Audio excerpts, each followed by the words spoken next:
Hello guys, Sujara speaking. Welcome to part 31 of the Jiu-Jitsu Quad special. And we're not going to be on from that staying and stay for much longer. And joining me this one is my nephews Jack and Drew and my brother Mo, ladies and gentlemen. And we're going to be in a different state. I'm not sure where we're going, but after this we're going to be doing MomoCon. So yeah. And yeah, just want to let you know about that. And yeah, so after this I will be able to go there. So there you go. So anyway, I'll see you for the ride for next hour and be able to help with some more stuff for you guys in MomoCon. See ya.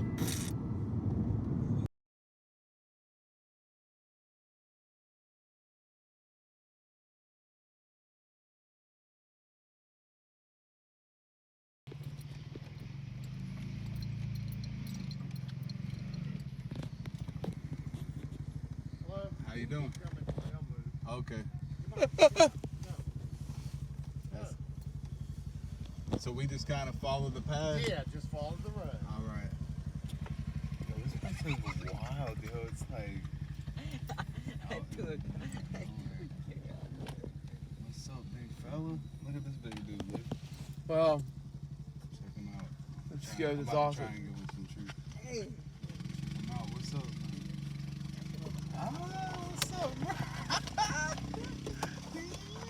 What's up, bro? Chill out. Well, Hey, leave some for the rest of the fellas, bro. Alright, back up. For real. Hey, lure him back there with something. Yo, look at this awesome. wow.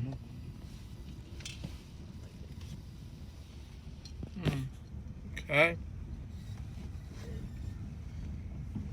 Keep taking pictures on my phone, please. Don't drop. Hey, bro, look on the sheet. What kind of animal is this? You see this? I don't know. I should A deer. Wow. Bambi. Bambi, okay. Bro, I'm not. Shut the fuck up.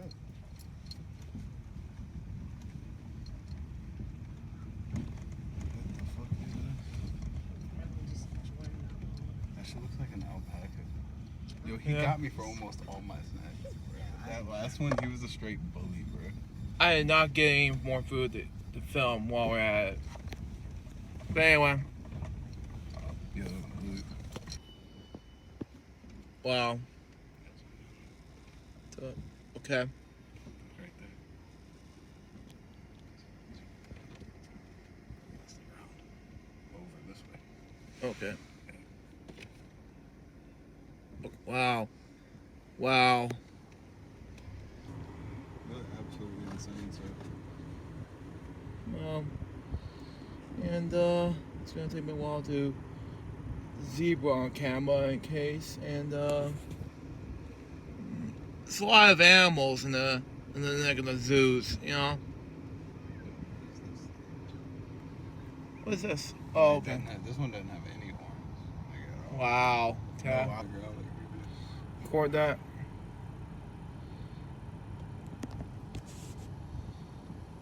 Zebras are menaces, boy. Jesus. Straight up. Look at this big fella right Scroll down. Hang on. here. No, keep yours down, Luke. He's nice. He's friendly. Give him some carrots. Whoa! Whoa! Hey, I got you. What's up, boy? What's up, big fella? Hey, you gotta get some from the back, cut. You gonna scratch the wheel. Ah! So what's up, bro? I got a little something on my face. See, I got a little something on my face. It's just messy, you know. It's alright. It's alright. We'll clean it up.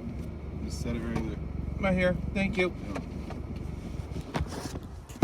Stop recording this anyway. Zebras Ah! attack. Oh, you gotta get out my face.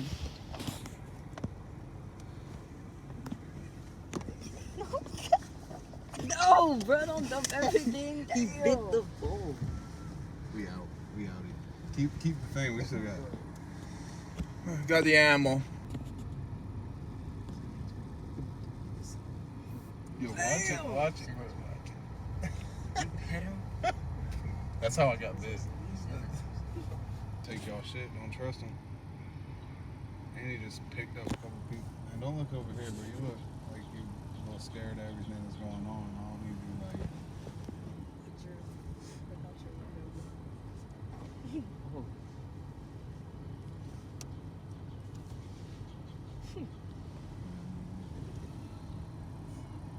There's an ostrich right in my window almost. You love ostriches, don't you? Getting closer. I gotta feed him though. Damn, bro.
Hello guys, Sue Jerry speaking. Welcome to Untitled LJ Club episode number 395, and today we're having some McDonald's food again. So let's have it now, shall we? So we got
Giving this a 10 out of 10 overall. That was this episode. Hope you enjoy it. Stay tuned for the next one's gonna be. Excuse me.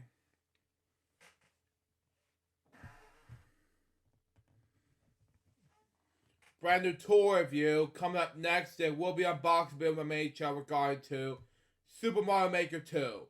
Till next time, this is Jeremy by Piece of Paper. We can move this episode. Till then, just out. See ya.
Hello guys, Sue Jerry speaking. Today we're doing unboxing video, just one package. Today we're open this up right now. So we got, shall we? So we got. Let's gonna open this up quickly. Anyway, it's a game that Remix got earlier this month, and it is Super Mario Maker 2 for Nintendo Switch. Front, the side, and the back features. Make and play your own Mario levels. Choose from 5 different styles. Super Mario Brothers, Super Mario Bros. 3, Super Mario World, Super Mario Bros. U, and Super Mario 3D World, which I never played before. But anyway, that was today's unboxing video for today. April 30th, 2022. Hope you enjoy it. Stay tuned for the next one's going to be Tour Reviews, episode number 3 on what I got today. Sonic the Hedgehog 2, Happy Meal toy. This is number 1. Sonic the Hedgehog, like I said before, but that's just me. Till next time, this is Joseph Bob, Piece of Baby. We can move this episode. Till then, just say out. See ya.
Hello guys, Sujaro speaking. Welcome to Toy Reviews, episode number 3. And today we'll be giving you instructions how to build your own toy on this toy seen here, Sonic Hedgehog 2. Okay, so you can see it now, and it'll be coming May 24th to Paramount Plus. Anyway, number 1 is the stickers. As you can see, the stickers like you see before, and you're gonna take them out right now and just open them up right now. So here we go. I can't open this up. Why won't I? It won't let me open?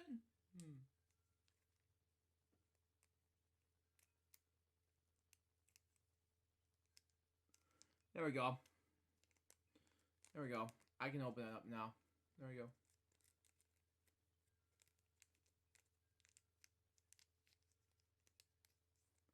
Oh. Anyway. Okay, there we go. Now, the instructions are number 1 and 2. A, B. Anyway, now, for this instructions book manual, you have to, at least, peel off the Sonic Hedgehog, okay? Shoes, okay? With 2 things at a time, okay? Don't, stick off all the way, like I did as a kid before. So, here we go. A and B are like this, okay? You have to put it on the left side, right over here, okay? Here's how it works. You have to, at least, oh, it's not how it works, okay? Try again. The number 1 thing you have to do is to put on the shoes right here. Just make it all not blank right here. So, yeah. I'm gonna try hard at least, but no. Okay, that's not how to do that, but I peel it the same parts, but it doesn't work anyway. Next, and last part is gonna be, I mean, not one part is missing, so I put it in the trash. So anyway, I don't want to peel the one part like I did last time, but anyway, that B is gonna be at least, right here somewhere. At least try to not knock it up like I did last time. But anyway. Unless I can know how to do it. But anyway. Okay, this is not how it works. Anyway.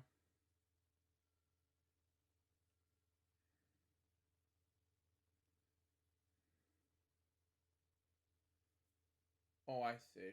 You have to, see it doesn't work this fine. But that one thing popped in the middle of nowhere. It's just blank. So, here's how. Here's a number 2 thing to do.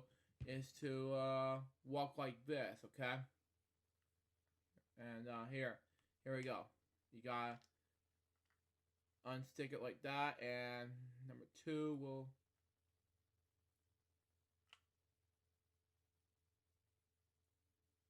Come on. I don't know.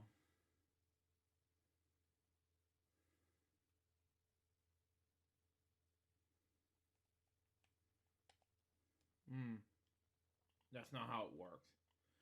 Otherwise, we're going to get more stickers like this. But anyway. Okay. I failed at not putting stickers on, I guess.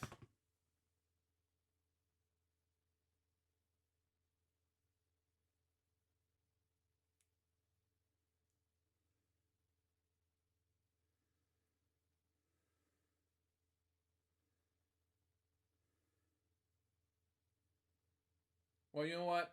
This sticker isn't working, so screw it. You know what? Yeah, I'll just have to do it blank, not the whole way, around, not instead of the whole way around, just because, screw the shoes, I'm done. This probably step 2 will be at least do it right this, okay?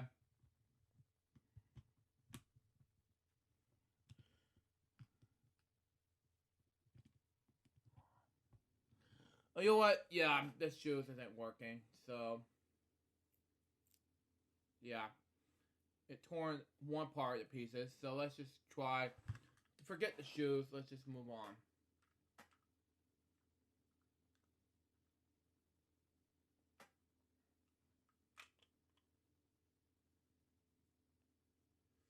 forget the stickers. Let's just move on, and we'll do the stickers some other time. But Sonic, you know, yeah. Oh, I did it backwards. That's just strange for me. Okay.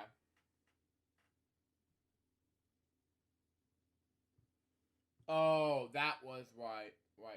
Okay. So stickers, forget about them. I totally forgot how to do that. Sorry. So yeah. And off he goes. You know. Number 3. Here he goes. Nothing. Off he goes. So overall, this might be the worst type of Sonic Hedgehog 2 character you will ever see. See the shoes? I don't know what's going on. It just didn't work, and basically the shoes were going backwards. You know, that's just me. Anyway, I'm giving this like a 8 out of 10. This might be a worst type of Happy Meal toy. I don't know what it was in the time, so there you go. That was this episode of toy reviews, episode number 3. Hope you enjoy it. Excuse me. Stay tuned for the next one. It's gonna be the Crazy Bunches Web Show, episode number 61, the return of Crazy Bunches Web Show. Until next time, this is Joseph Bob. Peace out, baby. We can move this next episode. Till later, say out. See ya.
Let's begin indeed. Hello, people.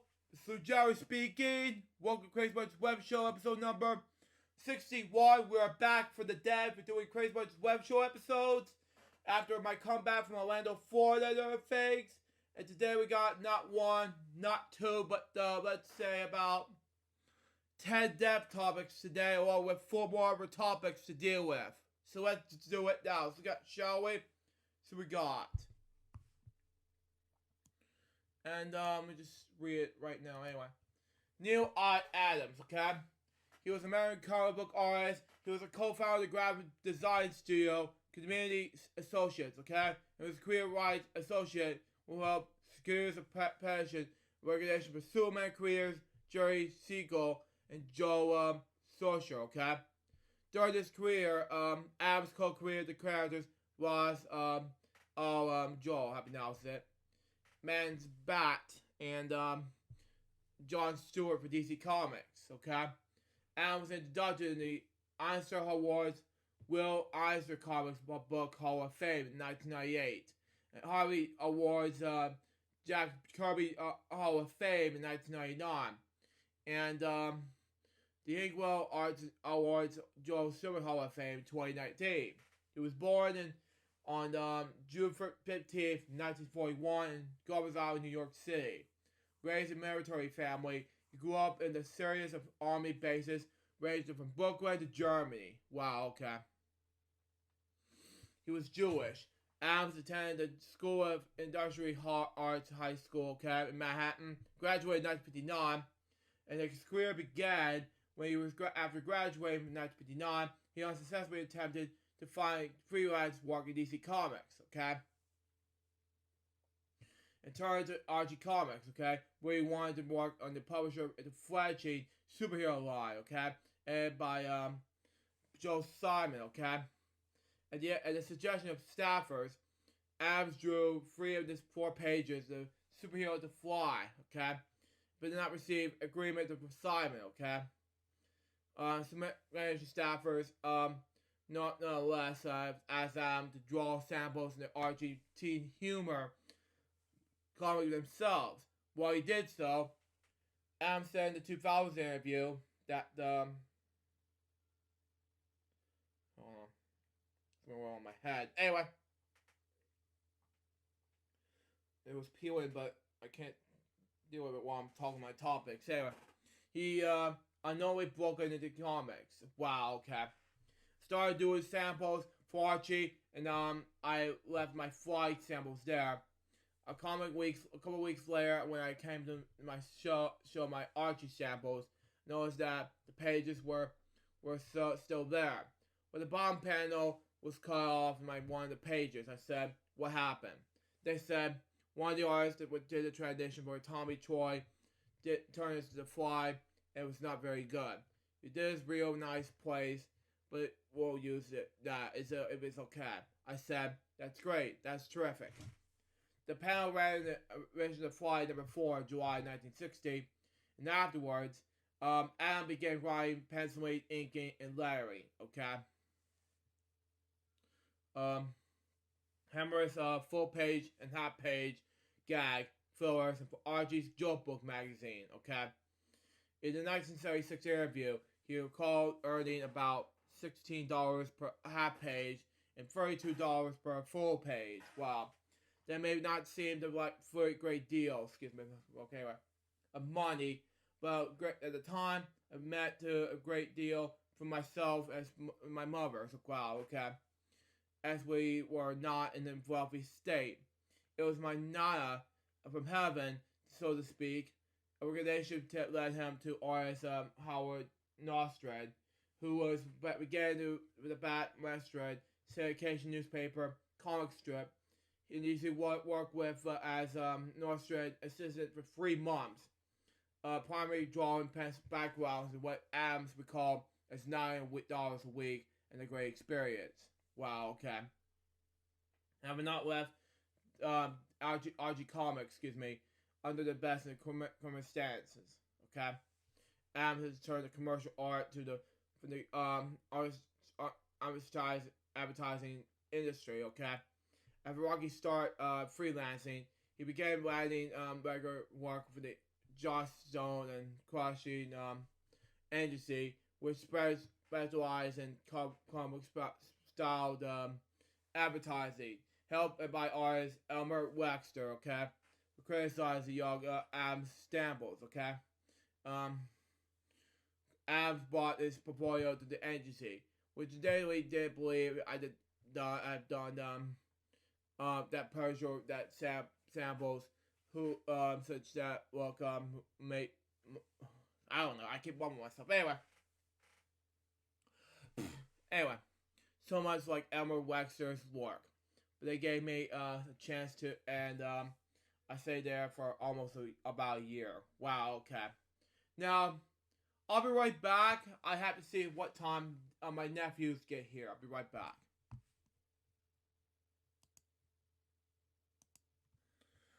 I'm back, folks. Sorry for the delay. I just came back from a get some water and things, but let's continue on the laptop and this death topic. Anyway, excuse me, burped it anyway. Big Casey, okay?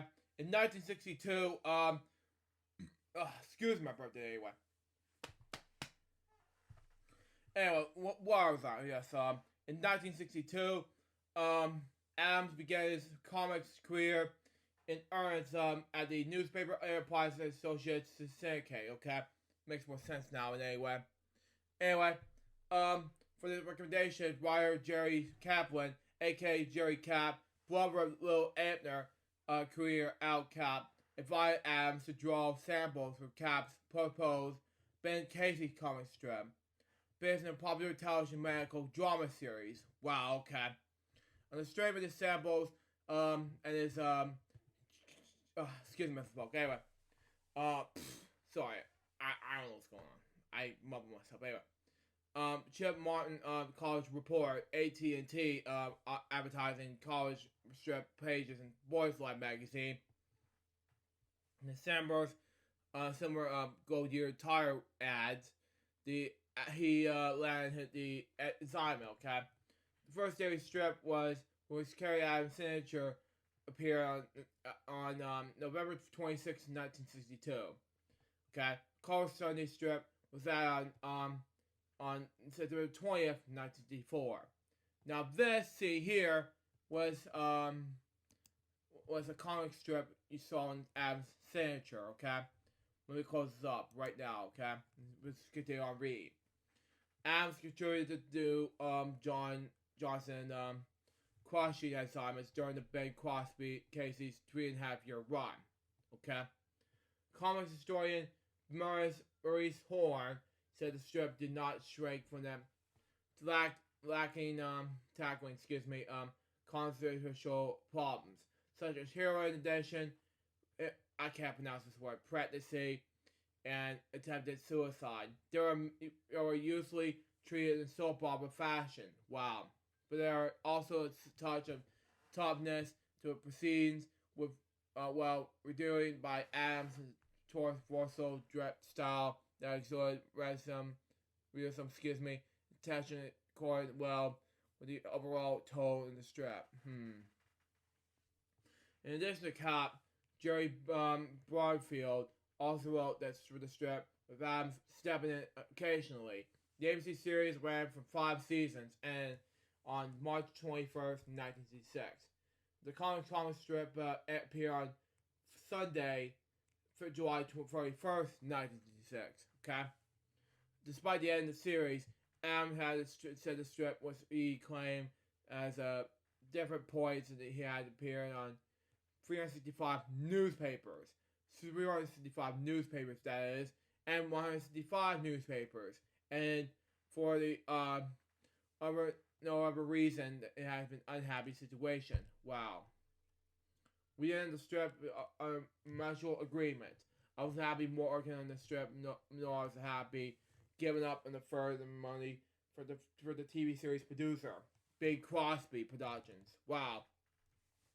The strip I have been making $1,200. Wow, that's a lot of money a week for this, making me $300 to $350 a week. Wow.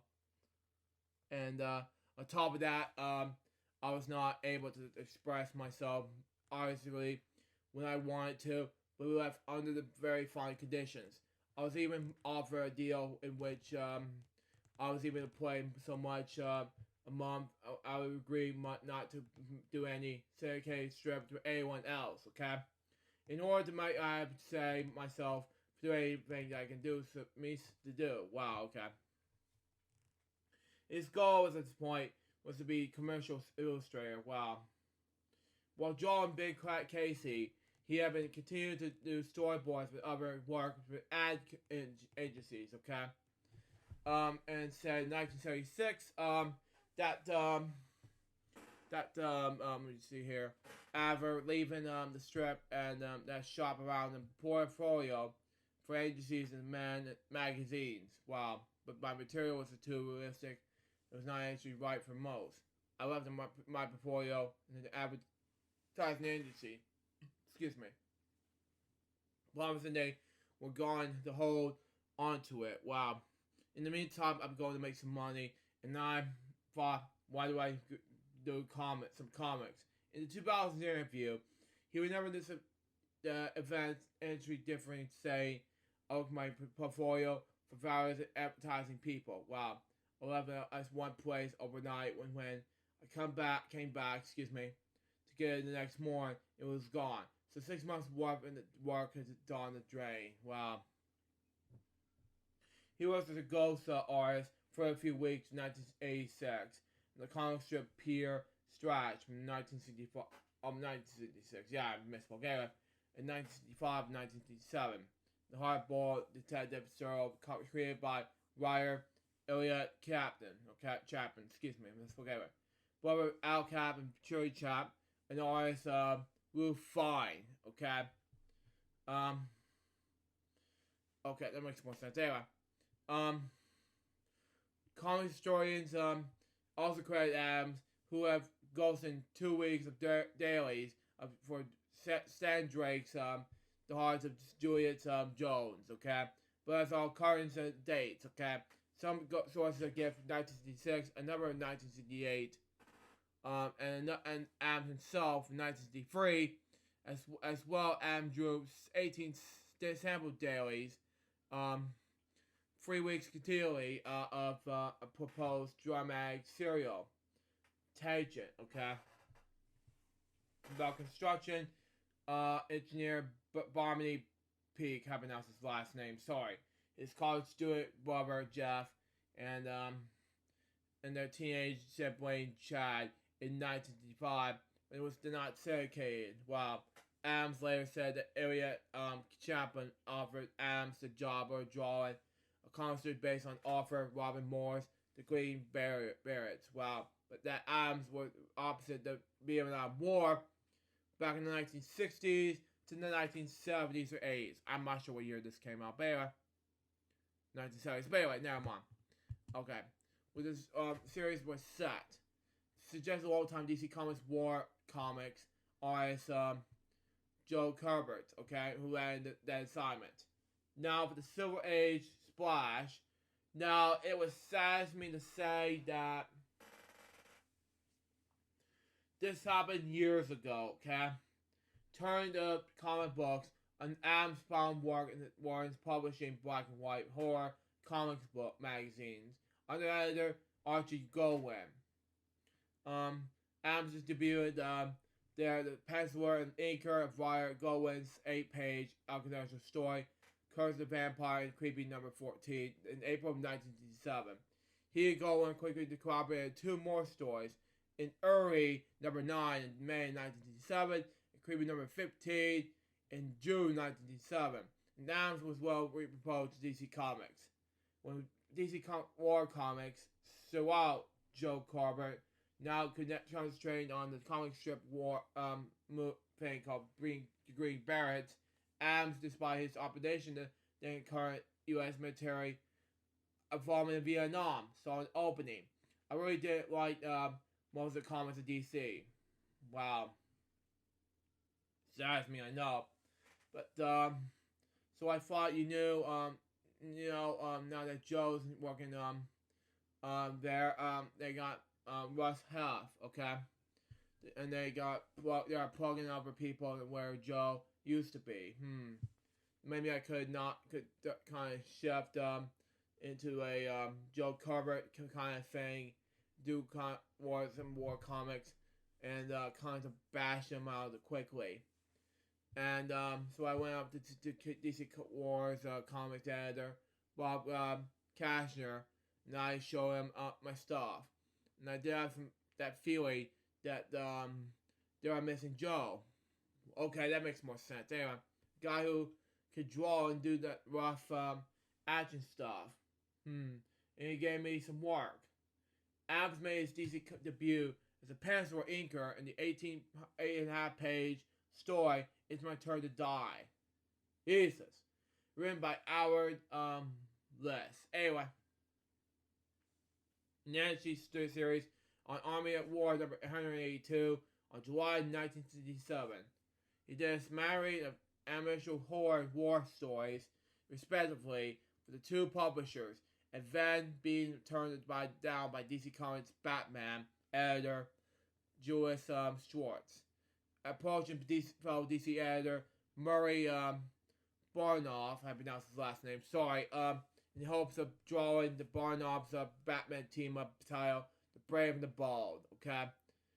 He instead assigned him to Adventures Jerry Lewis in number 101 on July to August of 1957. It's full of a length story, Jerry and the Astronaut, written by Arnold Drake.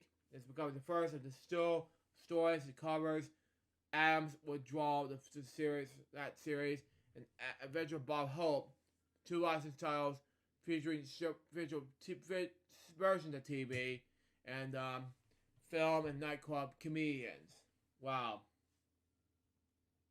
During this period of near the end of the industry's revival, historians call the Silver Age of comic books. Wow. Adams was soon assigned with the first superhero covers, illustrating that Superman flagship Action Comics number 356 in November 1967. In the same month, Superman's Girlfriend, Lois Lane, number 39, on November 1967. Wow. Featuring Superman and a mysterious new costume character, Titan Man. Wow. Also that month, Adams drew the first superhero story, teaming the writer Garner Fox on the light-haired backup feature, the alternate man, Detective Comics number 369. Jesus. Anyway, anyway, in November 1967. Anyway, the flagship Batman into title. Shortly afterwards, he drew Batman himself, along with the supernatural superhero the Spectre, on the cover of The Brave and the Bold number 35 in January 1958. Okay. The first published instance of Adams' work on what would become two of the Signature Comics characters. The first instance of Adams and drawing Batman in his story was the Superman Batman Revenge Squads in the World's Finest Comics number 135 in May 1958. Okay?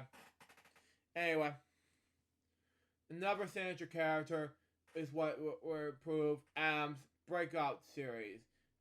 Supernatural hero Deadman, who has debuted in DC Comics Strange Adventures number 205 on November 1967. Okay, Adams is the co-creator and artist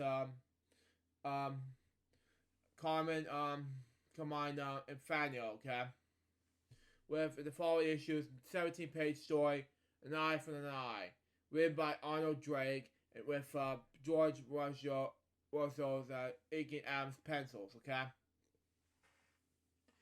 Adam went on to draw both of the covers and stories with issues 207, and 216 on December 1967 to February 1969, respectively, taking over the scripting for 202 for June of 1968.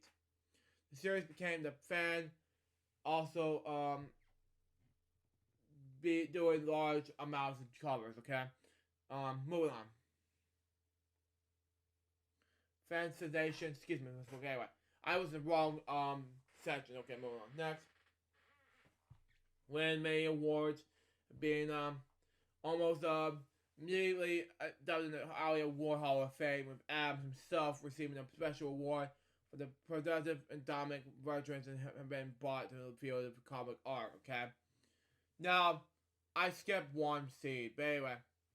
Adams continuously drew covers and stories for Spectre 2 and 5 in February to August 1968. Also writing the latter's two issues and became DC's primary cover artist well in the 1970s.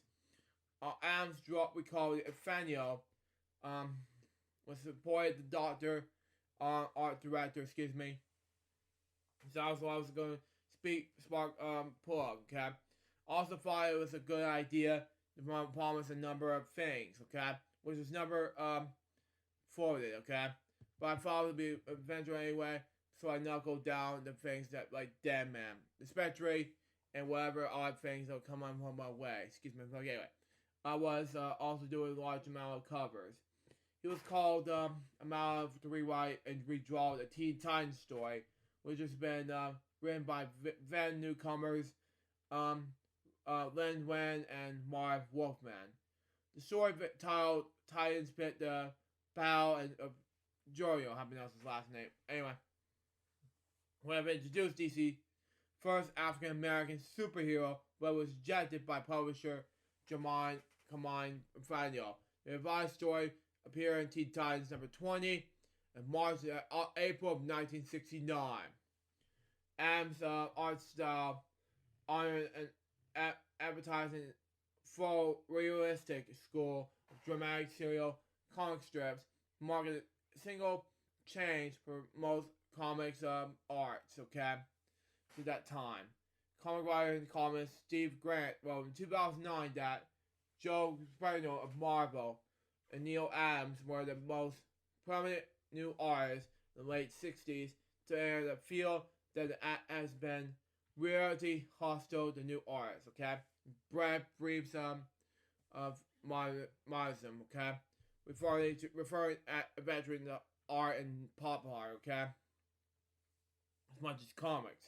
Despite vastly different styles, both favored designs that drew on depth of focus on an entry that put the reader in the center of the action while simply disorienting them and discreet selection, okay?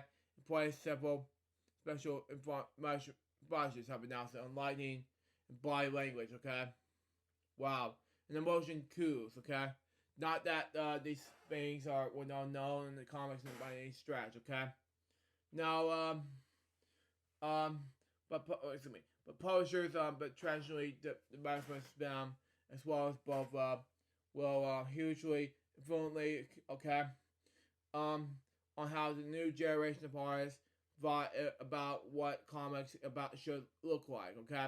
Though Adams would arguably more fluidly, his approach was more virtual and, more importantly, he was running the studio in Manhattan, commercially associates, where many young artists started their professional careers. Wow, okay. First Marvel Comics work. While continuing their freelance in DC, Adams in 1969 began freelancing for Marvel Comics, where created by the old Stan Lee. Exactio! Anyway, where he penciled several issues in the Marvel superhero team titled X-Men, and one story for horror and naturally titled The Marvel Ballpen Bulletins, column of Fantastic Four, and number 87, June 1969. Excuse me, anyway. Describe Adams as having 1 foot plant, okay?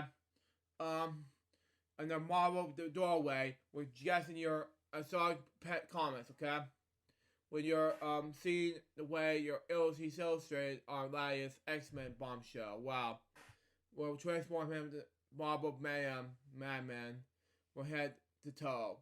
With such very realizing about the two lead companies from Rare at the time.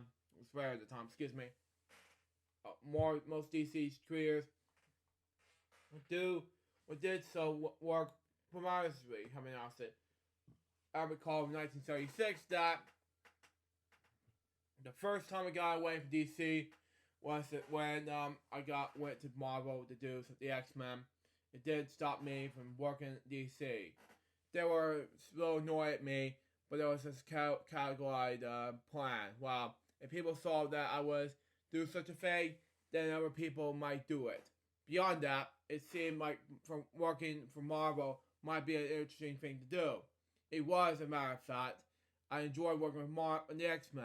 The company was more friendly. Wow. A lot more than real. I found myself delighting in the comedy call of Herb Tripp, John Roberto, and of course Mar Surian. I found them to be people who are not as oppressed as the people of National, i.e. DC Comics, were. He teamed up with writer Roy Thomas and X-Men on the verge of cancellation, starting issue number 56 in May 1969. Adams pencil color and adoring that Thomas did most of the plotting. Wow, okay. Including the entire plot from the issue number 65, okay? And in issue, his final work in the series, Adams inspired Dennis O'Neil in one of the creative team's earliest collaborations, revived the Professor X character, okay? While working the series, Adams was paired for the first time with inker, Tom Palmer, okay? Who he collaborated on several acclaimed Marvel comics. The duo worked here near the 1969 Ellie Awards for Best Pencil Artist and Best Inking Artist, respectively. Thomas won that year for Best Writer. Wow. But the team failed to save the title. Wow.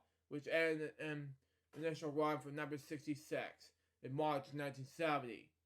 The collaboration here on the Kree Strowbriar War, arc on the Avengers number 93-97 in November 1971 to May 72. Produced what comics historians regard as some of Marvel's creative highlights of the era. Adams also wrote in pencil of the horror story One Hungers, okay? In Charles of Shells number 2, December 1969, and co-wrote it with Thomas and did not draw. Another in Chamber of Darkness in number 2, December 1969, respectively. Anyway, Thomas and Adams collaborated again, along with the scripter Jerry Conway and penciler Howard Clayton, to introduce the series The War of the Walls, and the central character Kilgraven in Amazing Adventures, volume number 2 and number 18 in May 1973. Now, we're moving on to Batman now. Anyway, continuing on to work in DC Comics during the sojourn, while also collaborating initial stories with Warren's Publishing Black and White Horror Comics magazine, including the Dawn Drop scripted Goddess to the Sea in Vampire number 1 in September 1969. Adams' first collaboration of Batman with writer Dennis O'Neil, which I mentioned during the DC, during the Marvels and other things. But anyway, in one of their, the duo under the direction of editor Joyce Schwartz, again, which I mentioned before, which survives the character with a series of noteworthy stories establishing Batman's dark, brooding nature, taking the Brooks away from the crampy look in the Fields 1966 to 1968 ABC TV series. Wow. Okay.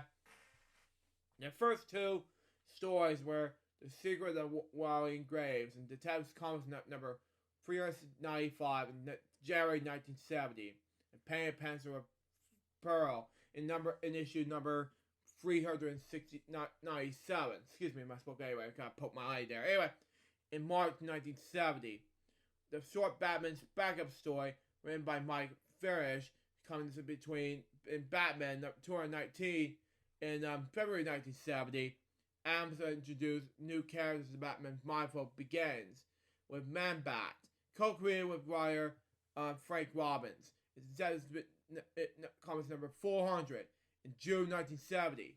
O'Neil and Adams' creation of Ra's al Ghul was introduced in the story Daughters of the Madame Demon in Batman number 232 in June 1971. As a character later it began to become one of Batman's most common adventures. The same creative team will revive Two-Face in Batman number 234 in August 1971. Okay? Related to Joker more often, Joker's 5-Way Revenge in Batman number 251 in September 1973. a landmark story bringing the characters back in its roots, and as a homophobic maniac who murders people and the whim delights this mayhem. Wow, okay. Green Lantern, Green Arrow, and Remastered comics, okay? Batman's enduring makeover was, I can't pronounce this word, sorry, with Adams and O'Neill's celebrated, and for the first time in commercial registry for the long standard DC comic characters, Green Lantern and Green Arrow, treasuring Green Lantern volume 2 as Green Lantern, Green Arrow, with issue number 36 in April 1970, O'Neill and Adams, Team B's two very different superheroes, a long story in arc which the characters will look in the social commentary journey across America. Okay, a few months earlier, Adams updated Green Arrow's visual appearance and by designing a new costume and giving him a detective goatee beard of the character. Anyway. Brave and the Ball, number 85 in August and September of 1969. A major reporter in the industry, the public at the time, called Revive Comics. Wow. The landmark run began a 23-page story with no evil shall escape my sight, and it continued to improve by him save the world. Wow, okay. In the series finale, number 89, in May 1972, it was during the point period that one of the best-known O'Neill Adams stories appeared. Wow, in Green Lantern 85 to 86. When it revealed Green Arrows with Sports B, was did Harrington. Well, air historian Ron Gar. Okay, these angry issues deal with racism, overpowering, and drug addiction. The drug abuse problem was dramatized in the unusual and unprecedented way by showing Green Arrow's for clean-cut boy convention speed turned into a heroin addict. Only encouraged DC to dedicate college readers to the period of won awards with both artists and writer. Wow. Sales, however, weren't especially influenced by the phrase, by 1973, collections have ceased. Wow. I remember dropping in on editor Julius Schwartz about that time, this time, and asking him how the residents was doing. Residents dead. Wow. He informed me, not too cheerfully. After Green Lantern was cancelled, the adventures of both superheroes continue on the pages in The Flash, number 217 to 219, and 260, 226, and 1972 and 1974, respectively. Anyway, I'm working for DC.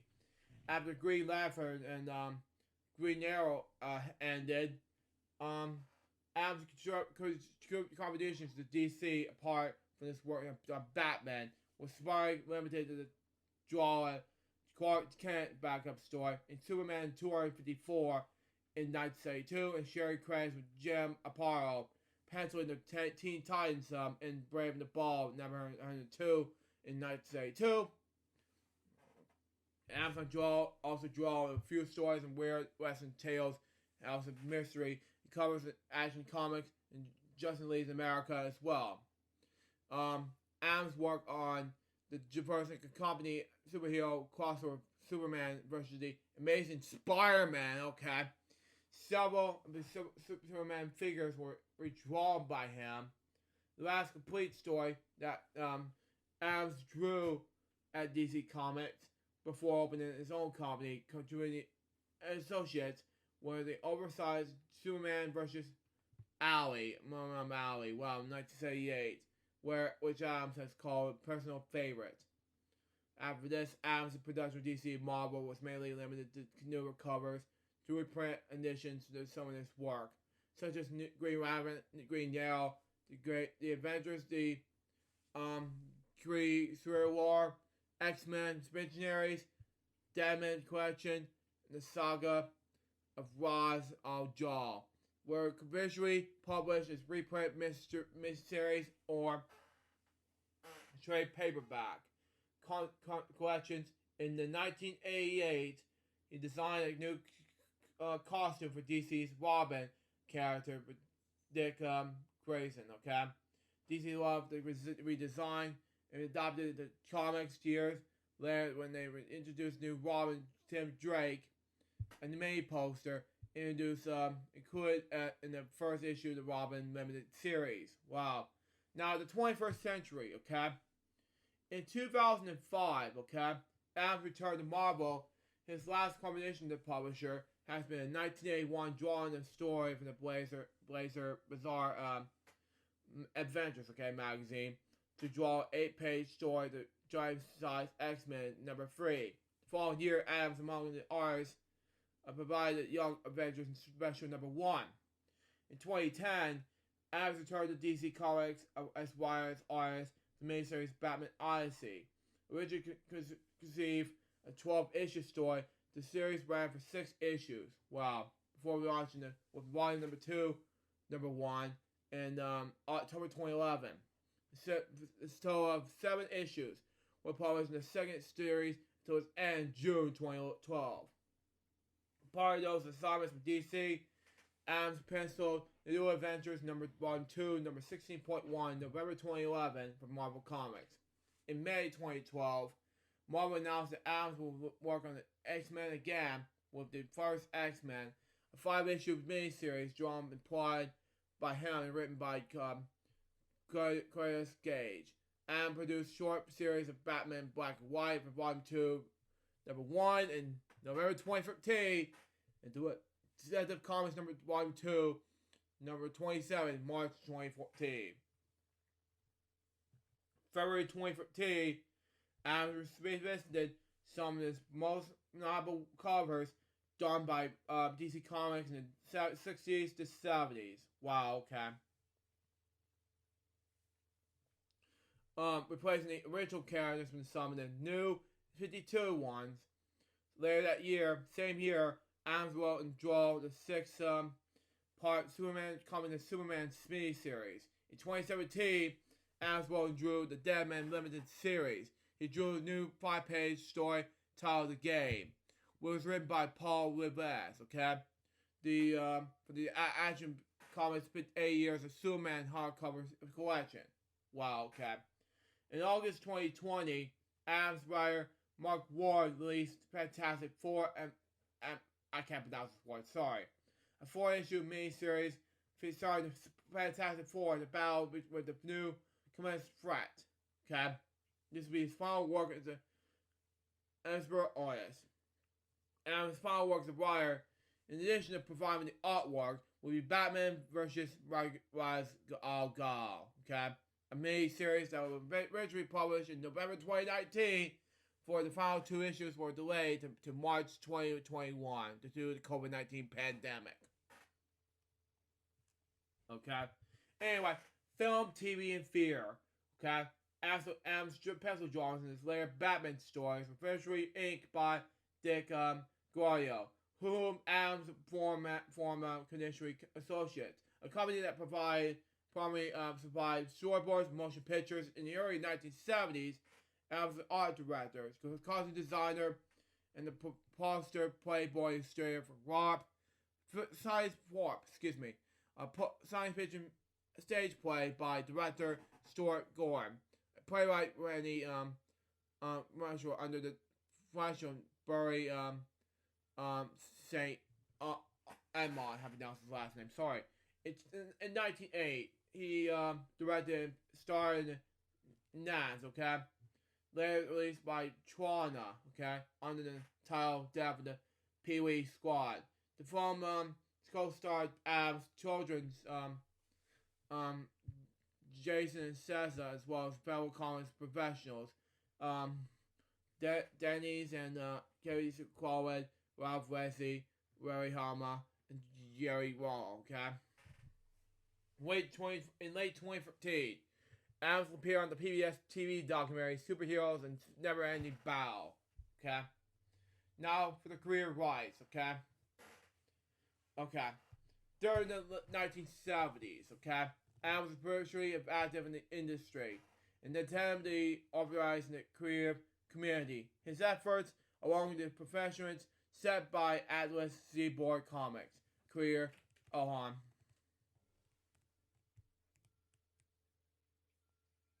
almost done. I'm going to do I'm almost done with this depth topic.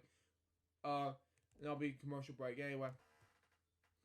Atlas Seaboard Comics career, friendly politics, and policy, and other factors helped lead the modern industry, okay? Sarah practice and recurring upper artwork to artists, okay? Who can earn additional income for art sales, okay? Collectors, okay? He won his battle in 1987 when Marvel returned to original artwork, okay? To him, an industry legend Jack Kirby and the Multiverse. Adams notably and virtually helped lead the lobbying efforts that result in the Superman careers Jerry Circle and Joe Slusher, okay? Receiving decades overdue credit in some especially recognition from DC, okay? Inker Bob McMahon called the 2000 unique place Adams held in the industry when McMahon entered the comics industry, which was 1973. Pat Bobek told me that early on to meet Neil Adams when he had met at DC Comics, okay? At that time, Neil has a position of respect in the industry that no one in the comic said to achieve. I'm going to stop right there and do a commercial break. When we come back, we will finish off this death topic along with the other 9 death topics, and then we'll do 4 more topics. And then fun fact of the week. We'll be right back after these commercial breaks. Stay tuned.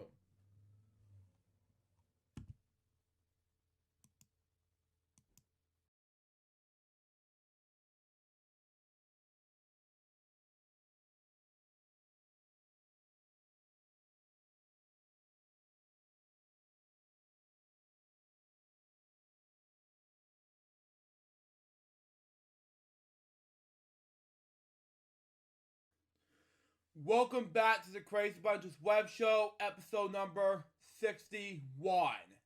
Now, I came back from the zoo, everyone, and I just wanted to let you know that I just came back to show you was in fact that I want to thank my nephews Jack and Drew and my brother Morgan for giving me the opportunity to be the wonderful surprise that they brought me into.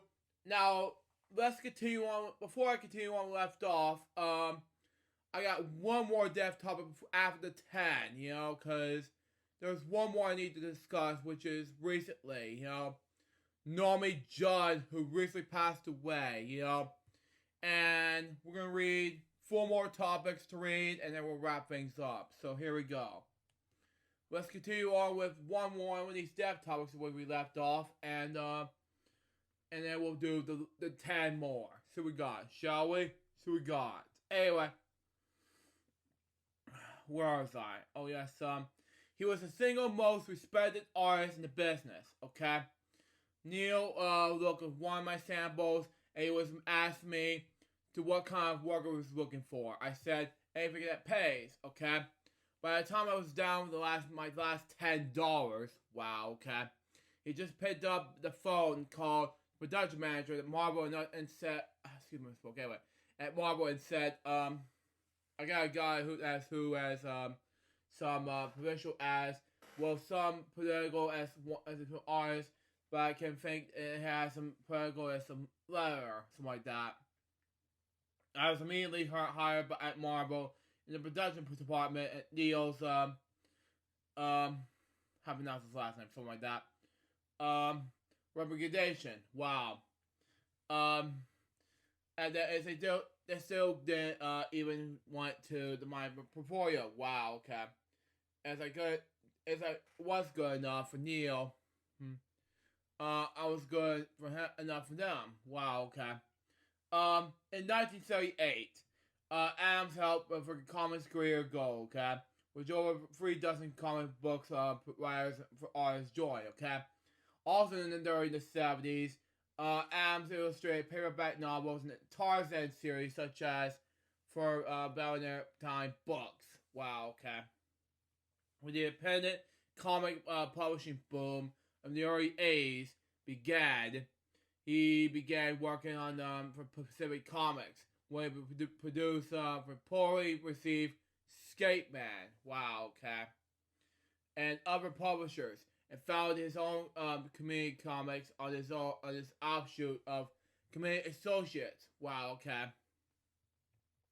His comic book company's characters includes Megalith, I pronounced it, Bucky O'Hare, Skeleton Warriors, Copper Rad, okay, Cyber Rad, I pronounced it. Anyway, and Miss Mystic, I pronounced it.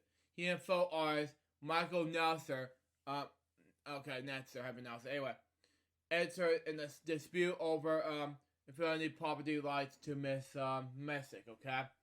A character they will work on jointly in 1977, which Adams published over under the Pacific Comics and Community Comics imprint. Wow. Leading the lawsuit against Adams in the United States District Court in 1993. Wow. The case was dismissed in 1997. Signed a statute of limitations. Wow. Now, Dinah, Bonnet and Morgan studied the hospitals, which I'm not going to go over there because this will be a lot of time I'm not going to be going over because it's getting late that night because I'm going to go ahead and move on to the awards and honors and not really calmly explain Earth how to lives, but now afterwards we're going to personal life and that way will be it. Anyway, awards and honors, okay? On Adams vs. Deadman cover, won the 1967 Alley Award for Best Cover. Batman Deadman team up and the Brave and the Bold 1979 from September 1968 by Adams and writer Bob Haney, titled another comic from 1968 Alley Award for Best Bold Name Story. And in 1969, Adams won the Alley Award for Best Pencil Artist, okay? The feature Deadman was selected in the Alley Award Hall of Fame, okay? And Adams received a special award for the new preserved and dynamic vibrance he brought for the field of comic art, okay?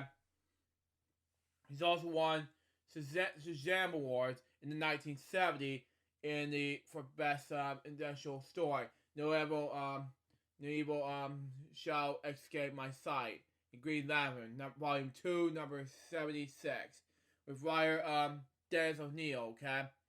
With Best Pencil Artist, Dramatic Division, and 1971 for Best Initial Story, Starboards Don't Fly, Green Lantern Volume 2, number 85 with O'Neil himself, okay? He also won the 1971 Godwin Award for Favorite Poet Artist, as well as the 1971 Godwin Award for Favorite Comic Book Story for No Evil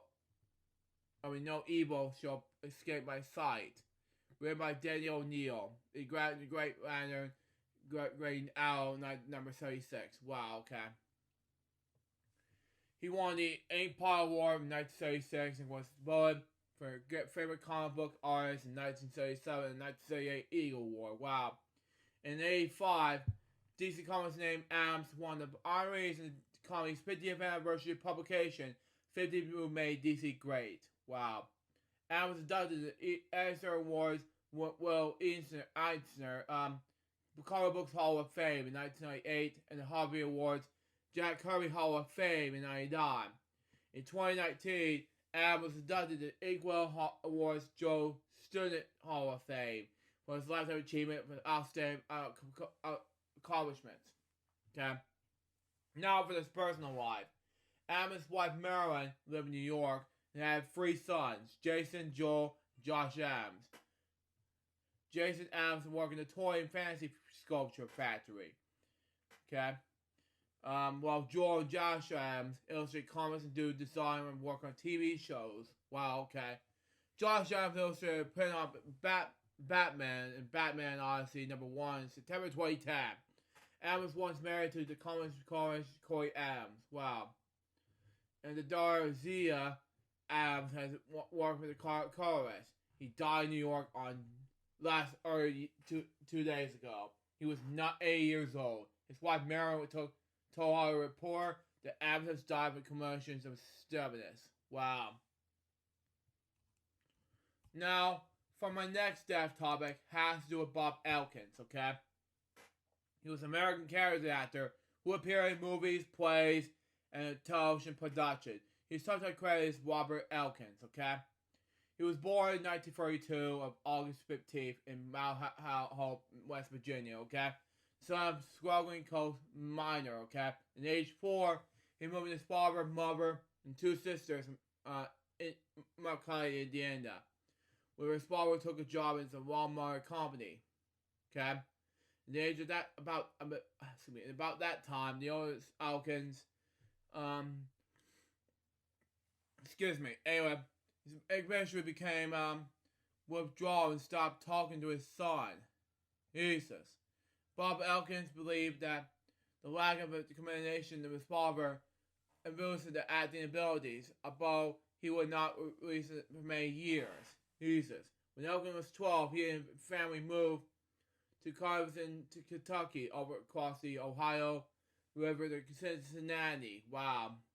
Shortly thereafter, his father disappeared and was never heard from him again. Wow. Despite being confused, younger Elkins rebuilt by skipping school and dabbling in petty crime. Wow. Including working as a collector at the bookie. Wow. He was later arrested after breaking into the office. Although no charges were filed, he would receive a stern lecture and the arresting police officer and never commit another crime. Wow. While growing up, Elkins had difficulty reading and chemistry was a poor student. Wow. And after joining the U.S. Navy at the age of 18, he was diagnosed with dyslexia. And while in the Navy, his reading skills was improved dramatically. As a result, the tutorial he received in the fellow sailor, and after 4 years serving as petty officer, Elkins received an honorary discharge and returned home to the Cincinnati area. After leaving the Navy, Elkins spotted a newspaper ad for acting school in Cincinnati and enrolled because, and as he said, I always liked movies. I have to agree with that, Bob. Anyway, 1 year later, he began acting professionally in plays and television commercials. In 1980, he landed his first role in the major motion picture play Bobby Day, the DJ, the Academy Award-winning coal miner's daughter, starring Sissy Suspect and Tommy Lee Jones. Wow. Elkins appeared in other movies and television productions through the years, including Tangent Angel with Lena Carr, Sandra Secret Cat, something like that, I don't know. And President Mayor's story on ABC television. And in 2003, he received an award for Best Actor in the Dublin Film Musical Festival in Ireland. It was a trailer of the homeless man with an independent film entitled Home Free. He died 3 days ago. Excuse me. He was 89 years old. It's a lot of movies he's been in. Anyway, my next death topic has to do with Ann Davis, okay? Born Ann Kirsten Davis, she was a British English actress. She was the wife of actor Richard Bears, okay, until his death in February 2013. And the mother of actress Leslie Bears and Kay Bears, okay? And she was also acting as a Bears in the films Pierce Spreads 92 and a Blake Memoir 95, year I was born, okay? One of the early television appearances is a character Jenny in the BBC series Doctor Who, and the story listed the Daleks' invasion of Earth. And in 2003, she appeared in an episode of the series Doctors and the character Annette Lowell, okay? She appeared alongside her husband in the radio adaptation of the TV series Brothers-in-Law. She died last Tuesday. She was 87 years old. Now for my next death topic has to do with James Barma, okay? He was born. He was a excuse me. He was a American artist, but known for his realistic paintings and Eastern and Western subjects. Excuse me. Living in Wyoming, led to this comment, he was an artist can trace the beginnings of Western history. See the first buildings, oils, wagons, styles, and guns to be close in the remains of Indian culture. Can be standing around nature's wonders, okay? He was born in Weston Heights, New York in 1926, and he grew up copying Alex Raymond's flash-scoring comic strip. Wow. He has had his first professional sale when he was 15, in the drawing of Yankee Stadium in the New York Journal American. He graduated from New York High School in Music Arts and entered the Army Armed Forces, okay, working in the mechanic, okay, mail payer, and physical train instructor, okay. Anyway,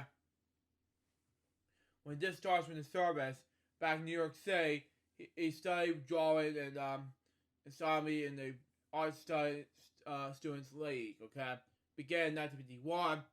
It was illustrated in New York Charles E. Cooper Studios for 15 years, okay? His first paperback cover was Nelson Nye's Pep Wilson and Billy the Kid in 1950, okay? He had a 22-year career as a successful commercial artist, okay?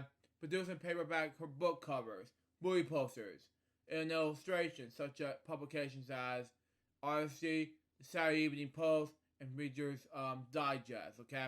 And his clients include the New York Giants football team, the Baseball and Football Halls of Fame in the U.S. Air Force, okay? Began with the Man of the Bronze in 1964. He did a powerful set of 62 covers in the Savage Bad Books paperbacks, okay? Often using the model actor Steve Holland, okay? Started TV splash score in 1954 to 1955.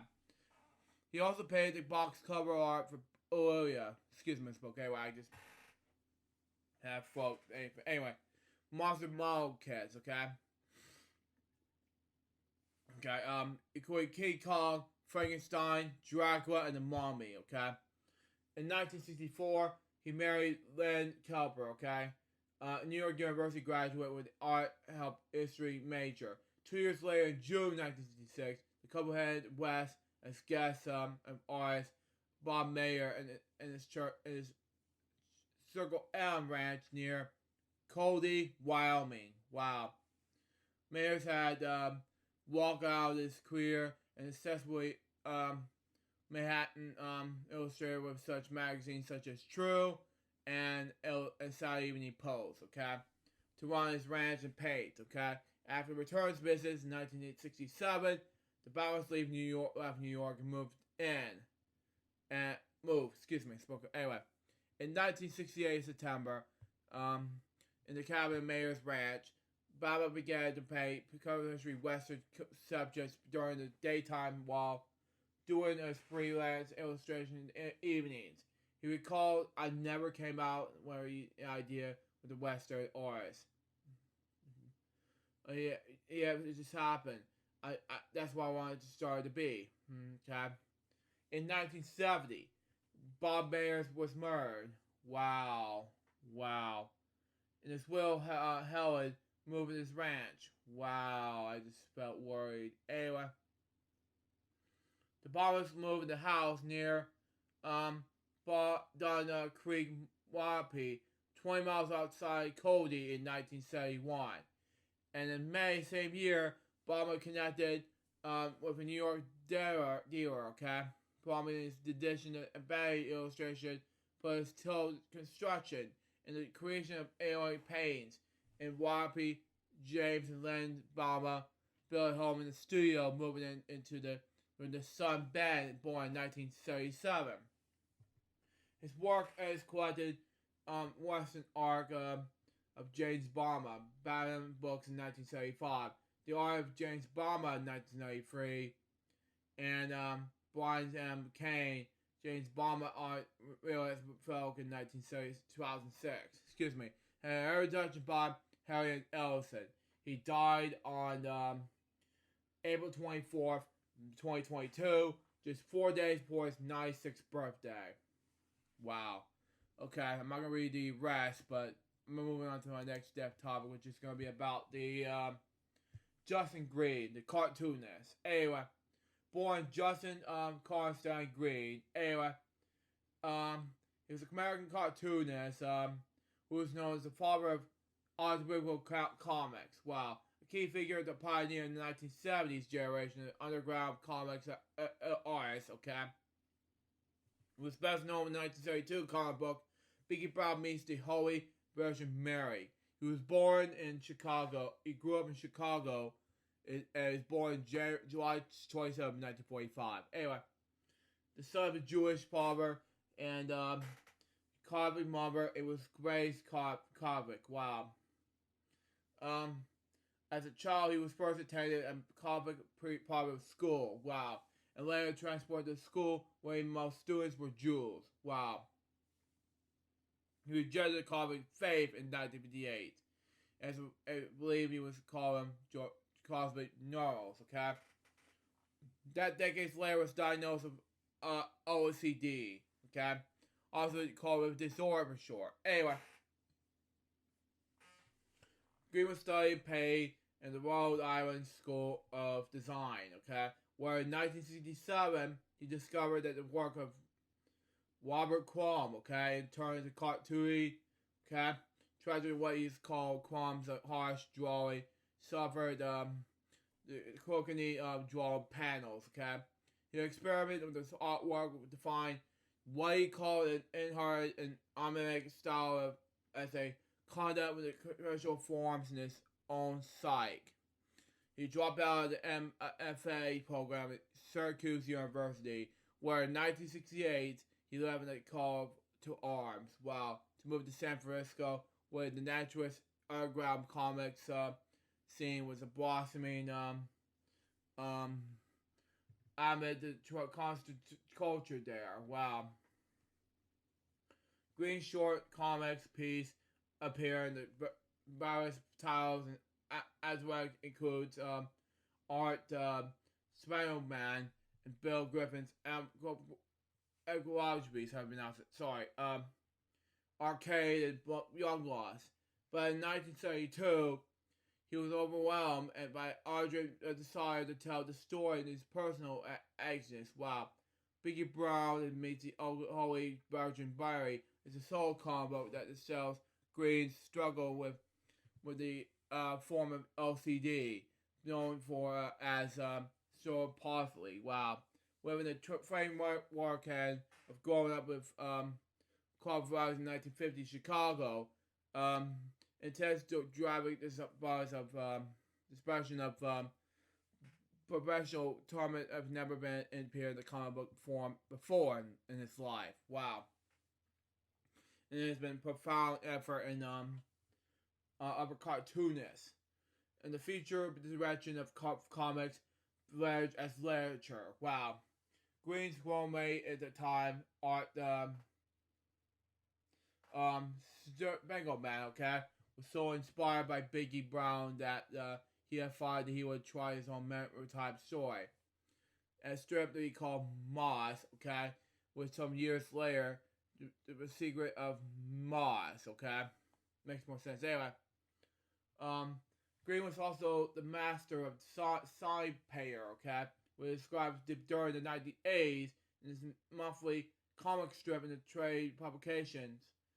Sign of Times later became a book entitled Justin Green's Side Game, published by Late Gaps in June 95, the month and year I was born in. Anyway, in the late 90s, Green focused on his cartoony attention on a series of virtual biographies of Pulse, anyway. And then hosts House Magazine for Tower Records, okay? It ran for 10 years, later collected his actual biography known as Mystical Legends, published by Les Gaps in 2004. Green still made comics the way he did and it started by dipping a pen nib into his ink bottle. Wow. His personal life began when his younger brother, Keith Green, was also involved, or died in 1996, anyway, was also involved in the underground comics movement, and was an underground distributor from 1968 to 1975, and publishing comics under the name Keith Green Editorial Retalities, as well as Imprint Saving Grace in the period of 1971 to 77. He later became art dealer. Keith Green died in 96, which I mentioned before. Anyway, he Justin Green lived in Cincinnati and was married to fellow cartoonist Carol Tyler. Green and Tyler met in San Francisco. Okay, in the early 80s, they have a daughter together, Julia, who's also an artist. He also had a daughter, Caitlin, born in 76, with his first cousin, with the film director, William Franklin, Green's father, and Franklin's mother and siblings. Wow. He died on April 23rd, 2022, which is last week, in Cincinnati. His death was announced by Carol Tower on his Facebook page. He was 36 years old. I'm not sure it's 36. Yeah, he is 36. Okay, there you go. Okay. My next step topic has to do with Eric Chapel, okay? Born Eric George Chapel, okay? It was English television comedy writer and playwright, okay? And co-wrote some of the UK biggest sitcom hits in the more than a quarter-century career. First grounding sentiment noticed in the 1970s. He was born in Graham, Lincolnshire, okay, and educated at Graham Boys Central School in September 25th, 1933. Anyway, and he worked as either for East Midlands Educatory Board from 22 years between began in 1951, okay, and only became a full-time writer in 1973. Wow, okay. It was written several novels, which was rejected by publishers. Wow. Before becoming a playwright. His career began where he wrote a play, Banana Box, okay, which was given a stage read at the Hampton Theatre Club in 1970. The production at the Phoenix Sphere in Literature in 1971 with Wilfred Bill Brambill, okay, in the role of Lanford, okay, as well as later produced The Red Hand in 1973, okay, with Leonard Foster now in the role, okay, the play later became the basis of a sitcom Racing Damp, okay, which aired on ITV from 1974 to 1978 and won the 1978 BAFTA for Best Situation Comedy, okay. Banana Box is a brief run the Hudson Gold Fear in New York in 1979. A film version of Rising Damp was released in 1980 and won several Evening Standard British Film Awards. Although he admitted the screenplay was based on the television script, but he caveated his early sitcoms with the Squirrels in 74 to 77. An office comedy which ran for 3 series. Wow. He also wrote half of the scripts for the series. These are rarely made as Splitters Free in 1991. His other series include Only About Laugh, The Bonder, Duty Free, Singles, Haggard, how we pronounce it, anyway, and Home to Rose, how we pronounce it, anyway. He married Memorial Elizabeth Taylor in 1959. The couple have 2 children. He died April 21st, 2022. He was 88 years old. Now for my next step topic. I still have about a few more left, after this, well, 4 of them after this, anyway, which is going to be about Clive Collins, okay? Born Clive Hugh Austin Collins. He was a British cartoonist and illustrator, okay? Who contributed drawings to many publications, includes The Oldie, Playboy, Punch, Reader's Digest, The Sun, who was also exalted with the racing tipster Lucky Jim, okay, and the Daily Mail. He was a secretary of the British Cartoons Association, the vice president of the Cartoonist Club for Great Britain. In 2012, he was made a member of the Order of the British Empire. Wow. He was awarded the Cartoonist of the Year award from Cartoonist Club of Great Britain in 1984, 85, and 87, respectively. Born February 6, 1942, in Weston Shrewsbury, England. Anyway, he was a brother of musician, best known, he's now retired now, he's been in a wheelchair now, Phil Collins. The uncle of actresses Lily Collins and Joey Collins, and musician Simon Collins. He died last week. He was 8 years old.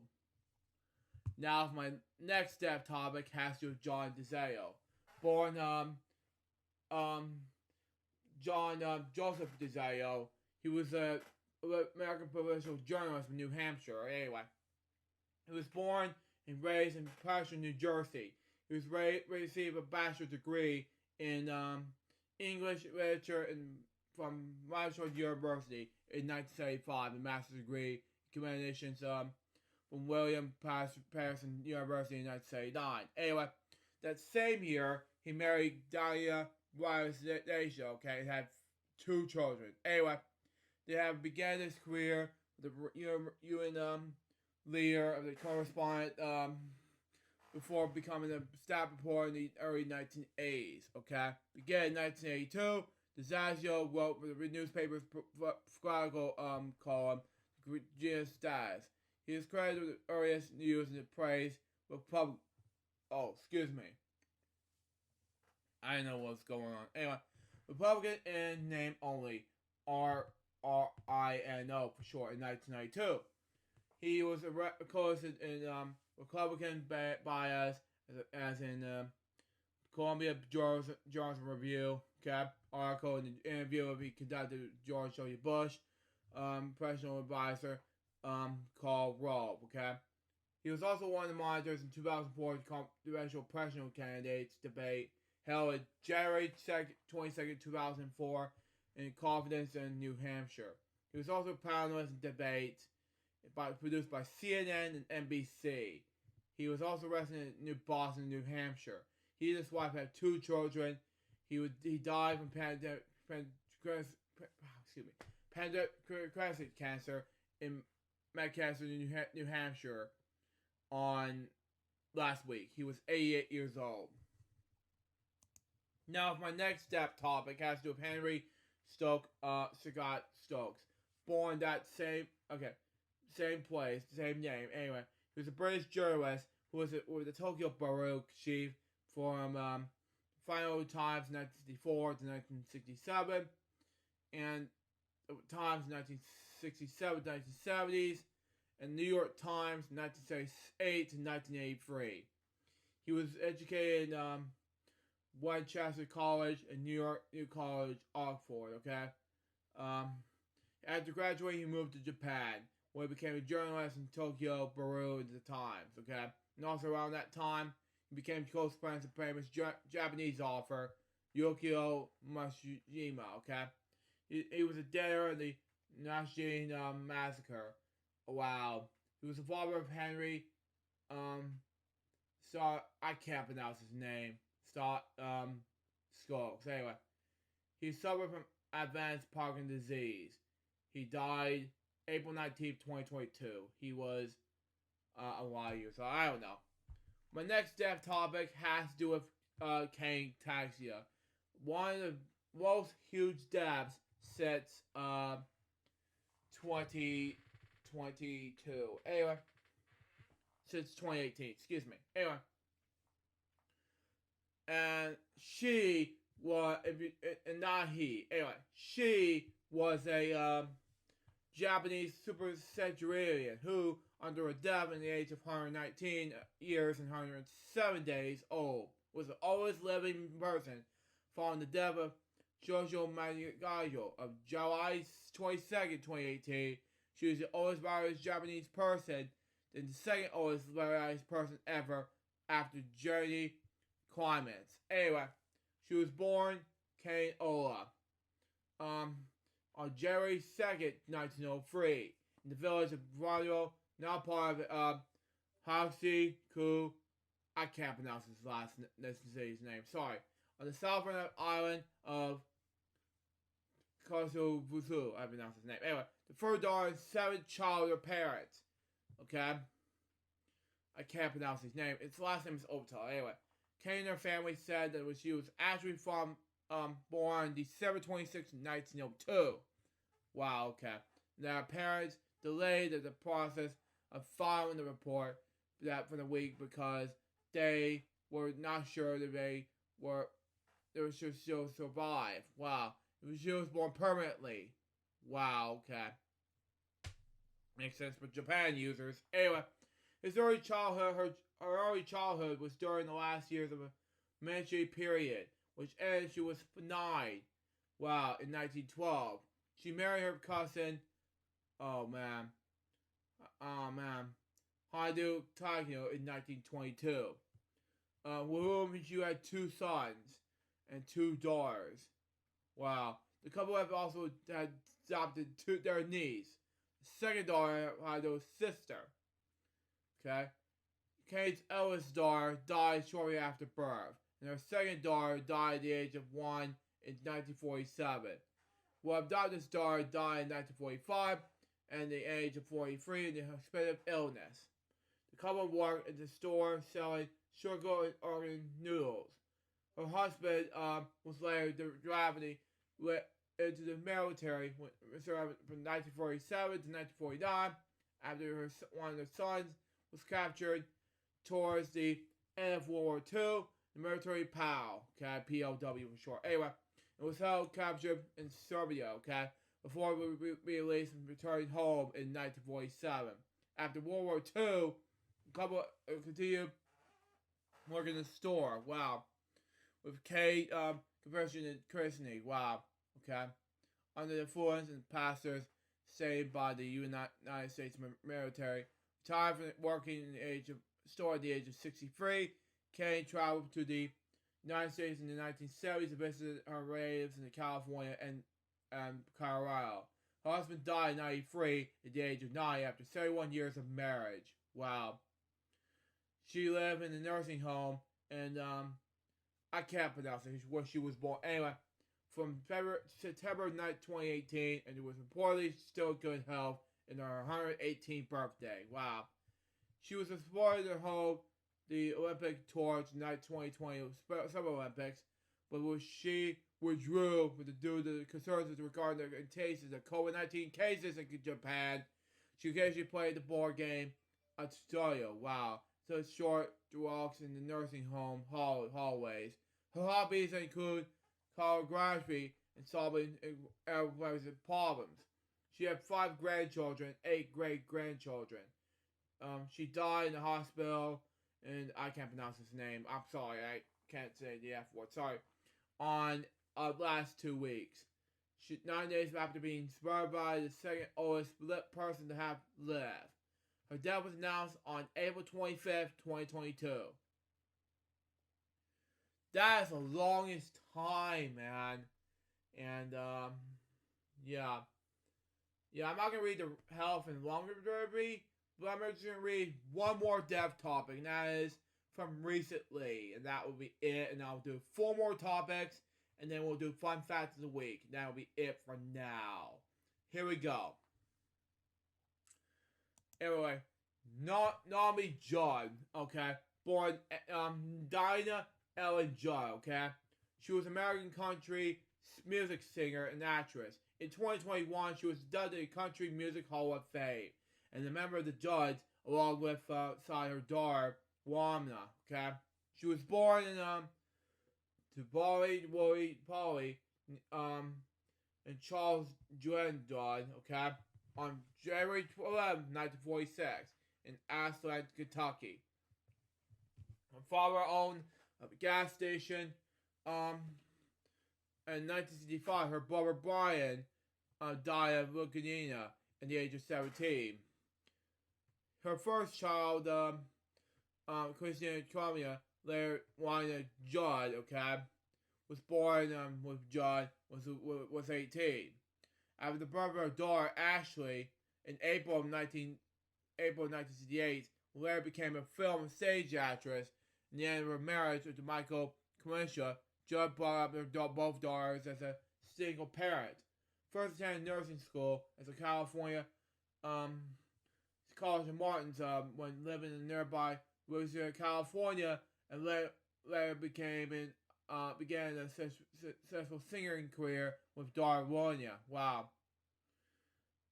The Judds began when her daughters Ronya Judd. She formed a company, the highly successful singing duo, known as the Judds. As country singer music, best known as famous mother-daughter team, the Judds scored 20 top 10 hits, including 15 as number 1, and went undefeated for 8 consecutive years at the 3 major country music awards shows. Wow. In addition, the duo won 5 Grammy Awards and vast array of other awards and honors. As a songwriter, Judd also won a Grammy for country song for the years and wins with the Judd's hit "Love Can Build a Bridge." Okay, that makes more sense. Anyway, 1991, and the Judds life afterwards. Anyway, in 91, after selling more than 20 million albums and videos in 7 years, and the pinnacle of their career, the Judds came apart, and with Ronya Judd was diagnosed with MXC. Wow. The band ended on a high note. Their farewell tour was a closing act, and the farewell concert was the most successful music event in the cable pay-per-view history. In 91, Judd created the Nobby Blood Education Research Fund to raise awareness of MXC, and he used the strength for experience as spokesmall for the spokesmall, something like that, for the Liver Foundation. In 93, she received a Golden Plate Award for the American Academy of Achievement. She continued to act, occasionally won the first acting jobs in the small world of American Graffiti in 1979. Then in 99, she stars Willie Wade alongside Andy Griffith and Gerald McRaney in the film Hollywood Romance. And same year, 99,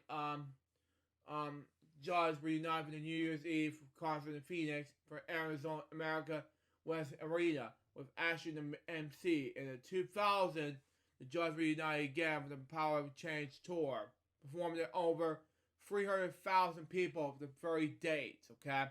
The duo is nominated for the American Country Music Top Vocal Duos of the Year Award in 2001.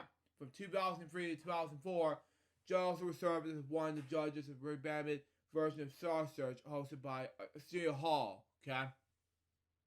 In 2005, Judd began Nami's New Morn, okay? Talk show on Sunday mornings on the Hallmark Channel, okay?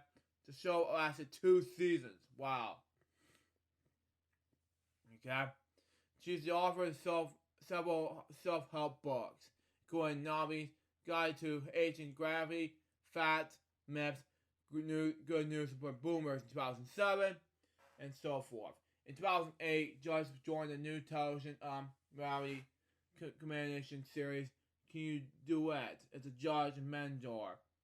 Okay, the show is by producers of American Idol on the air on country music television. Okay.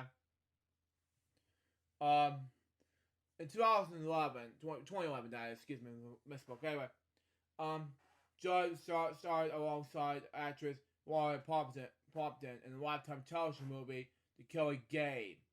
In 2014, she starred as Honey in the evening Evergreen Christmas. Excuse me, misspoke. Anyway, Judd completed with her husband in the first season of the Fox broadcasting reality cooking series My Kitchen Rules. Personal life and death. His second marriage was on May 6, 1989 to Larry Strickland of the Palmdale State Corvette. After the last tour, Judd developed depression, anxiety, panic attacks, anxiety, baldness, trauma, or something like that, and suicidal thoughts. She died in Nashville, Tennessee area today. She was 36 years old. Her daughters tweeted in the park, "Today was three sisters experienced a tragedy. We lost our beautiful mother in the disease and mental illness." Now, without further ado, let's do the moment of silence reflection in regards to these 11 people right now.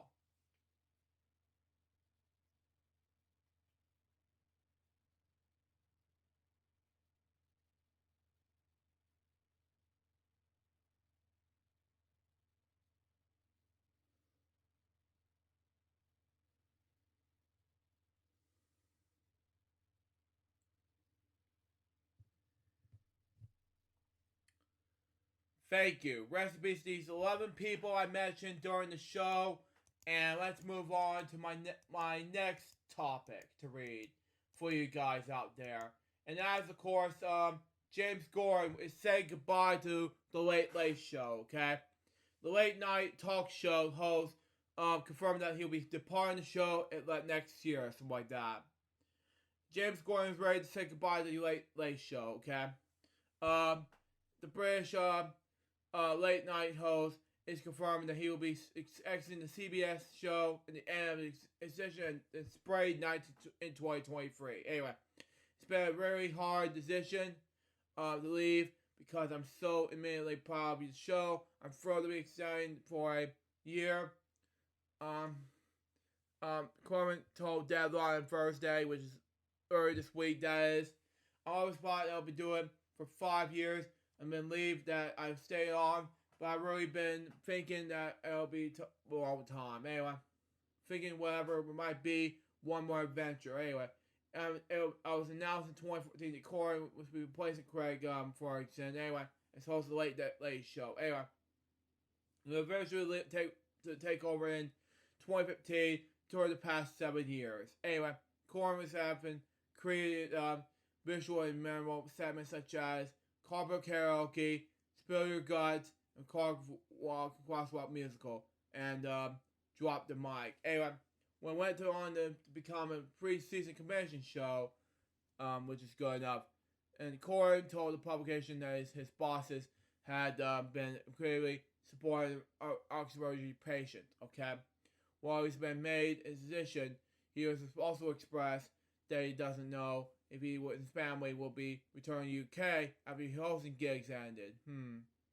It's sometimes something that we think about, we talk about a lot, but we haven't been made a decision on that yet. And so I've said side of things that we will figure out. Corn's shared. I love living here. I love everything it's given. My family and I have never taken this incredible adventure for granted. Every day I've drove down to Sunset to work, and I think that I'm from High Wycombe, something like that. The comedian who was also starred movies in like Into the Woods, which is a great movie by the way, Cinderella from 2015, The Prom in 2011, and Ocean's 8. Knowing that there are some other things that he will be accomplished. I'll try to end right. Okay? There are some stories I like to tell, and he will see come in a bit. Okay, anyway. The fact that that was terrifying, the reason that he do it, he added, before leaving it, sharing that we'll be missing out most about the Late Late Show. Wow, okay. I'll miss the very measure of thinking next week of going to jump out in the plane with Tom Cruise in 2 weeks' time. We're going to miss driving around the White House in the car with Michelle Obama or saying probably lane with Claudia McCarthy driving down Penny Lane, which I'll talk about in the last topic. Anyway, he reflected all of the greatest additions was what the show could be.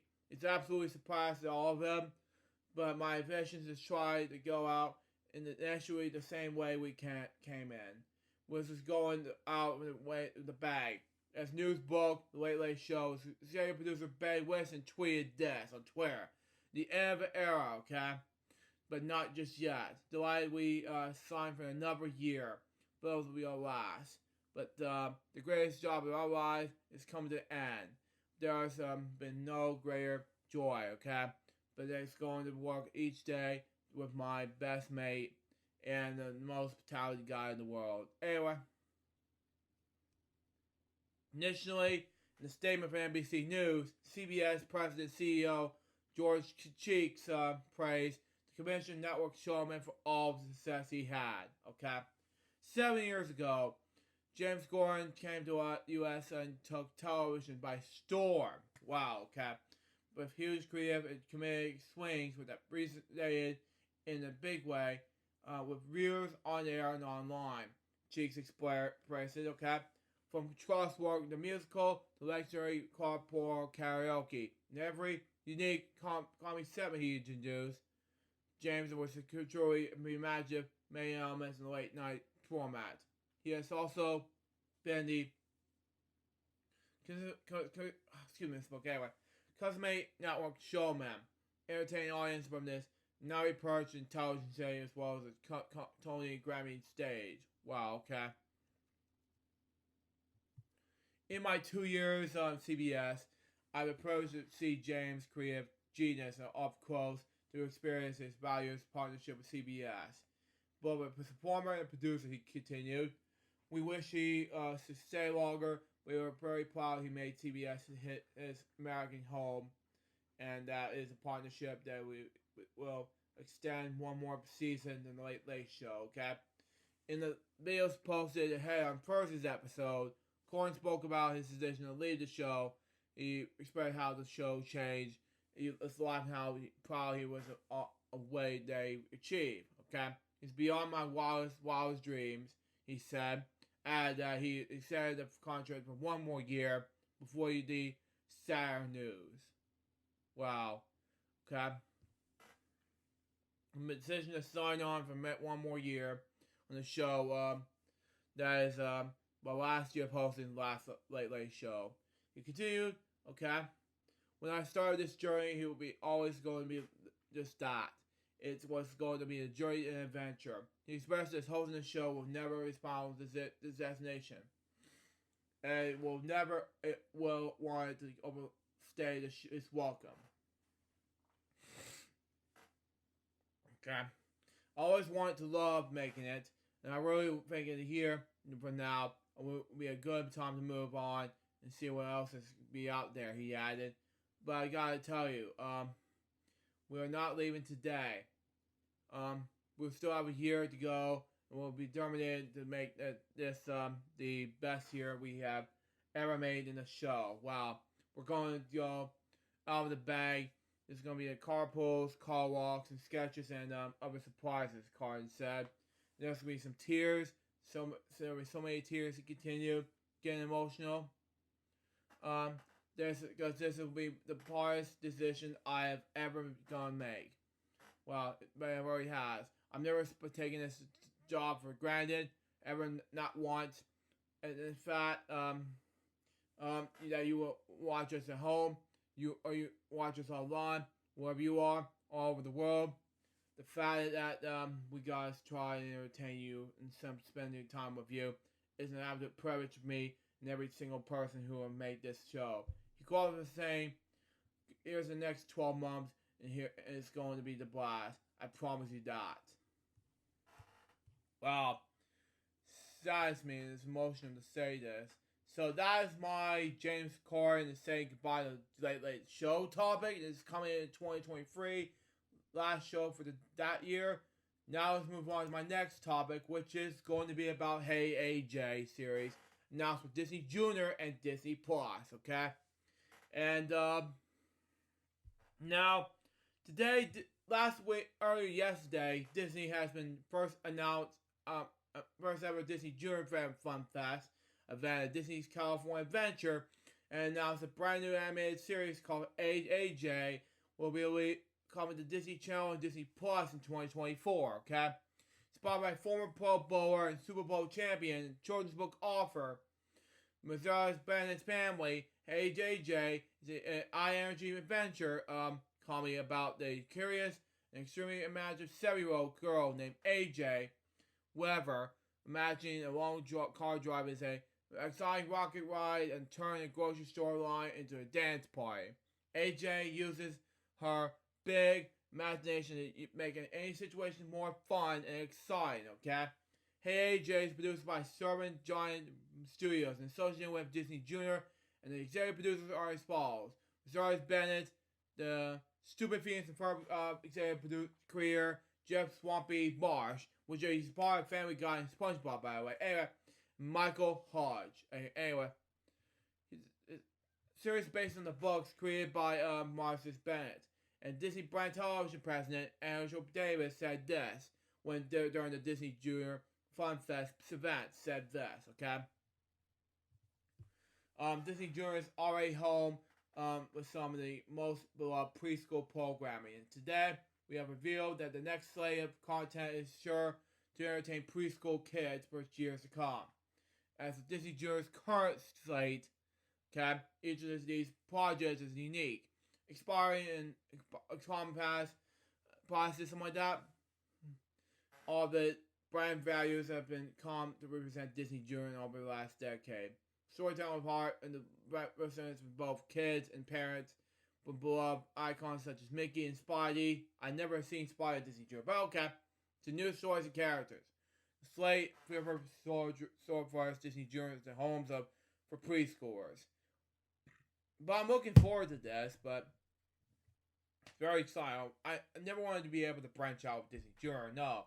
But instead, it would be bad, you know.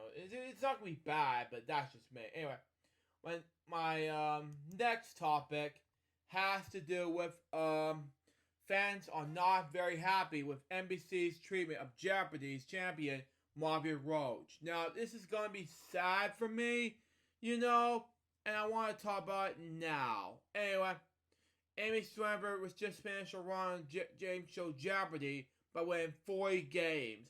And now, another contestant hoping to win be her. 23-year-old Marvin Roach has been doing well, very well on Jeopardy in the last 2 weeks and just won her 16th show. Now, fans are not happy how NBC is treating Tab Maggie. I have to agree with fans. You know, NBC, don't do that. Jeez. The network recently shared a seamlessly kind tweet congratulating her win. She has won $320,081, which is the most won by a Canadian contestant in Jeopardy history. Anyway, it's officially something that you can celebrate before. Here's where things are going to get tricky. Now, said this on Twitter. The 23-year-old lives in Toronto, okay? But Toronto, Canada, has a minus a total of $320,881, the most Canadian contestant in Jeopardy history. Now, saddens me. I don't talk about that. It just saddens me and says by do you remember? I felt worried for fans. It's just knocking off, you know? The way NBC News worried that tweet has made fans upset. I have to agree, yeah. The tweet reads, which I read before. Anyway, tweet also linked the article titled Martha Reach becomes latest LGBTQ Jeopardy Farnham. Wow. So you have to respect that. Jeez. I respect LGBTQ people, and I don't want you to do such a thing like that. Jeez. Anyway, but fans questioned why they didn't use her name in the tweet and why they referred her, I'm not going to say that sport, anyway, organization. Anyway, one person responded, is there some severity of her being a lesbian? Is there some type of unique offsets to be overcome in order to be lesbian to see Jeopardy? I can't imagine to be ever a question of performing. You feel it out as to be a contestant. I have to agree with you, 100%. Others want to write it similarly if you want to be a straight man. I have to agree. I'm a straight man. You know, some joke they have to never been since seeing a tweet about straight male Ken Jennings. You know, that's me. You know, no, because about the guest host in the game show. What do you think about this tweet? It's stupid. You know, I hate to say this, guys, but you don't need to be harsh to this Canadian lesbian. You know, that's just me. She's good at Jeopardy. You know, that's just me. Anyways, my last topic has to do with Paul McCartney performs a special duet with John Lennon at Got Back Tour Kickoff. This happened earlier today. Anyway, earlier this week. Anyway, the Beatles legend Paul McCartney performed his first concert in 3 years in Sponge, Washington. Okay, Washington. Anyway, on April 28th. Okay, delivered the 21st song set that ever even included a virtual duet to his long to finish the Seeds bandmate John Lennon. Okay, the set list which was seen toward the bottom of this page featured 21 Beatles cuts, 6 tracks by Wings, a cover by of Quarrymen, and the rest of the B, the mix of 2 solo songs. Okay, that brought things all the way for current with the live debut of Woman and Wives of the musician's 2020 solo record, McCartney 3. Okay? The standout moments were the but one of the most extraordinary portions of the set came when McCartney returned to the stage to kick off 6 songs in an encore that became with I Got a Feeling. The track appears in the Beatles' final album, 1970's Let It Be. Okay? And it's Get Back documentary, which records the writing of recording sessions of the album. Is one of just a handful of tracks that was part of the rooftop performance that mainly marked one of the last ever public performance by the Beatles. Wow, okay. First of the rooftop event that provided between McCartney and his band on stage, part of the way from through the encore performance of Lennon's vocals was also added to the live mix, of which McCartney sang in the exclusive to that was late while songwriting partner. Wow, okay. With very short footage directly below, McCartney's U.S. tour will continue throughout June 16th, which is so coming up. Anyway, and you will see a little rain stops here. Here we go. Here are some things from earlier this week. Anyway, the Beatles can't buy me love. Wings Junior Faith, okay. Junior Farm, excuse me. Wings letting go. Beatles got to get you in my life. Onto me. Wings followed by Foxy Jam on Let Me Roll It. The Beatles on Getting Better. Women's Lives. My Valentine. Nothing. Excuse me. Not time. Nothing. 1989. By the Wings. Maybe I'm ashamed. I'm just seeing the face. By the Beatles. In spite of all the danger. By the Quarrymen. What We Do. By the Beatles. Dance Tonight by I'm not sure what it is. Anyway, Paul McCartney. Anyway, Blackbird by the Beatles. Here Today. Queenie I. Lady Madonna by the Beatles. I'm not gonna say the F word. Sorry. It's number 20. Anyway, being for the benefit of Mr. Kite by the Beatles. Something by the Beatles tribute to George Harrison. Anyway, oh la dee wobby la da. Anyway, by the Beatles. Anyway, You Never Give Me Your Money by the Beatles. You came in through the bathroom window by the Beatles. Get Back by the Beatles. Band on the Run by the Wings. Anyway, Let It Be by the Beatles. Live and Let Die by the Wings. And finally, Hey Jude by the Beatles. And here's some encore songs as follows. I Got a Feeling by the Beatles, tribute to John Lennon. Anyway, Birthday by the Beatles. And there's a lot by the Beatles on 33 to 36. Harry Skeller by the Beatles, Going Slumbers by the Beatles, and Carry That Way by the Beatles, and VN by the Beatles. So that is all I can have to say about these topics. And I got 3 fun facts of the week topics, and I'm wrapping this show up, okay? We got, today marks the 110th anniversary of Universal Pictures. I'm not going to read all of that history regarding to Universal Pictures right now, because it's getting late right now in my area, but we're going to read you Universal Pictures on the top, okay? It all started in 1912, okay? Legally known as Universal Pictures, legally known as Universal City Studios LLC, also known as Universal Studios, or simply Universal Common Metro Uni, okay? Formerly known name, Universal Film Mastery Company, and Universal International Pictures Incorporated, is an American film production distributing company owned by Comcast, through the NBC Universal Film and Entertainment Division of NBC Universal. Anyway, founded, like I said before, 1912. This is 110 years ago today by a lot of people. Carl Robinson, okay, Mark, pronounce his last name. Anyway, Charles O. Barman, Adam Kessel, Pat Powers, William Salson, okay, David Harsey, okay, Robert H. I can't pronounce his last name. Anyway, and Jules Borner. Universal is the oldest surviving film studio in the United States.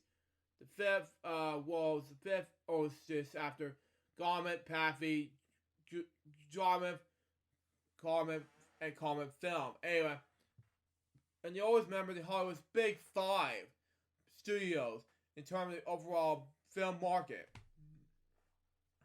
Its studios are located in Universal City, California, and its corporate office is located in New York City. In 1982, the studios was acquired by MCA Universal, which I love as a kid. MCA Universal Home Video, because I loved as a kid growing up, which relaunched NBC Universal in 2004. Anyway, bring back MCA. You gotta love it. Universal is a member of Motion Picture Association, formerly known as Motion Picture Association of America, now known as MPAA, was now known as Motion Picture Association. But anyway, MPA for short. But anyway, it was one of the Bill Free major during Hollywood's golden age. Now, and then we got 2 more. One of them has to do with birthday, and the rest of them has to do with birthdays. Now, birthdays are very special, okay? My friend Len Regala's birthday is today. So, Len Regala, if you watch this right now, aka Kitchen Time LV, happy birthday to you, buddy. You deserve it. Anyway, and then one more I gotta discuss is my friend from Great Britain. His birthday is earlier this week, is Rob Young. So, Rob, if you're watching this, happy birthday to you. You have this great birthday, my friend. You deserve it. And that was the Crazy Bunches web show, episode number 61. Hope you enjoy it. Stay tuned for the next one. It's going to be episode number 62. Not sure what it's going to be about Mother's Day. And, oh boy, I'm getting exhausted after all I've done for the read all night. You know, that's just me. Till next time, Sue Jarvis, goodbye, peace out, baby. We get more Crazy Bunches web shows, guys, very soon. Till then, out. See ya.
Hello guys, Sujaro speaking. Welcome to Bedtime Stories, episode number 138. And today we read you my little going book about Dolly Parton. So let's read it now. Shall we? So we got my little going book about Dolly Parton by Deborah Hobson, illustrated by Monique Dog. Anyway, this is a little going book series. Here we go. This is a country music style-ish. Anyway, the editors would like to thank T. Donnie Gord, editor and publisher of DollyMoney.net, for assistance in the publishing of this book. This is a Golden Book New York release. Copyright 2021, but a lot of it's 2021. Anyway, but yeah, there you go. On that. Anyway, she was born in Dolly Rebecca Parton on January 19th, 1946, in a one-room cabin in the foothills of the Smoky Mountains in Tennessee. Okay? Dolly was the fourth of 12 children. Wow. Okay? Each morning, her daddy went off to work, carrying her lunch in the battered old dinner bucket. Her mama cooked and cleaned from sun up, okay, pronounce this word, sorry, to dark, then mud clothes and stitch quilts by the light of the Carlson's lamp. Her family might have been poor, but Dolly's life was rich, but with music and love. Wow. Makes more sense now, anyway. But, great enough to make more sense in this book and tales, but, that's just me. Next page. Anyway. Dolly and her sisters and brothers made their own fun. Anyway, for the time she was little, Dolly pretended she was a star. Wow. She perched on a wood pile of should in the cabin's porch, okay, to perform the chickens, okay, the ducks and her little brothers and sisters. Wow. Makes more sense in any way. Sometimes, though, her audience just crowd off and wander away. Wow. One chilly fall, okay, Dolly's mama made her a special coat for colorful scraps of cloth. Wow, okay. Kids at school call it a bunch of rags. Wow, okay. The teasing made Dolly sad. I felt worried for her 100%. Anyway, but she wanted to take off her coat. Wow.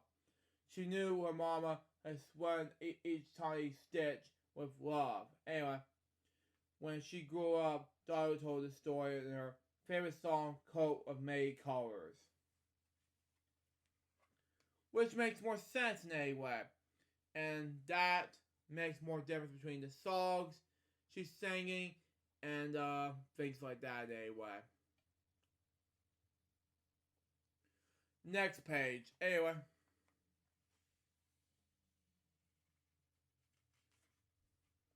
Dolly also loves butterflies. Wow. Flirting and flying the sea. So free, something like that. One day, when she was a child, she followed a bright orange monarch and got lost in the woods. Wow, okay. Suddenly she heard a bell. And it was a family cow, Bessie. Dolly ran over and grabbed the leather collar her daddy had made for the animal. Dolly hung her on tight, stumbling through the briars and bushes as Bessie led her all the way home. Wow, okay. Dolly, a bit like the beautiful butterfly herself. Gentle and colorful, okay? She lights up on the stage in the fancy outfits. Okay. And she enjoys showing off her gorgeous, glamorous wigs, okay?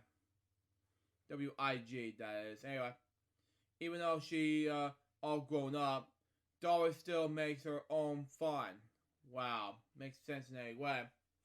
But butterflies, Wow. I can make sense in any way. So there you go. She loves her dress, so there you go with that. Next page. Anyway. Doll was only 10 years old when she began her appearing on local radio and television shows.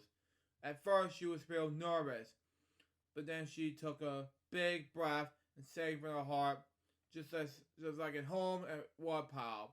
Her dazzling smile and clear, high voice charmed everyone. Wow. Doll was on the TV before her family even owned one. Wow. Makes sense in any way, Dolly. And, it was great and all. That's just me. Next page. Anyway, as a girl, Dolly set her sights high. She dreamed of singing on stage at the famous Grand Ole Opry in Nashville, Tennessee. Okay? From there, people all over America would have her on the radios. I want to be on the Opry. Okay. Dolly was the only 13 when country music legend Johnny Cash introduced her to the Grand Ole Opry. That was a big time. Wow, okay. Dolly stepped up in the microphone. Wow, okay. She sang for God and for her mama and daddy and for all the people who believe in her. Everyone loved Dolly. Wow. Makes sense in any way to people have loved Dolly and maybe kiss her and everything for little kids and things like that. Born in the 40s in any way. Late 40s. Next page. Anyway, as the high school graduation ended, Dolly declared that she was going to Nashville to become a star. People laughed, but that was only making her more determined to succeed. Wow. The very next day, she hopped on the bus to Nashville with just her guitar, her songs, and a few belongings packed in her free paper bags. Wow. I felt like happiness to you, Dolly, at this point, It's just, you're great at it, by the way.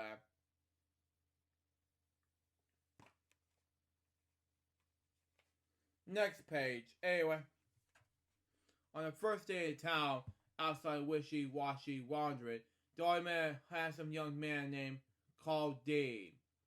It was a love at first sight. Wow. 2 years later, Dolly and Carl decided to marry.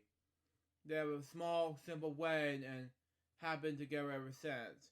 Although they never have children in their own, Dolly and Carl opened their hearts and home to help raise some of Dolly's younger brothers and sisters. Wow. Makes sense anyway. And because of that, it was great to see the book look like this in the book. But besides this point of Dolly Parton, wow. Great to see Dolly and Carl married, That's just me to see what happens. Next page. Anyway, years later for their 15th wedding anniversary, Dolly and Carl decided to make up for their simple way. They marry again, and this time, Dolly wore the Cimarron gown, okay? They got in the RV and they went on a camping trip. Wow. Makes sense in a way, even though Carl and Dolly is just, I don't know what happened to their children or whatever, but makes sense to me in any way.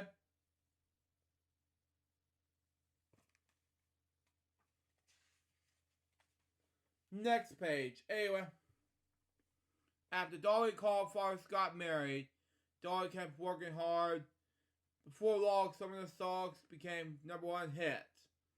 She started to win big awards, including top female country singer of the year. Dolly didn't limit herself to one kind of music. She made a big splash in pop music as well.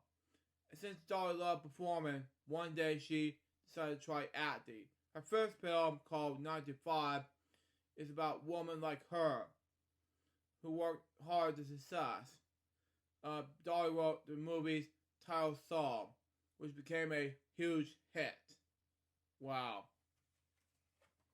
Makes sense in any way, book, but you know what?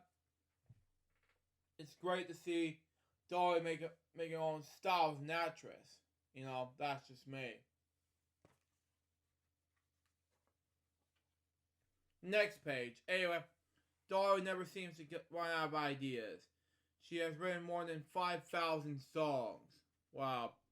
It's no wonder why Dolly's list of awards for songwriting, music, and acting fills many pages. Okay. She has changed country music, and she has made television shows and written books as well, which I'll talk about a little bit. But in some bedtime story episodes, I don't know. We'll see what happens. Dolly's one of the most hero-honored American performers of all time. While with being a creative person, she is a successful businesswoman. Each year, people flock to Dollywood. Okay, her theme park was the Smoky Mountains.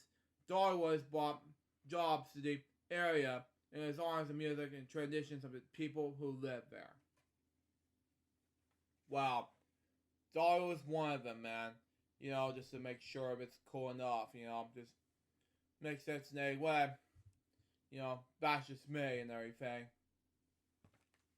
Now I'm going to finish off this with 3 more pages in the book. Anyway, Dolly also helped in other ways. Okay? Out of love for father, who never got a chance to learn to read, which is my point of view, Dolly Parton does read and wear glasses, you know. And, yeah. She began Dolly Parton's Imagination Library, which makes sense to me. Each month, Imagination Library sends free books to more than millions of preschool children, which is good enough.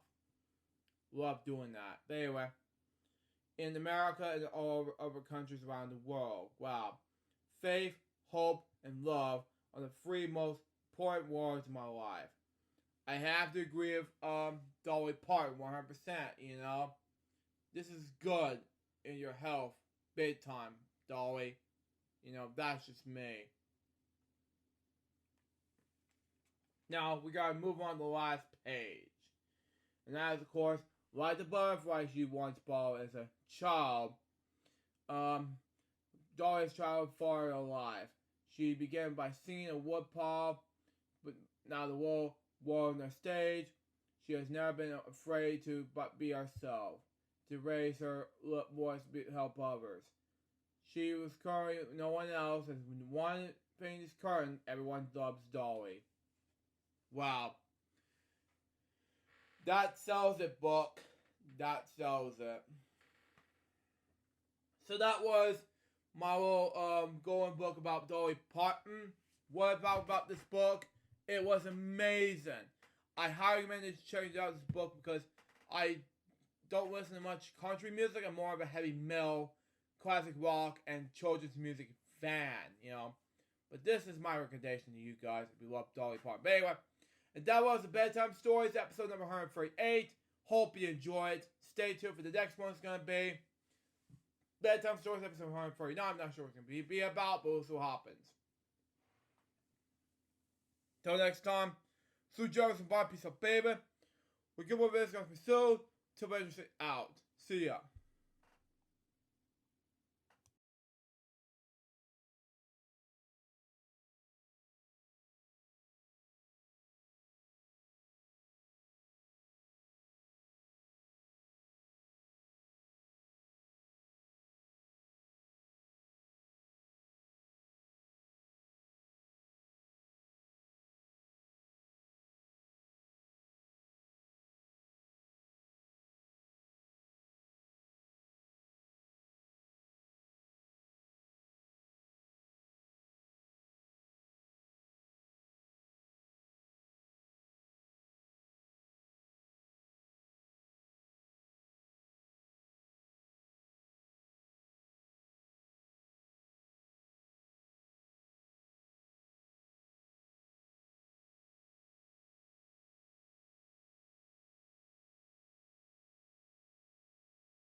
behind my eyes. Well, guys, this is first part 31 of the Twitch Quad special. We'll be back until we get to the MobileCon. See you there.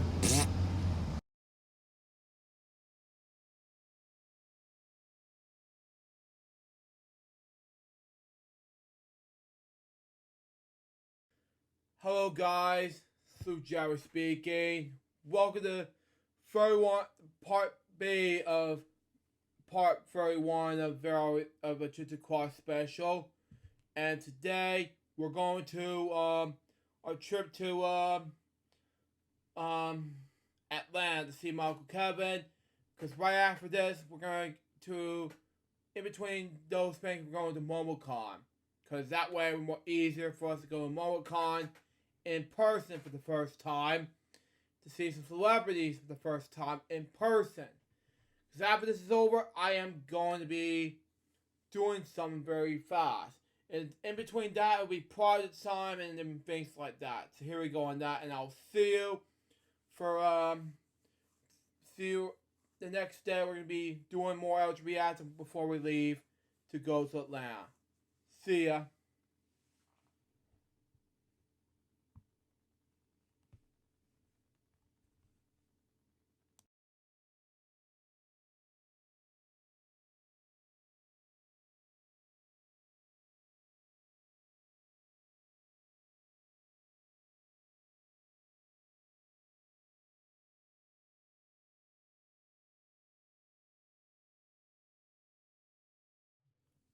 Hello, guys.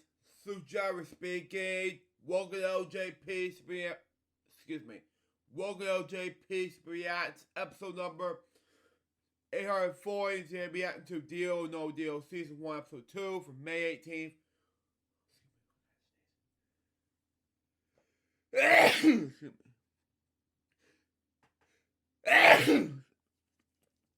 Anyway, May 18th, 2022. React to this beginning in 5, 4, 3. Excuse me. 2, 1, go.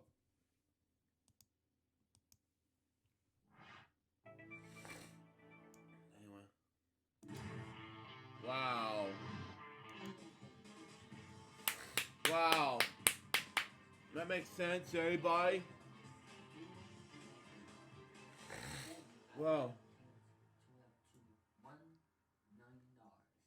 Okay. Makes sense.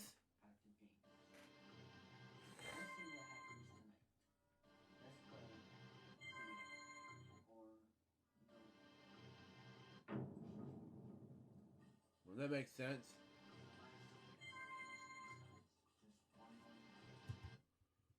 Okay. That's not bad going for one day.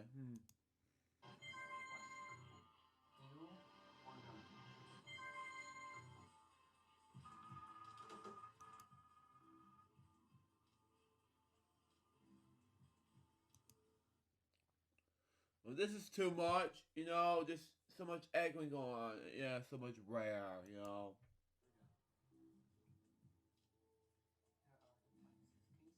Okay.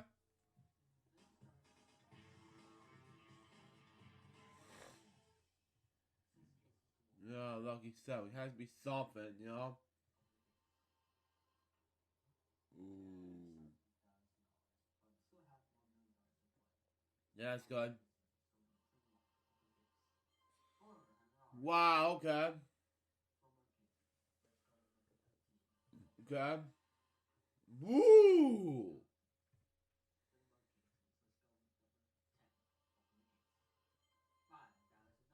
Okay.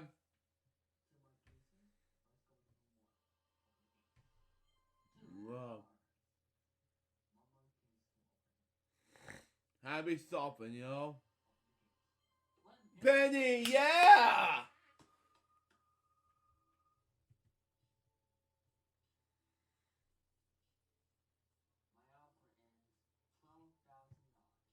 Wow, okay.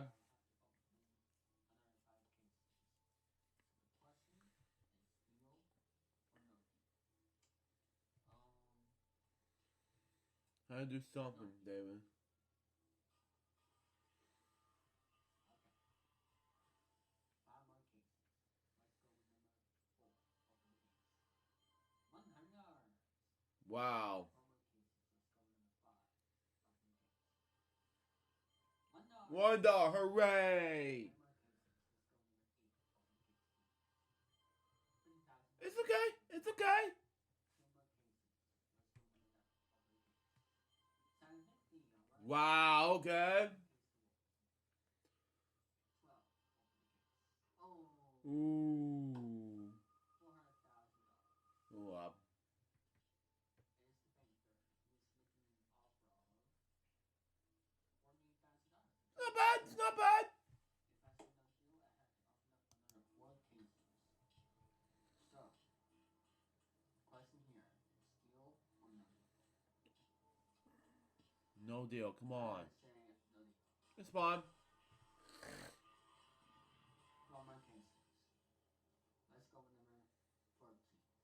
cases. Let's go with number 14. Open the case. Okay. $5. Wow. 3 more cases. 15. Open the case. $10. Hooray. 2 more cases. 16. Open the case. Ooh. One more case. 17. Okay. Gotta be agree on this one. Okay, not bad. Wow. It's not bad. Alright, it's the banker. He's making an offer of.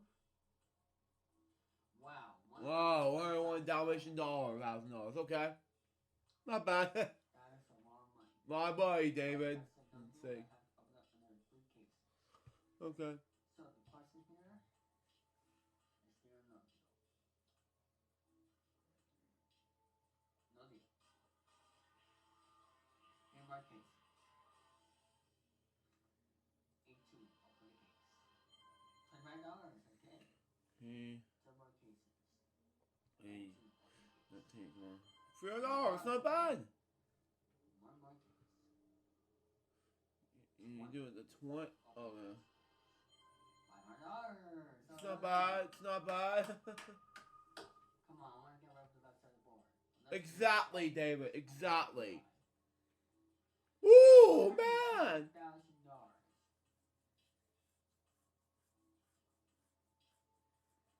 No deal. Can you at least get $1 million? Let's find out. 22. Open the case. Okay. $10,000. Hooray. 1 case. 23. Open Okay, the case. it's counting down the marathons. Wow, okay. But look at that board. We still have $1 million, $300,000, and $100,000 still in play. Okay.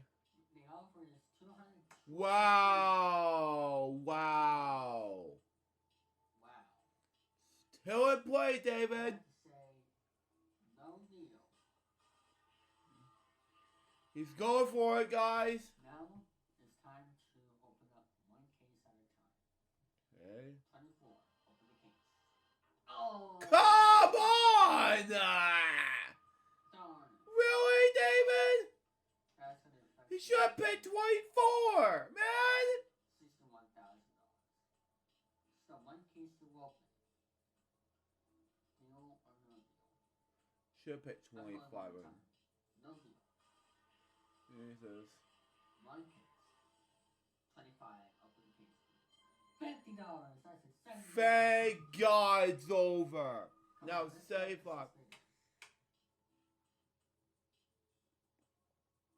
There we go. $102,000. $2,000. $102 Dalmatian dollars. Still $30,000.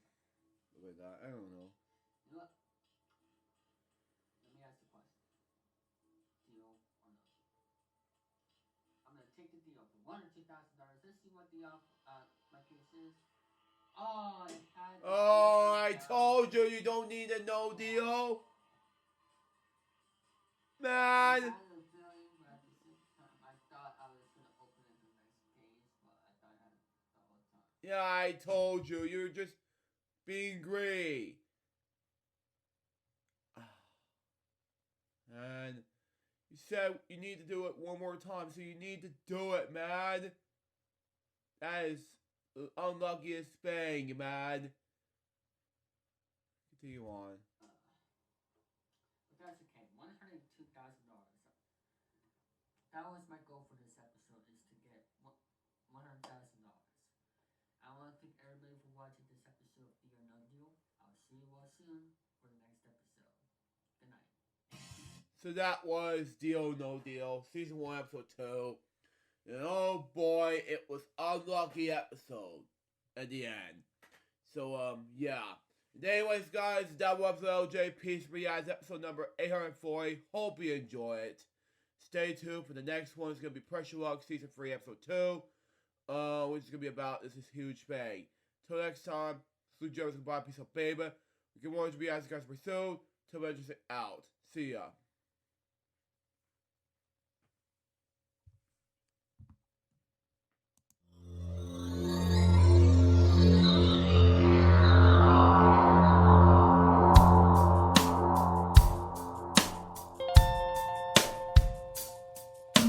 Given unto me this life I'll never take for granted, and given all the time I failed to really understand it, I never sought to meet the maker of reality, the one who gave the life that which is always happening, but I tried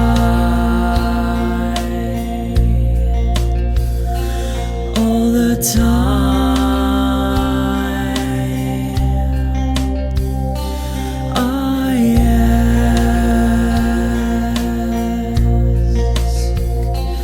I ask, why me? Why was I the one to see things as I do under the moonlight and the sun? Perception is the question, and the giver holds the key.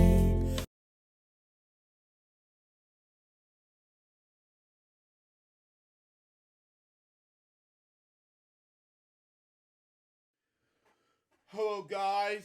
Sue Jerry speaking.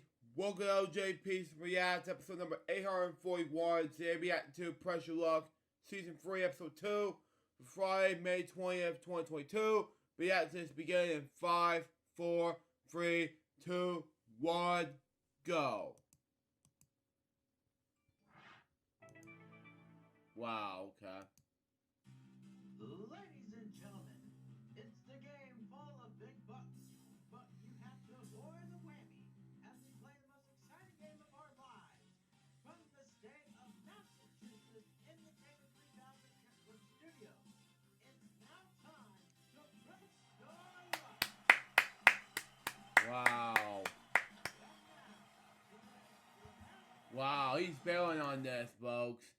Well, and the round is back, okay? You see the host and the intro stars. Yeah, I have to agree with Justin on this one.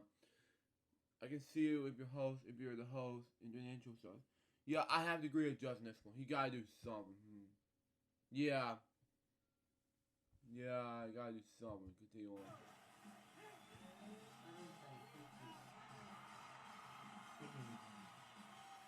And welcome to Pressure Luck. This is the game show where the person say get big bucks, but they attack people who need them. Today I'm here with three new great players who will be facing each other for a whole lot of money. Today we have our three contestants, starting off with Warrens. How you doing, Warrens? Hello, David. How you doing? Doing well. I've seen you play Pressure Luck before on YouTube.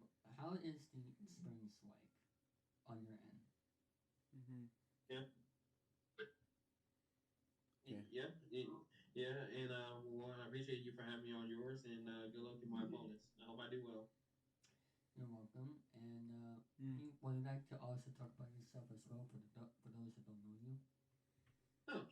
I am 25. I work part time at a thrift store. I love game shows, classic and current wanted game shows like Real Fortune, Jeopardy, Price is Right, Pressure Luck, the reboot, and lots of other classic game shows that are rebooted. So yeah. Wow. That's And really I also play guitar. That's great. Wow. Alright, and next up we have Zach Dara. How you doing, Zach? I'm doing good, David. You were here I'm doing good, David. You were here last season, I believe. Would you like to tell everybody about yourself?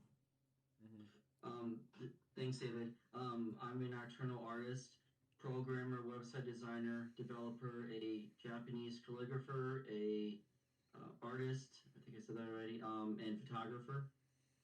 Alright. Wow. And next we have Scott. How are you doing, Scott? Pretty good, David. So, would you like to tell everybody about yourself? I'm 22, came from Lakewood, Washington, and I'm a sports fan, game show fan.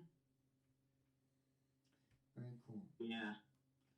So, are you all ready to play Press the Luck? Yep. Yeah. Alright, so, like I said before, every game counts because currently, right now, that thing is in the top of the leaderboard. Like I said before, 143,466. Who will be next in the standings? We'll decide to find out here right now. And Yeah. Yeah, so we're gonna get started here right now with playing Press It Up. Here we go with the special round. Here is the first round. Lawrence, your turn. Okay. Okay. This is not hit 0 and stop. Great spin. Hey. Okay. Wow, okay. Zach, your turn. Makes more sense anyway. Stop. Oh, Wow, Zach. Zach. Scott, Wow. your turn. Watch it, Zach. I don't know what to do with you. Anyway. Hey, give me a 3. Give me a 3. Come on and stop. One spin. Wow, okay. Alright. Lawrence, your turn. Let's do that again. Maybe. And stop. One spin. One spin, okay. Alright, Zach, your turn. Okay. Okay. You gotta make more difference than that. One spin. Okay. One That's spin. good. Scott, your turn. Scott. Mendel. Okay. I'm gonna spin. Come on. Give me 3 spins and stop. One spin. You gotta spin again. Oh, and spin again. Yep. Exactly. And stop. And that's okay. That's okay. Rod, number 3 now, Lawrence. Come on. Anything but the goose egg or the bagel. Stop. One spin or done. Wow. Alright, stop. One spin. Makes sense. Okay, stop.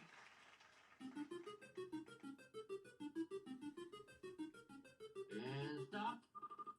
3 spins. Wow. Now time for the next round of the spin round. Lawrence, your turn. Let's start head off big and stop. Said stop. Hello. Okay. 3 spins. Wow, okay. That's how you play it before. Thank God. Okay, Zach said stop. One spin. Okay, makes more sense. Anyway. Alright, stop. 3, wow. Makes sense. Stop. One spin. Wow. So, at the end of this round, we have Lawrence with 8 spins, the summer, Zach with 6 spins, and Scott with 6 spins. What Wow. happened around the big money round? We'll check that out right now. Here Wow. we go with round number 1. As you can tell, we have over $205,000 in cash and boxes on board, but there's also some rain, so stay away from them. And we are going to start with the player with the fewest amount of spins, and that'll be Zach. Okay. Press the look at pass. Wanna press my luck? Alright, here we go. Yeah, okay. You don't need to do something without any money, I guess. Stop. So by 1,700 in spins. Wow, okay. Alright, you're in first place, $1,700. Press the look at pass. I wanna press my luck. Wow. Wow. You gotta do something, Zach. Stop. Stop. Cloning. Wow. Got 6,750. 2 spins to go. First place still, 8,450. But not good. I wanna press my luck. Okay.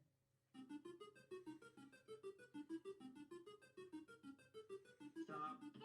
Stop. Oh my God.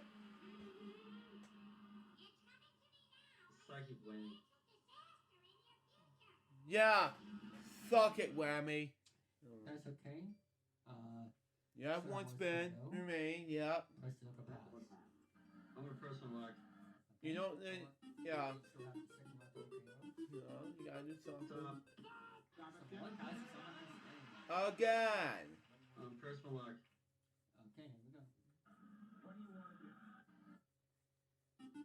Okay. Stop.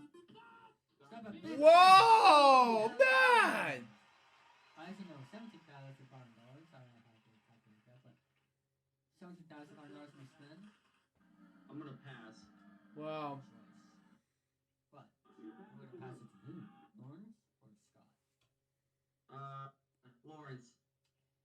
Oh, Lawrence has the extra spin, but we're gonna go to Scott here. Okay.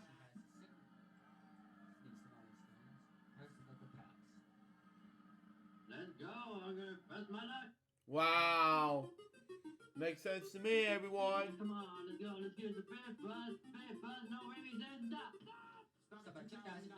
Makes sense to me. Alright. Last space to go. Press the pass. I'm gonna press my luck. Alright. Yeah, come on. More fifth buzz. More fifth buzz. And stop. Stop at $2,500. Wow. Okay. Alright, $4,500 for spin select. Press the pass. I'm gonna go on. Alright, gonna go on. Okay. Yeah, come on, let's go. Fifth buzz, no whammies, and stop. Stop at Wow. $5,000. Wow. Wow. $29,500. 8 space to go. Press the pass. That's a huge amount of money there, Scott. That pass it will go to Zach, right? Yep.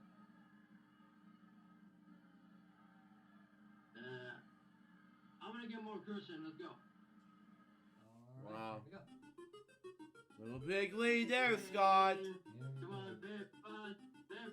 Come on, fifth buzz, no whammies, and stop. $1,500. Wow, that's a big lead. I'm gonna pass. Alright, it's gonna pass Ooh. to Zach, who has 2 spins he has to take. Good luck. Wow. Right. Has to do something. So we go back to Whoa, man!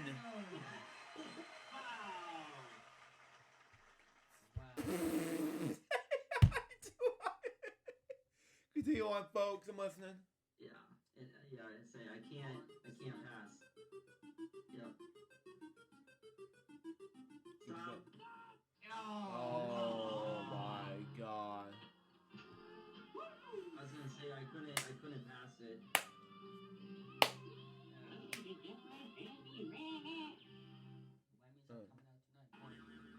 So a wild game left. Oh. Okay. Alright, Lawrence, Lawrence, we have to take care. Alright. Just anything but the devil. Stop. What? Man. Stop. So 2,250. Wow, okay. Makes sense. Alright, next spin. Okay. Let's go again. Let's go again.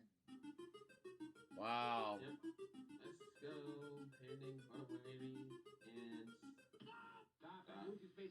Back to spaces to 2,750. Wow. 7 spins, $5,000. Okay, I'm gonna wait a second because it's kind of running behind. Okay, it's caught up now. Right. Let's go again. Well, okay, Lawrence. Okay. Anything but the whammies. 50,000 looks nice. Stop. Stop at 1,750. Any spin. Well, okay. 7 spins, press it like a pass. What's your pleasure? Let's go again. Let's go again. Okay. Yep. Makes more sense, huh? Stop. $1,300. Okay, 2 spins, press it like a pass. Keep on. Keep going. Keep going, David, please. Yeah, please, Lawrence. I mean, David, excuse me. That's money to spend for anyone whammy. Stop. $1,400. keep going. I gotta be trying to get. I always gotta catch up. Let's keep going. Stop. Stop at 1,000. Wow. For spins. What do you want to do? Okay. Let's keep going and let's keep going. Hear yourself in lines, you know. Stop it. Go Back back. to Wow. Okay. 26,000. You almost there, aren't? Let's keep it going. Let's keep it going. Yep. Well, at least you not get whammy. And stop. 20,000. Whoa! Yeah.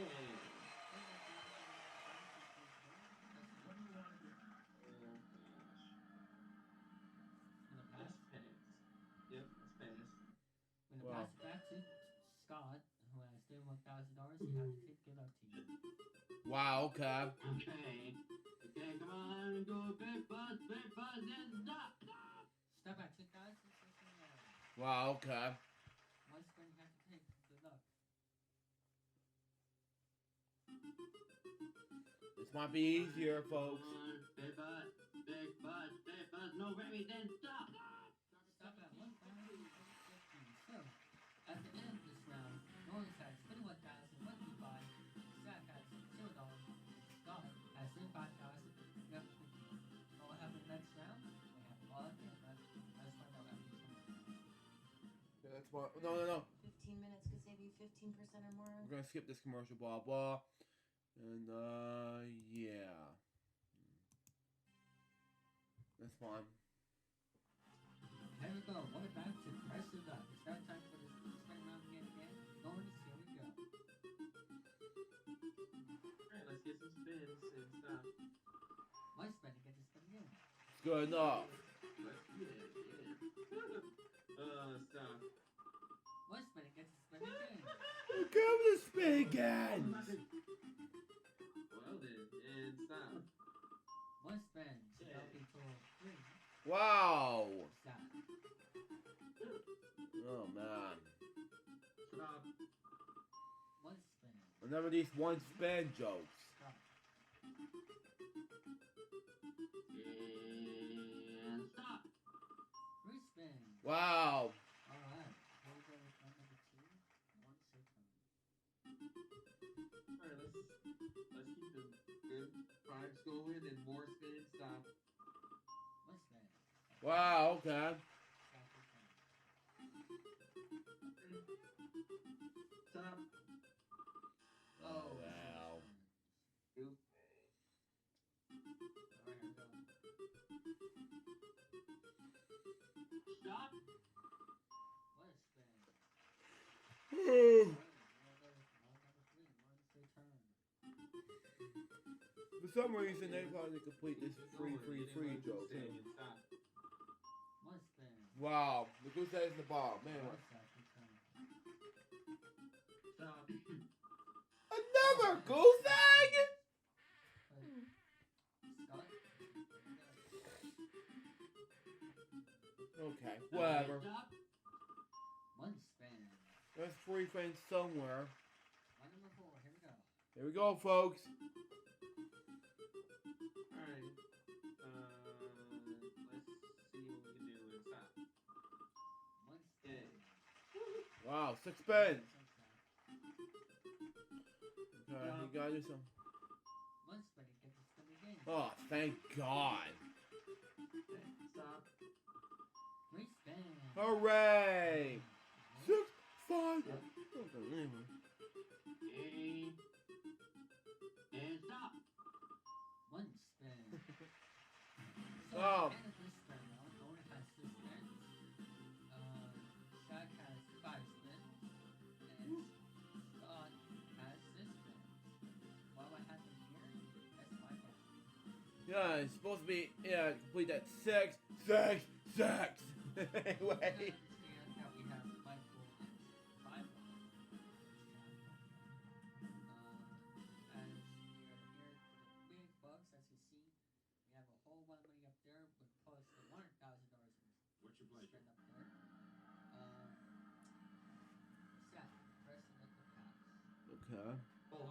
some luck.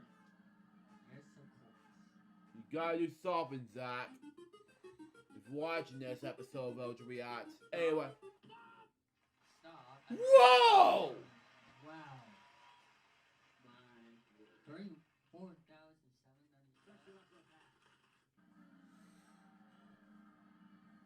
I'm gonna press on luck. Again. Bye. I was like, what are you doing, David? You gotta do something. Stop. Pass the whammy, man! 695. Wow. I'm gonna press my luck. Wow. Pass it. Stop. Oh my god, whammy! I was trying. Oh god. Well, this whammy. One more whammy, and you'll be out of the game. Oh man. Okay. 2 spins left. You gotta be careful, Zach. Alright. Here we go. Here we go, Zach. Yeah. Excuse me. Stop. $4,500. Wow. Okay. I'm gonna press my luck. What's your pleasure? Alright. Stop.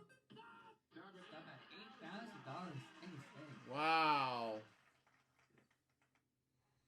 I'm gonna press my luck.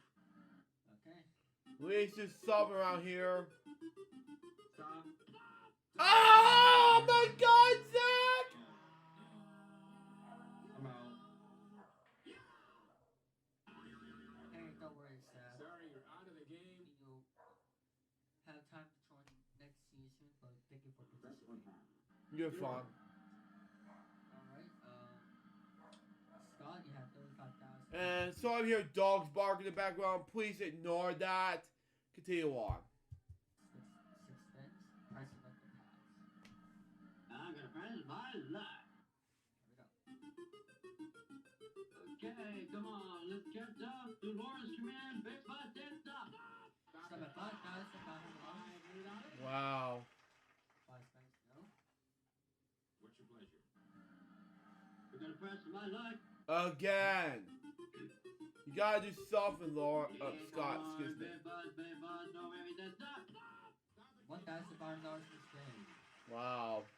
A lot of money here. Alright, 42,350. Price of luck and pass. I'm pressing. Okay. Okay, Big Butt, come on, Big Butt, no worries. Come on, please, and stop. And First whammy of the night. That sucked. Yeah. that's okay.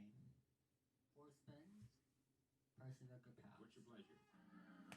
Gonna press my luck. Had to do something. Okay, come on, Big Butt, no more whammies. Come on, and stop. Stop. I trip to the Dominican Republic. By about Ooh.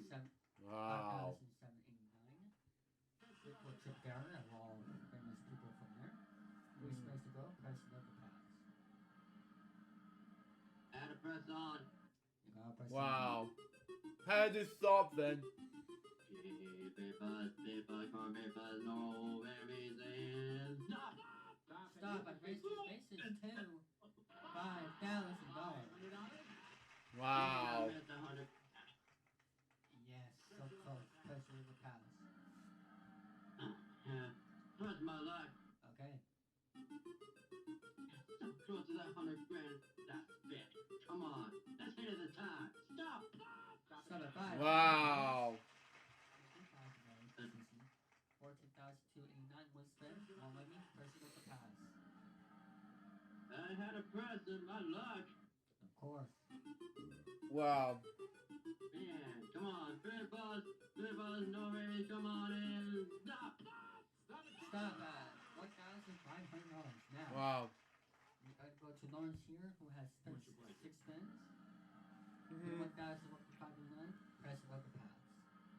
Yeah, that's going for it. Going for it. Here we go. Wow. Good luck, Lawrence. Something good. Just anyone whammy. Stop.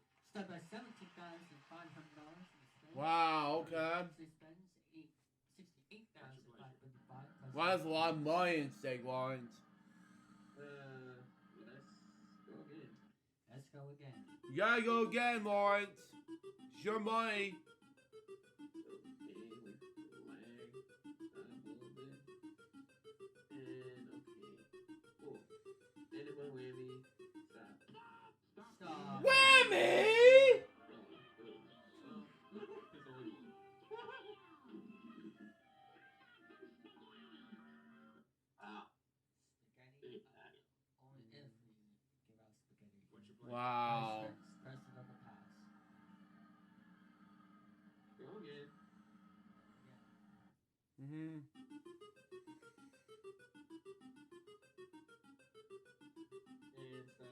stop. Stop at 1,750. Press another pass. Let's keep going. Let's Gotta keep, catch up. let's keep it going. Had to soften, Lawrence. Okay, and stop. Stop at $1,500. Wow. Sure, Lawrence by What's your 12,500. pleasure? That's doable. Let's go for it, David. Yeah, you gotta just soften, Lawrence. You're in big trouble now. And stop. Stop across the board to $2,000 in spend. Wow. I'm sure he thought it was going to be that first space. But I don't want to.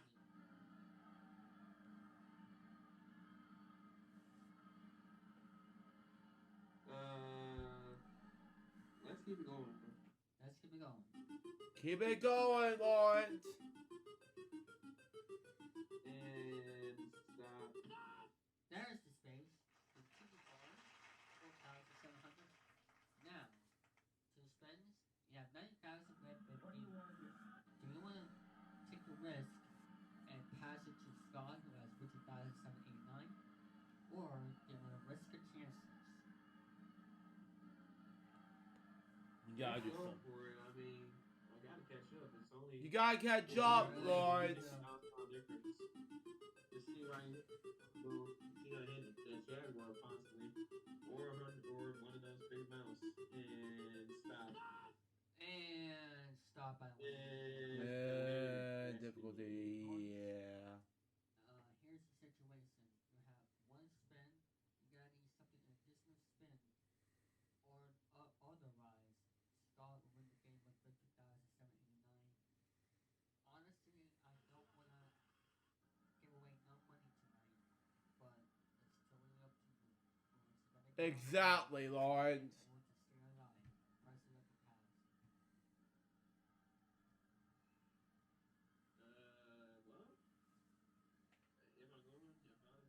go down swinging.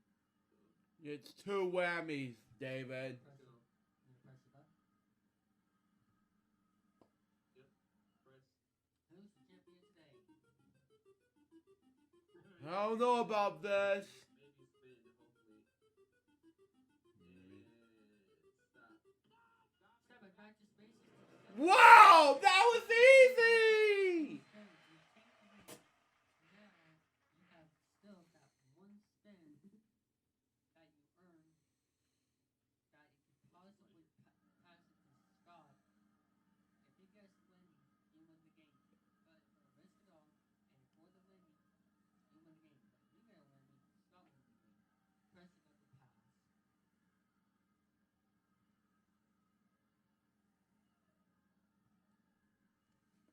Gotta do something. It's a very steep margin because it's only what, like literally, like not even. It's only like a 1789 difference. He can catch up easily. So let's go for it. Oh my God. Oh Lord. Come on, no more lucky whammies. Want that stupidity. Anyway, stop. That is a good idea. You want it.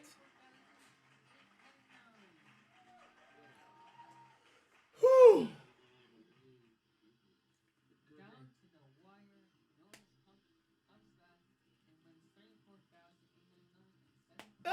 my God, Lauren, you won it! You have 2 whammies and you won the lot of money. Jesus. Yeah. Exactly, David.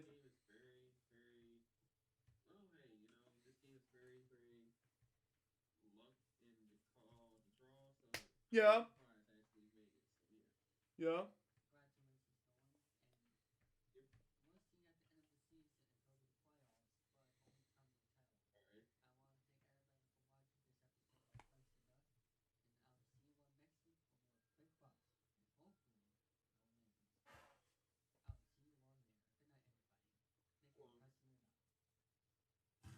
So that was Pressure Luck Season 3, Episode 2.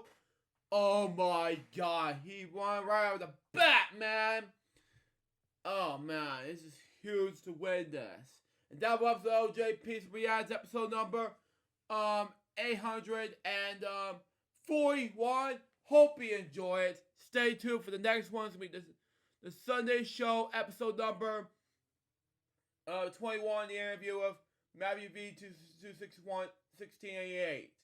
Now, man, excuse me, I gotta pack up and leave, cause in a several hours from now, I'll be Atlanta, to go to MobileCon, cause I'll be taping LGB ads there in Atlanta, and be there just because I want to be at some places just because. Hang tight, LGB ads will be on the road. Until next time, this is Jerry's Bob, peace out, baby. We can watch LGB ads, guys, be soon. Till then, just out. See ya.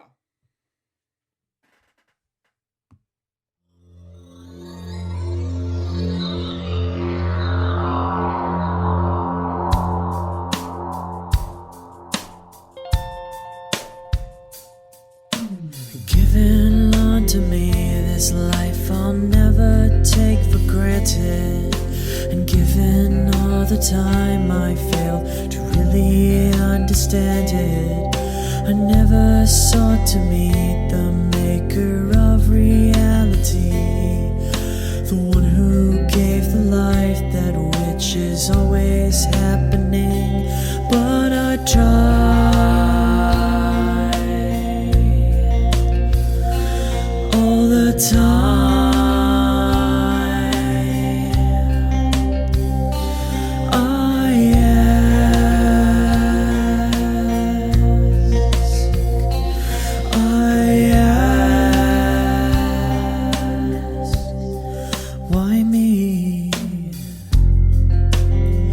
Why was I the one to see things as I do under the moonlight and the sun? Perception is the question, and the giver holds the key.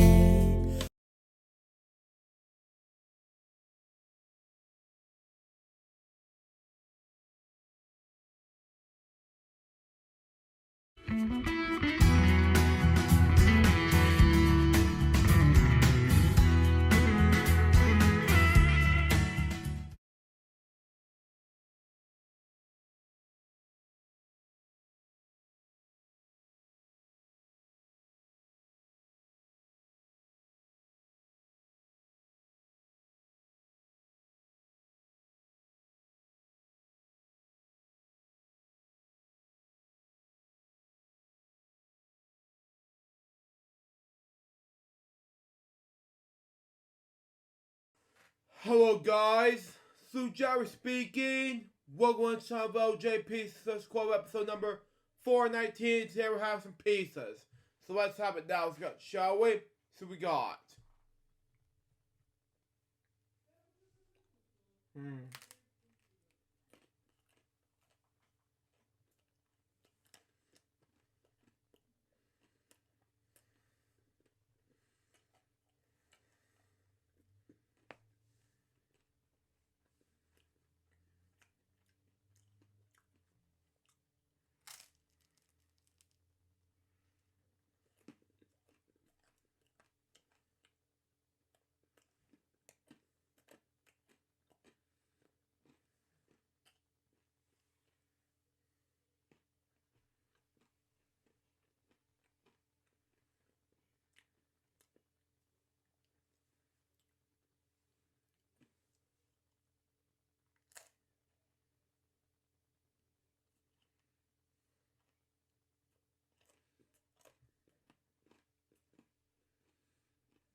I'm giving this a 10 out of 10 overall.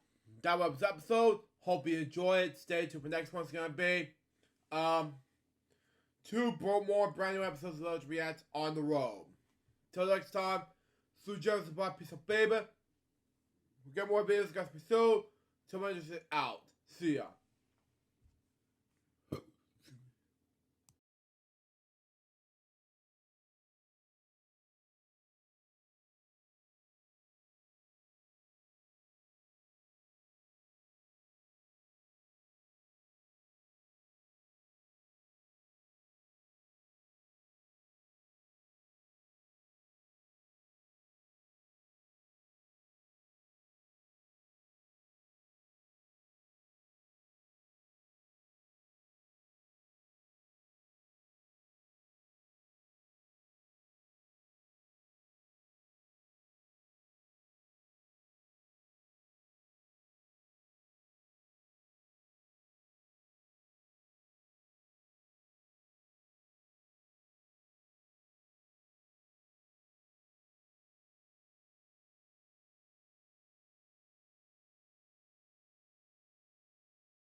Hello guys, Sujara speaking to you from Atlanta, Georgia. Welcome to Food Reviews, episode number 505, and today we'll have some Circle K, this old dragon thing, whatever this thing is called. with the balloon section on it. So let's have it now. Shall we? So we got. So it's gonna be a short food review episode. And after this, I'm gonna make it LJP's Reacts episode. Here we go on that. Anyway. So let's open it now. Here we go. Now it'll be something I really wish I want to eat in MobileCon, but I really want to do something. But anyway, I got a Circle K though, but that's just me, of course. But let's see it anyway.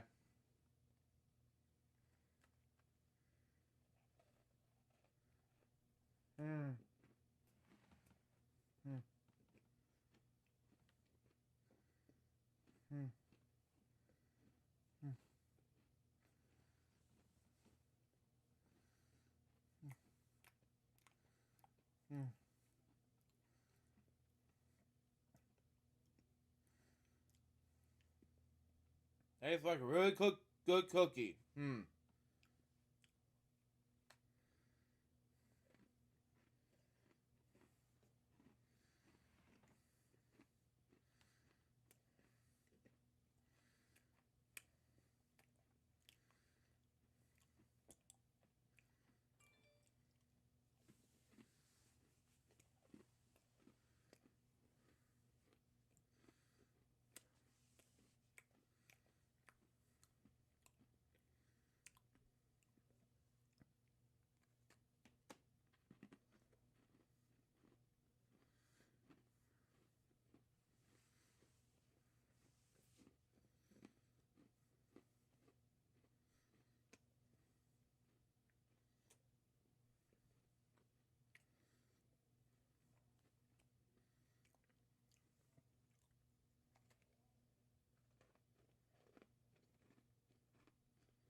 Give this cookie. Guarantee you love it. A 10 out of 10 overall. That was this episode. Hope you enjoy it. Stay tuned for the next one. It's going to be 2 brand new episodes of LJP's React. Till next time, Sue Jarvis bought a piece of baby. We get more episodes guys pursue. Till then, just say out. See ya.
Hello guys, Jerry speaking to you from Atlanta, Georgia. Welcome to LJ Peace Reacts, episode number 842. Today we react to Matthew Vargas interview for the Sunday Show, episode 21. And react to this beginning in 5, 4, 3, 2, 1, go. It's interviewing Matthew Vargas. I mean, that's his last name. Excuse me. Anyway. Although I'm not gonna read the show, I'm not gonna show the chat would play. But anyway, let's just move on. Anyway, let's turn up my TV so we can all hear this. But anyway,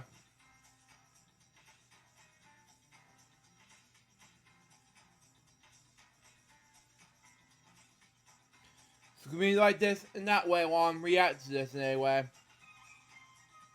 But anyway.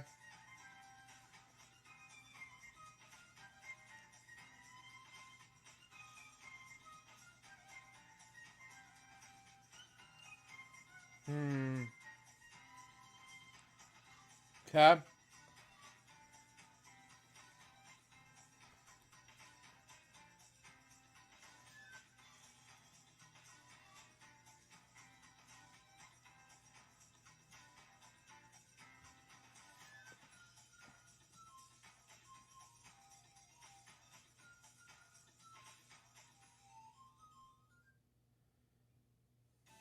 You watch the 25 KBR TV. Okay.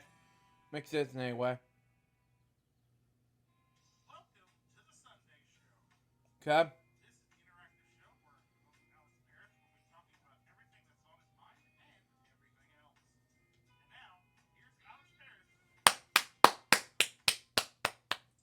Thank you very much, Brandon Scruggs, and welcome to episode 21 of The Sunday Show.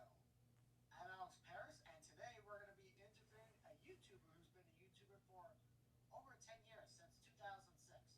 Well, okay, makes sense anyway. Oh, hang on.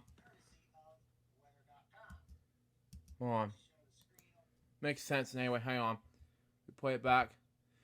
Okay, that makes more sense anyway. Continue on. Over 10 years, since 2006. Wow. YouTuber for me for 2007. Continue on. Before we do, we're going to do a quick weather report, courtesy of weather.com. pbs.org/weather. Joking. The screen over here.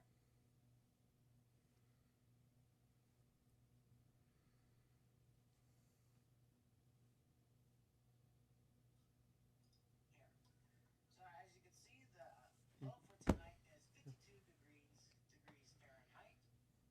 For the next couple days, except for tomorrow, will be in the low 80s, and then for the rest of Wednesday and Tuesday, will be in the low 90s, and then we drop right back down to the 80s, and then we're going to the 70s, and most of them is going to be from sunny to partly cloudy skies. Okay. And that is your quick weather report from weather.com. I hope everybody's doing well in the live chat Hey. here with Luke, Jeffrey, and hopefully a few more people coming on the chat, because on today's show, as I mentioned earlier, we're going to be interviewing a YouTuber who is a recent college graduate. Okay. He is a gamer who plays mostly game show videos, games. Motocross, he is a big Power Rangers fan, as well as Supercross. Let's welcome Matthew Vasconcelos, aka Matthew V216. Yeah. What's up, people? What's up? Wow. To have you here, man. It's an honor for you to be here. It's great. It's my first time. Wow. First time being here on the Sunday show.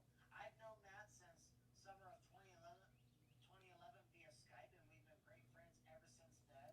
Wow. We always play games, PC game showdowns, play with my little plushies, do like the little characters, and we'll Wow. explain all that as the show progresses.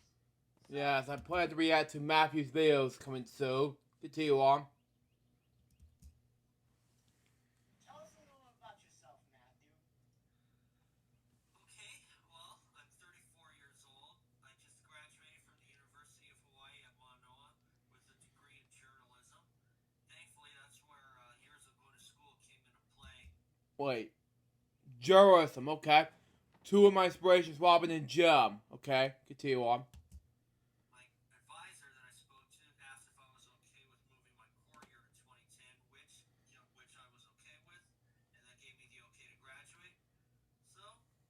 Mm-hmm. I'm a graduate. Wow. Congratulations to Matthew.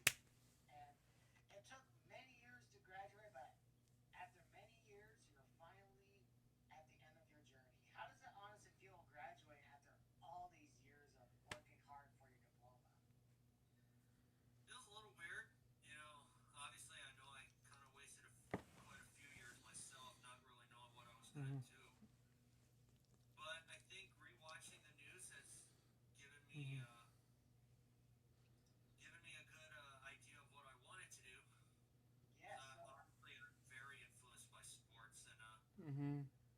my first internship certainly made me grow my wings in Wow. covering a lot more sports, not just my local college basketball team that I've followed for 25 years and change.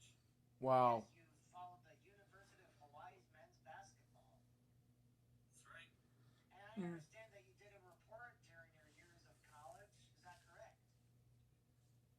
Yeah, I did. I also joined up with my college newspaper, Kaleo. I've done a lot of Mm-hmm. I've done a lot of stories for them. I also had a couple of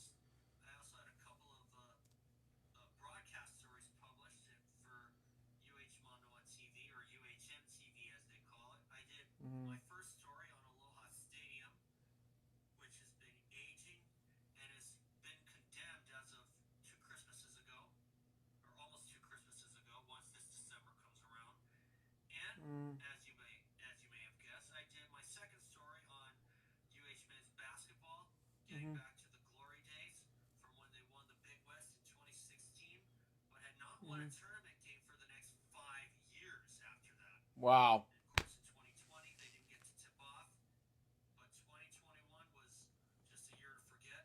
2022 was not a year to forget. Wow. One of the worst years, tragic years of my life. Continue on. And I'll tell you exactly why. Because I picked them for third place in the conference in the Big West standings, and they finished in third place at 10-5, and they won their first tournament game since that magical year of 2016. One of the worst years of my life. Continue on. I'm very proud of you, Matt, and words cannot describe of how you've accomplished over the years. I must have a good crystal ball, I guess. Mm-hmm. You definitely do have a crystal ball, and the crystal ball listened to your wishes. Exactly. Now, what got you into journalism? What interests you in journalism? I think I think overall I like to think that I'm a pretty good writer, and I also did see my younger sister on the news back when we were in grade school, when Mm-hmm. one of the third grade teachers was named Teacher of the Year, a teacher we actually never had, as a matter of fact, Mm-hmm. neither one of us. Really? And Mm-hmm. one of the local news stations, KITV4, Hawaii's ABC affiliate, had interviewed my sister. Wow. Gave me, and I guess that influenced me on trying to get on TV myself, and I managed to pull it off. You Mm-hmm. did. You were even just for a brief second, you were in the audience when they were doing a little segment of something that it's been a while since I remembered it. Can you explain what they were doing a segment on?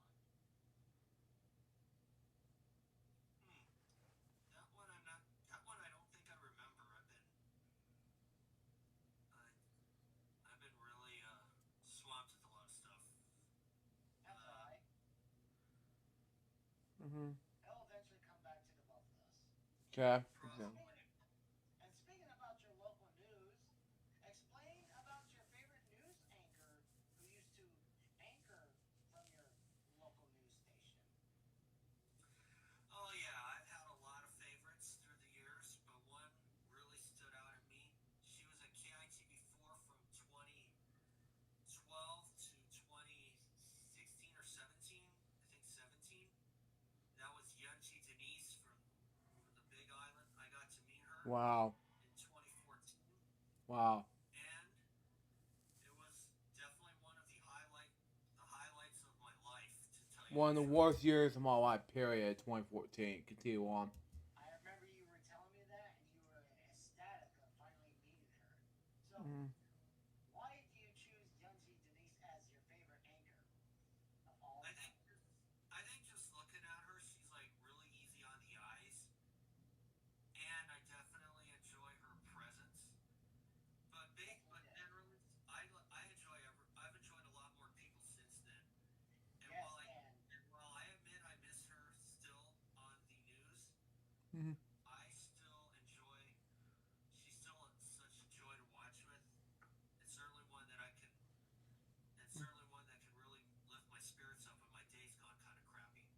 Mm-hmm. I remember that. Excuse me.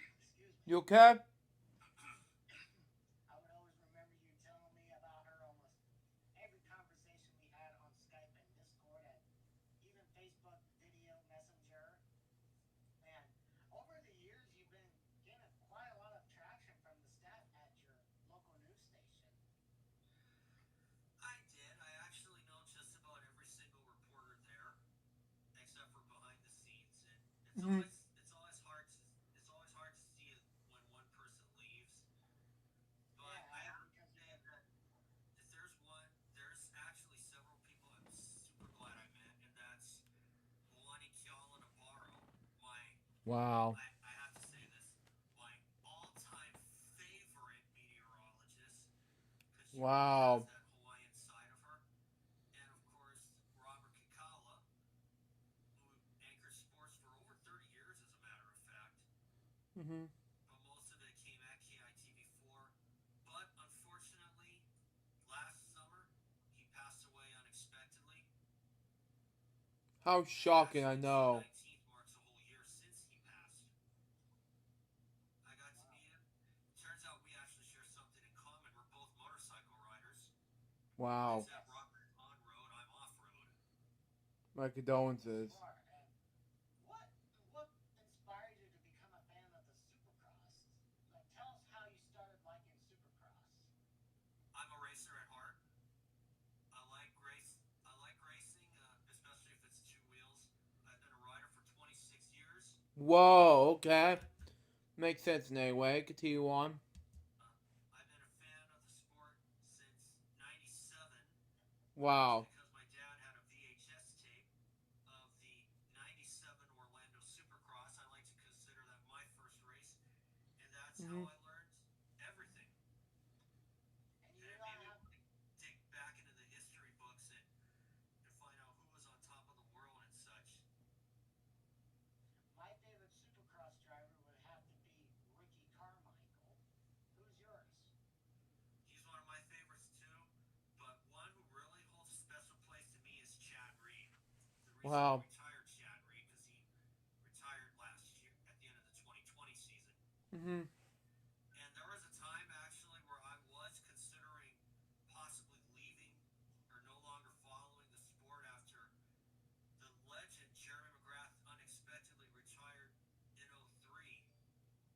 And I was wondering, and after David Villeman, another one of my heroes, that threw his dream season down the toilet by skipping the Daytona Supercross in '02, I thought, who am I going to cheer for now? So I put all my faith in Chad Reed. He delivered. Exactly. Yeah. And he had a great career run, and I wish the best on his retirement, even though it's been 2 years since he retired. Exactly. That's right. But then again, I do not follow Supercross as Mhm. you do. Yeah. Have you ever played any Supercross games? Of course, actually, I have some videos on my page, on my account. I have played MX Superfly, MX 2002, featuring Ricky Carmichael. I did also have Jeremy McGrath Supercross '98 for the PlayStation, and also Championship Motocross featuring Ricky Carmichael. And of course, I do Wow. have the recent Supercross games, Monster Energy Supercross for the PS4. Okay. I have the 4th edition right here. Whoa, Unfortunately, I okay. haven't had a chance to play it yet because I've been really busy. Just wanted Okay. time for myself and college and all that. Okay. Plus clearing out my grandma's house. I haven't had a chance to play it. But I like to think that I know this. I like to know how. I have played Hang on. How's it going? Taking my reaction video right now. Okay. Everything's working good for you? It's working good, yeah. Okay. We're getting ready to go order a pizza. Okay. And then you gotta come down and eat. That's fine. I'm almost done with it. I'm like 13 minutes in for the episode. Okay, you're fine. Continue on, folks. I'm sorry. Energy Supercross 1 and 3. Unfortunately, I don't have number 2, which is from the 2018 season.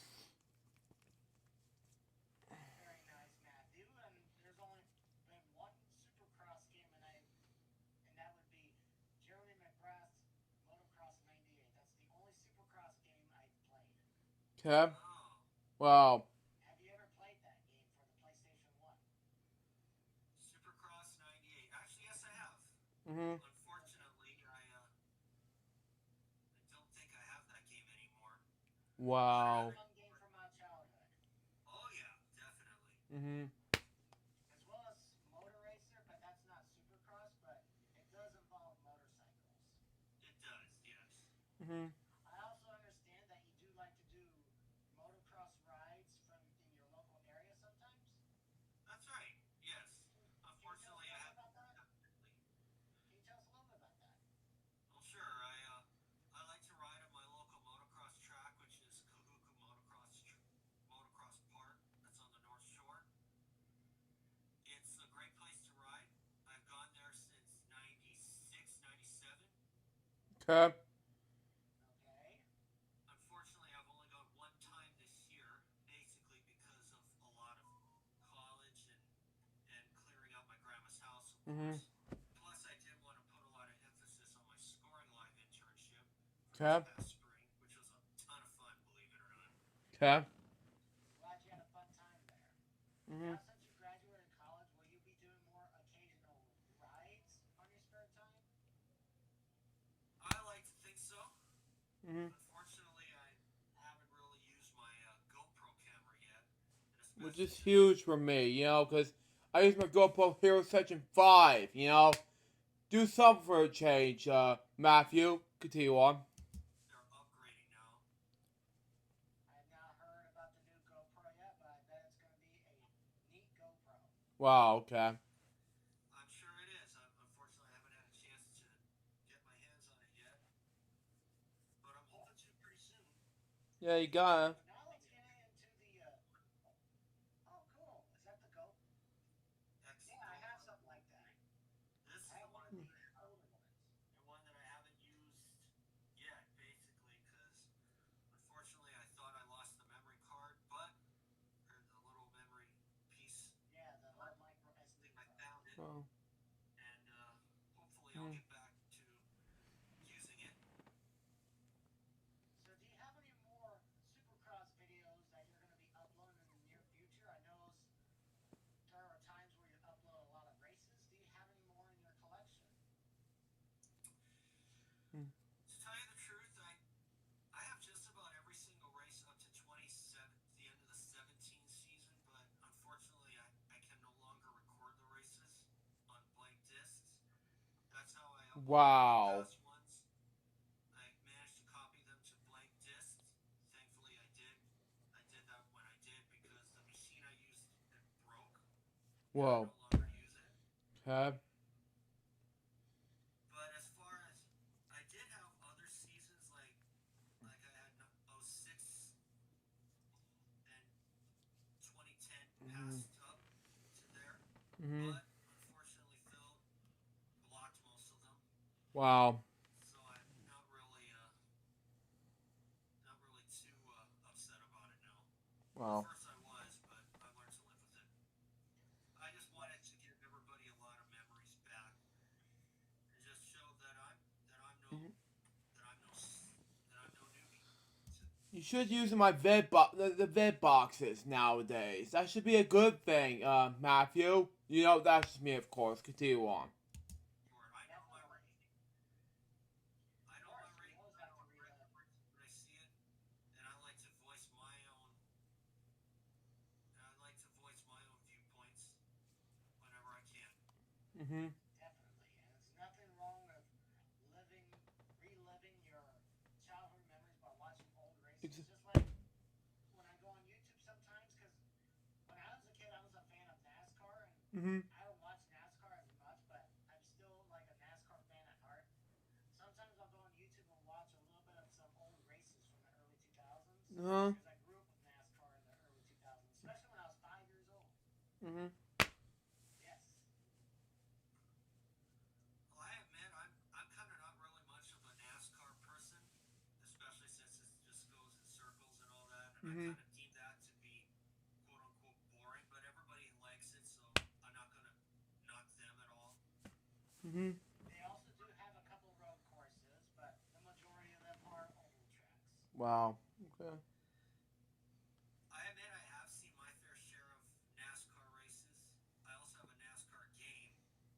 Mm-hmm. basically because I'm a racer. What Okay. game is that called? I believe that's NASCAR 99, I believe it is. Oh The no. very first NASCAR game I ever played from my childhood was NASCAR 98. Wow. Wow. Do you I plan to also do like a little gameplay video of it? I don't know if I will. Speaking of gameplay videos, you used to do a lot of the. Let's talk about on the YouTube side, since we were about to mention gameplay videos. But let's go back to the year 2006. What inspired you to create a YouTube channel? How did you start off on YouTube? Well, as a matter of fact, one of my cousins actually was watching videos on there, and I thought, what is that? So then I thought, well, it'd be kind of cool to see some videos, and Mm-hmm. I have to admit that seeing some shows on there, like Power Rangers, brought back some of my childhood. Yeah, and it's downfall these days. My childhood from JX days, especially Ninja Storm and SPD, bit to piece. But anyway, continue on. And what are your favorite moments of Power Rangers? Like, what are your favorite series? Do you have any favorite moments of any of the Power Rangers series? Well, considering I only watched up to Turbo, I don't have a lot, but I'd like to think that I definitely like the ones where Tommy was rescued Uh-huh. as And Red Ranger. I don't watch a lot of Power Rangers, but I had the Mighty Morphin Power Rangers movie. Have you ever seen that? Same here on on DVD, non VHS though. Continue on. I have. It's a That's great kind of the film. only movie I watch in my collection of VHS tapes, which I think could be going away now since I'm out of my grandma's house. Yeah. Okay. So, back to the YouTube side.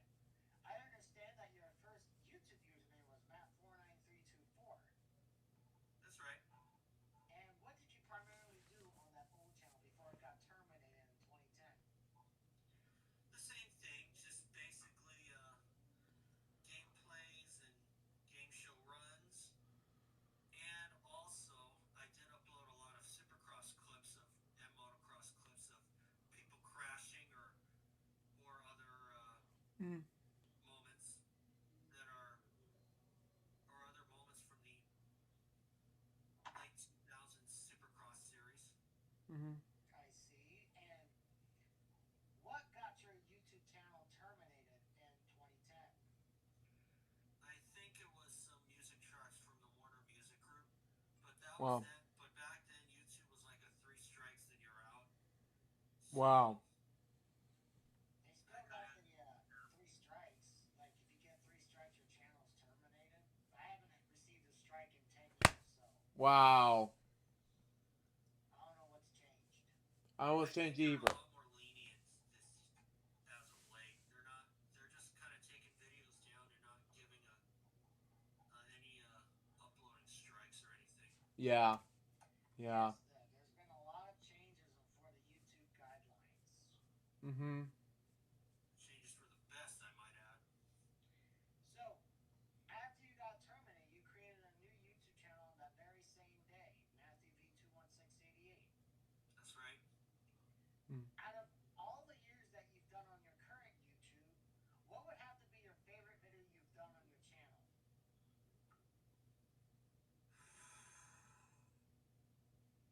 That's a tough one. That's a real tough one. I probably would have to lean towards when I won the million on the Wii for the first time, or perhaps when someone else got 100,000 on Big John's wheel. One of my favorite videos from your channel is when we do the Deal or No Deal games, and then we would play the Animaniacs 10 Pen Alley. Mm-hmm. Oh Wow. yes. Yeah, we'll get to that in just a little bit. Now, since we're talking about YouTube, a year after that, I got to meet you for the first time. Wow. We met through Skype. That's right. And we've done a lot of great things over the years. Mm-hmm. We've had a lot of good things, we had some bad things, but at the end, we're always there for each other no matter what. Exactly. Of course.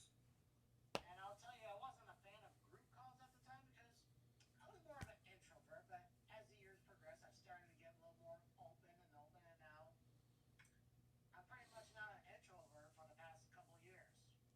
Mhm. Because you always want to be open to not just your closed space, but you want to open yourself to everyone that's around you. Mhm.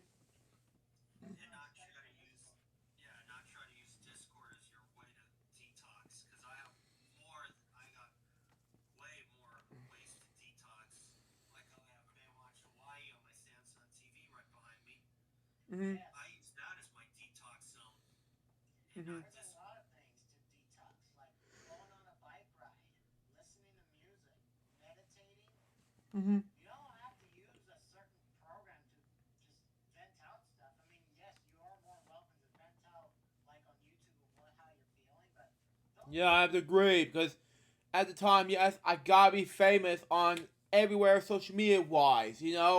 Just make sure you want to be famous. You want to make films, TV shows. I gotta do that. Just to make sure about all of these things. Continue on. It's too personal where nobody needs to know. Yes, Just Oh yeah. go outside, take a walk. I have to agree with Alex 100%. Even though walk, I don't know about that because I have to lose a lot of weight recently. But we'll see what happens. Continue on. A little bit better. And of course, if you're really, if it's really critical, don't be afraid to ask for help. It will really help you in the end. And that's a message to everybody who's going through tough times. Exactly. That's exactly right. There's always going to be help wherever you're at, wherever you go. Exactly. Absolutely. Mhm. And of course, there's always some people out there that just that want to hear what you're going through. I've actually gone through some similar stuff, Mhm. but the most recent was actually not a death in the family, but a death of a certain somebody that I Mhm. really looked up to, and I know Alex knows who that is. That would be Zach Peters. Yep. That Pierce. Yeah. Actually, no, it's not. Oh, we'll get to that in a little bit, but Mhm. can you refresh my memory of who you're talking about? I believe this was like a news anchor or something? Well, that was actually Robert Kikala, but I was not as big a mess as I was back in 2020 Mhm. with Alex Trebek passing away. Oh, yes. Yeah. Took a big hit in the game show community. Mhm. Yes, it did. Describe your feelings of when Alex passed away Mhm. last year. 2 years ago. 2020, actually. 2020, 2 years ago, excuse me. Mhm. Well, let's just say that when I saw my phone, it was a Sunday morning. When I got the word that Alex Trebek had passed away, mentally I was a complete mess. Wow. I'm sorry to hear that you were a mess. Yep. I thought I would kind of carry over. I thought I would kind of be over it by early in the week, by the next day. I mean, and for a while it worked, but that totally just messes my head, along with another incident that I would rather not talk about. Exactly. Mhm. That actually happened when I was out somewhere. Mhm. Yes. But again, I would rather not talk. But again, I would rather not talk about it. But I'll just go ahead and say that just as kind of like a little prelude to it. Let's just say that it's just the kind of thing that you look like you have a face that should be on America's Most Wanted. Wow. Oh, I know exactly what you're getting at. That's exactly that really messes my head. And then dealing with the death of Alex Trebek really left me a complete mess. Because I could function for a bit, but after that, I just didn't know what to feel. And fortunately, one of my professors had sympathized with me because she told me her daughter really likes watching Alex Trebek too. Yeah. At the time, yes, I'm a huge fan of Jeopardy and Will. Because at the time, yes, it's just nothing happens between him, and then the whole sudden just say, and my Bollock says single Jeopardy and all that crap, just fake. If you watch this, Mom, I don't know what's gonna happen next between him and the Mayan Bollock thing. That's just me, of course, and Ken James host in the show. That's just me, of course. That's just me. Anyway, continue on. Jeopardy and Wheel of Fortune a lot during my elementary school years. Mm-hmm. Yeah, and anybody who knows me well knows that Jeopardy's a huge part of my life, and that was a total gut punch when Alex Trebek passed away. You've been watching Jeopardy all your life. Mm-hmm. That's right. Yeah, and my professor even offered me to be excused for the day, that she wouldn't even mark me absent, but as soon as I heard that, I was like, oh no, I already made the trip out. There's no way I'm going back. I can get through the day. Mm-hmm. We all have these feelings, Matthew. Yeah, exactly. Especially during these times. Especially when you factor in that you haven't really gone anywhere because of COVID and all that. Yeah, COVID crap. If you watch this, everybody, when I losing inspiration, Jim Lair last year, 2 years ago, I just feel empty and my jaws dropped, and I was heartbroken and everything else, and dropped the iPad and so forth. I just feel like Jim had it's been the same way what Matthew was feeling with Alex Trebek. So with me, so forth. I don't know what's gonna happen next. With his, Alex Trebek's diagnosed with pancreatic cancer, and I dedicated my recent jokes episode on the library kid to Alex. That's just me, of course. Continue on. Right. And another person who inspired us all kind of hit us too, and that was the Zachman 18. Yeah, I heard about this from remix, especially it broke me from the way David Downs, and then all of a sudden, earlier this week, his channel got terminated suddenly, and I just felt heartbroken earlier that day, which is yesterday. It was heartbroken, when I heard from Zach Pierce passing. If you watch this, Billy, it was shocking to me to see this, but Zach deserved a life, But, it really touched me. It really deserved it. I talked to Zach's cousin, and I've been friends with her ever since. Continue on. Yeah, he definitely, although I didn't watch much of his videos, I know I wasn't really the best to him, but granted, I was a different person at the time. I could argue I was trying to be realistic, but we'll have to agree to disagree. Yeah. He was a very inspiring YouTuber to all of us here in our little community. Mm-hmm. He was famous for his dance videos, his gameplays, and everything else. He was a Mario fan. He did a lot of things. Yeah. Including the game shows that he created, like Spin for a Million, Game of Life, Hidden Envelope, many others. Yeah. By the way, I was gonna bring back Hidden Envelope back in the hours Paris in Spain, but no, screw it, I can't do it. But Spin for a Million over here on the Opposition 94 channel, yes, that's the other thing I want to do soon, but I couldn't. Continue on. Hard that day, and at first I was like, no, this can't be real. But we still miss you, Zach, and I hope you're still dancing up there in heaven. Exactly. I still remember when you gave me that message about the Zapman 18, and I thought he closed down his channel, and then you told me he passed away. I just couldn't believe it. Me neither. I was. Yeah, that's. It was young. Way too young. Hmm. No. I definitely liked, if I may, I definitely liked when Zach actually threw me a shout out on being successful in over 100 games on The Price is Right 2010. Wow. Very nice of him to give you a shout out. Wow. He's what inspired him. He's what inspired him to do gameplay videos. You and Aubrey and many others. Yeah, At the time, yeah, I just didn't know what to do next. I reacted to Zach's videos on how to react. The Weekend Celebrations one, I never reacted to Spin for Million. I'll do the 1000th episode of How to React pretty soon, but, you know, that's just me, of course. Continue on. We're talking about Aubrey Scott, by the way. Yeah, that's good enough. That's right.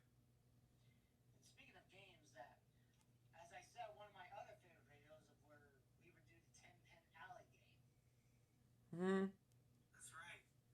I'll explain that part. So, occasionally he would do some gameplay videos of him playing as one of the characters, Yakko, or I believe it was Yakko you played mostly? Yakko, Wacko, Dot, and even some of the other characters like Hello Nurse or Wow. Dr. Scratch and Sniff. And Maniacs, wow. CEO. Yes. Hmm. But as many of you, or many of you may not know, I would use the Homer and the Mario plushies, and I use those for just acting. I don't play with them, just for the record.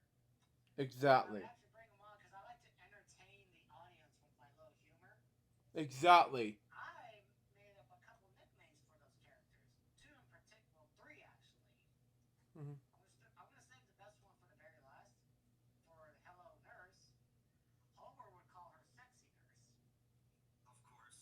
Oh. The other one, Ralph the Guard, we call him Ralph the Fat Ass. And I get that every time. And the best one, Dr. Shittenpants. Viewer discretion advised, ladies and gentlemen. Continue on. I still remember always hope that the computer player would either be one of those characters. And then those two characters would actually go crazy over me. Hmm. Yes. I still remember the first time you used that too. I still remember the first time you used that. Me too. But it was, okay, I'll say Dr. S. Wow, wow. And then I would say, this is a family show, young man. Watch you, Mom. Oh my god. Oh my goodness. I have not heard that from you in so long. Wow. You know, I'll get to that question later on, Jeffrey. That's a very good question. Hmm. Which is what? You know, let's just reveal right now. Jeffrey, the fan of game shows, asked, what would you like to do now after you graduated college? Hmm. Oh, now I see it. Well, I'm hoping my plan is a career in sports, is a career in Hawaii sports. Hmm. I like to think that's where I felt like a fish in water because I admit I have tried to cover regular news in 2020, and I like to think I did all right, but I definitely felt like a fish out of water at the time. Hmm. I was thinking maybe you can be a news anchor for one of your local channels now since you got a degree in journalism. I think you'd be a pretty good reporter whether you're in studio or out on the field. Wow. I like to think so too. I definitely think I asked pretty good questions. But Hmm. I think my local college basketball team was where I really felt like I was most at home. My editor at Kaleo seems to think I found my beat with the basketball team since I followed them for so long. Yeah. Yeah, I think being a sports broadcaster is perfect for you. You could be even a sports commentator too. Yeah. Oh, that would be nice, especially considering I've watched Supercross for so long. Yeah, exactly. You could be the news anchor for Supercross if you really wanted to. I don't know. I mean, that would be a lot of travel, and given my age, 34, I don't know if I'd really be willing to travel from city to city. Yeah. Especially because I haven't been on a plane since 2003, as a matter of fact. Okay. Wow. Wow. That's a long time. That was the same year I went on the plane for the first time. Oh, wow. Wow. Back to where we were saying, and of course at the end of the gameplay, any gameplay, Mario would always go like, thank you for so much for playing in my game. Wow. I have to admit, that's gotta be the one thing that certainly stood out at me and certainly made me think Well. for my games. I have mostly Press Your Luck and Wheel of Fortune, mind everybody.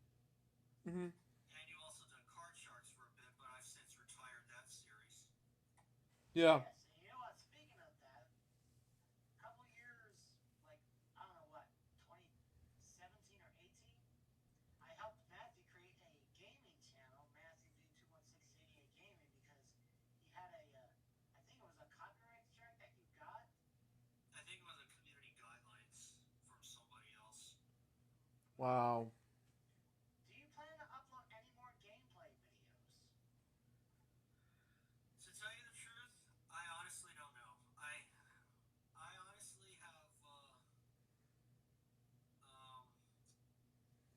I had to get back to my log of videos of playing Criminal Case, but as far as gameplays, that I honestly don't know because Mm-hmm. to tell you the truth, kind of gotten I've kind of been burned out, so to speak. That's why you've only been seeing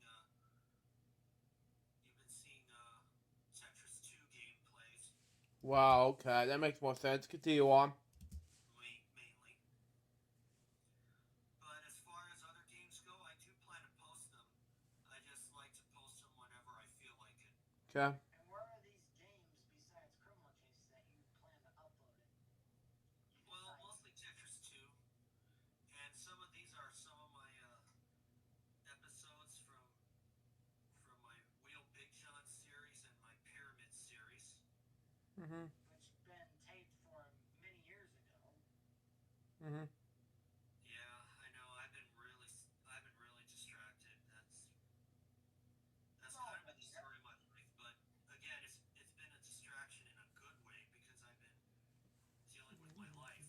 Mm-hmm. Yes, college and your education is the most important thing before you focus on YouTube. Absolutely. Exactly. Or work in other people's work, yeah, too. Yes. Mm-hmm. Is there anything else you would like to talk about? Well, I'm definitely hoping to get back to posting some more stuff soon.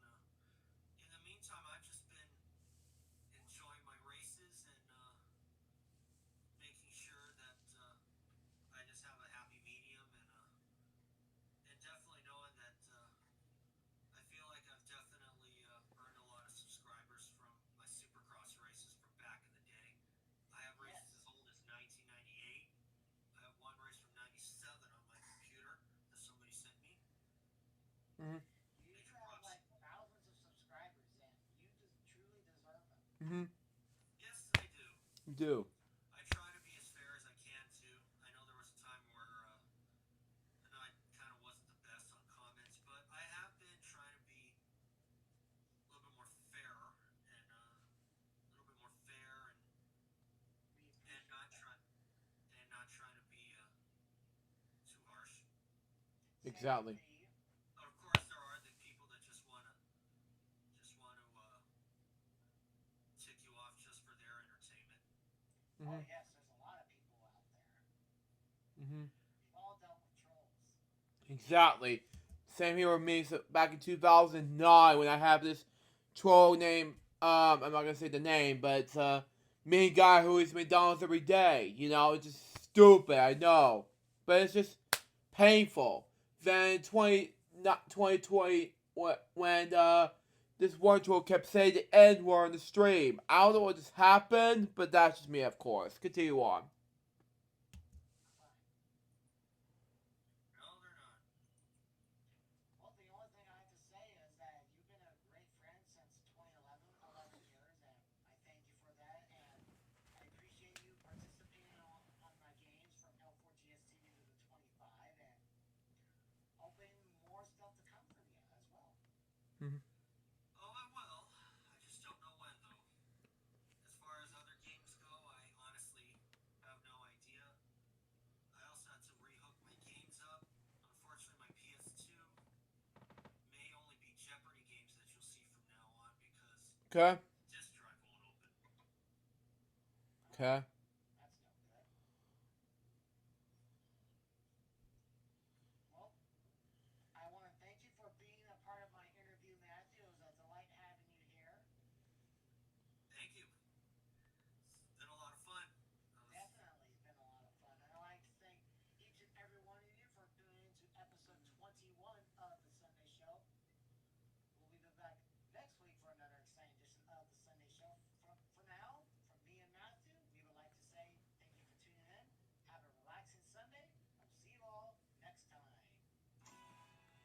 So that was the Sunday show, episode number 21.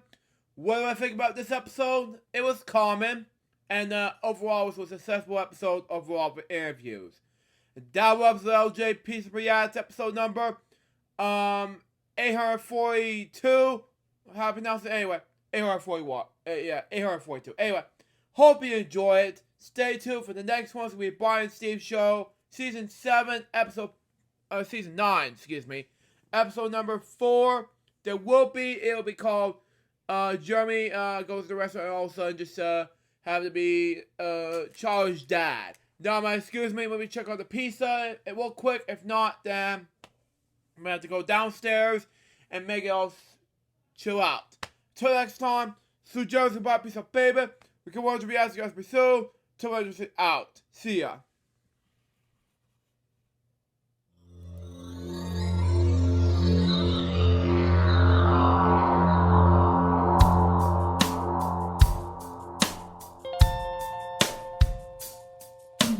Given unto me this life I'll never take for granted, and given all the time I fail to really understand it, I never sought to meet the maker of reality, the one who gave the life that which is always happening, but I tried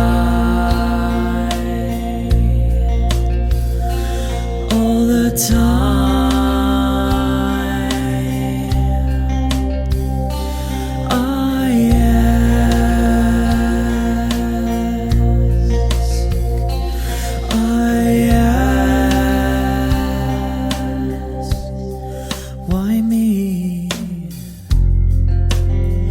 Why was I the one to see things as I do under the moonlight and the sun?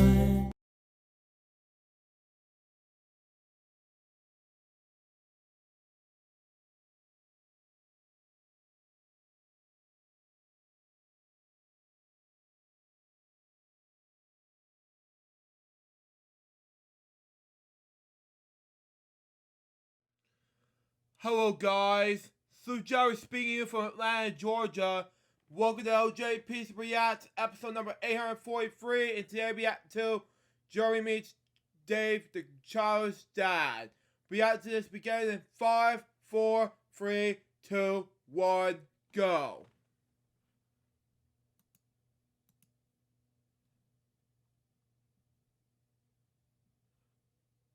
Anyway. Still waiting for the loading part. Oh, there we go. Washington 25. Okay. Viewer discretion is advised. Is it rated TVMA by the Motion Picture Association of America? Joking! You know I'm joking, right? Anyway. Welcome to the donut shop. What can I get you, sir? I would like 11 chocolate donuts and 1 pink donut. Your total comes to an even $6.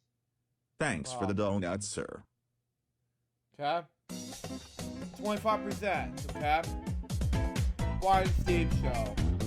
And Jerry meets Dave, the child's dad. Okay. Starring these 5 people: Brian Casaswell, Steve Peters, Jerry Martinez, Kelly Capascio, I pronounced the last name, sorry, and Savannah Capascio. Continue on. Dave, the child's dad, Caffrey. Wow. James Alex Harris. Alex Harris. Okay, next one. Anyway. Edited by Alex Harris. That's by Alex Harris. Anyway. Written by Alex Harris. Created by Alex Harris. Okay. Hey Brian, what's up, dude? I was coming in here to get some food.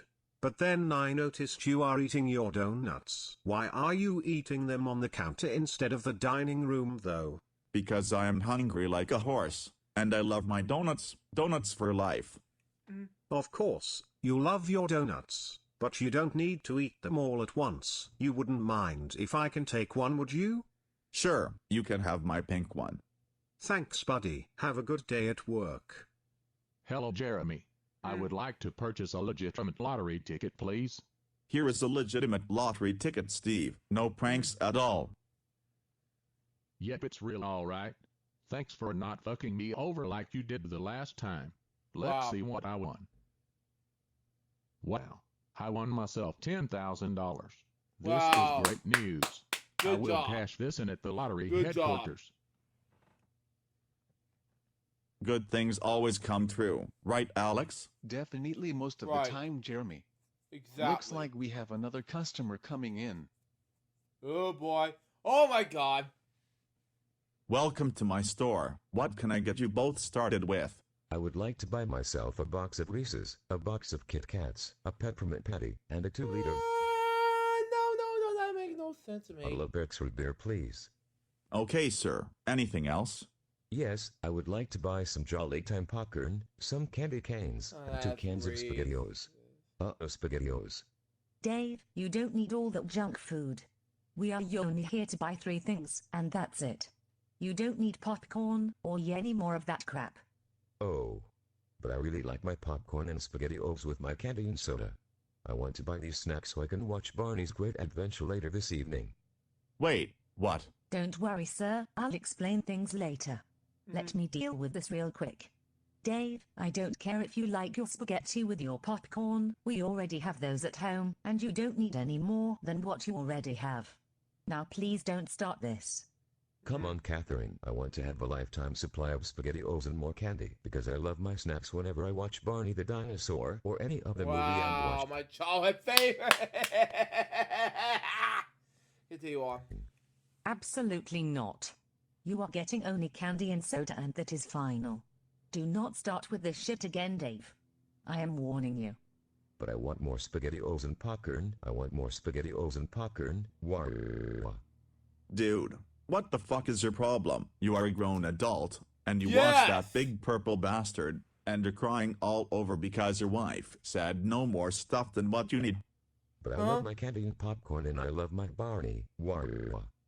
Oh my freaking god, you are the biggest man-child I have ever seen in my life. You know what? I will not give you these items, other than a free escort out of my store.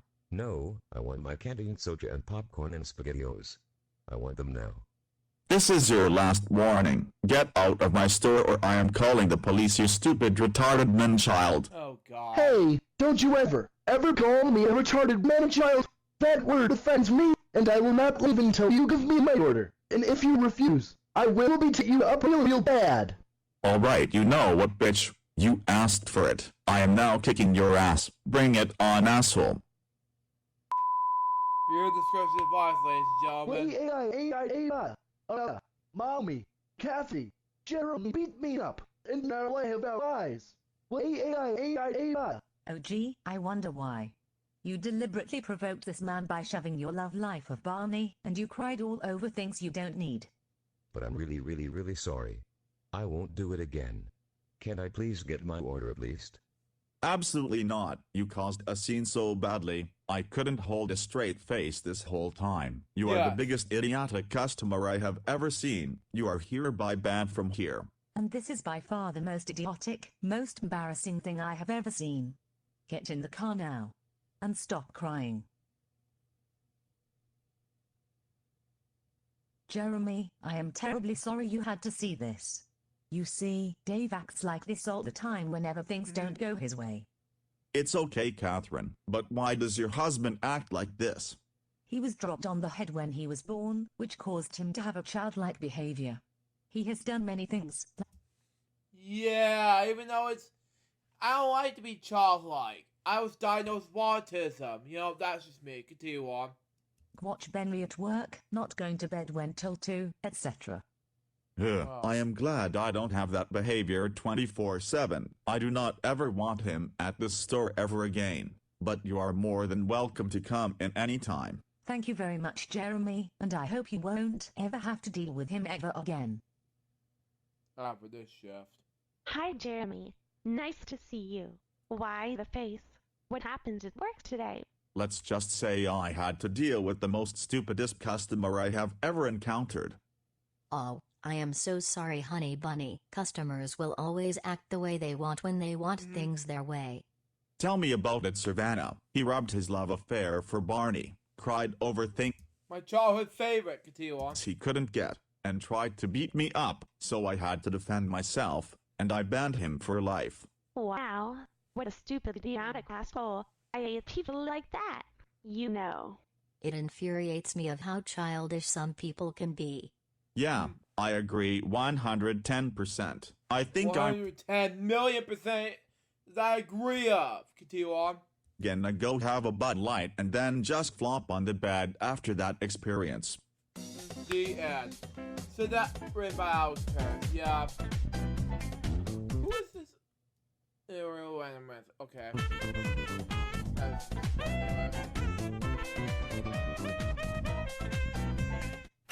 So that was Joey Meets Dave, the Child's dad. I am so speechless right now. You know, this is a dad. He's so grown up, and all of a sudden be like the childish behavior. You know, he hates doing like this. Jesus. And that was LJ Piece of React episode number 843. Hope you enjoy it. Stay tuned for the next one to be the 5th anniversary episode of Bonzi Buddy. Will he ever gonna be fail at stand up again, or he will not? Find out in the next episode of LJ Piece of React. Until next time, through Jersey by Piece of Baby. Good words to React, guys, soon. Till then, excuse me. Jeremy out. See ya.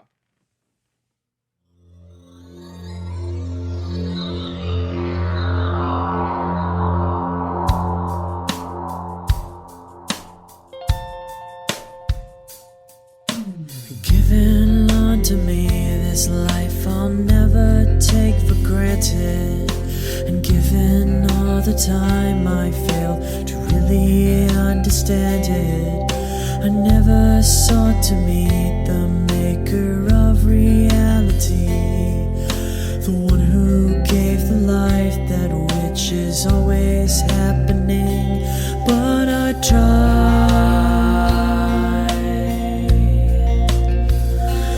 all the time.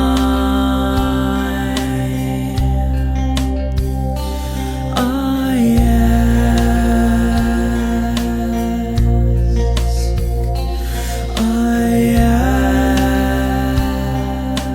ask, why me? Why was I the one to see things as I do under the moonlight and the sun?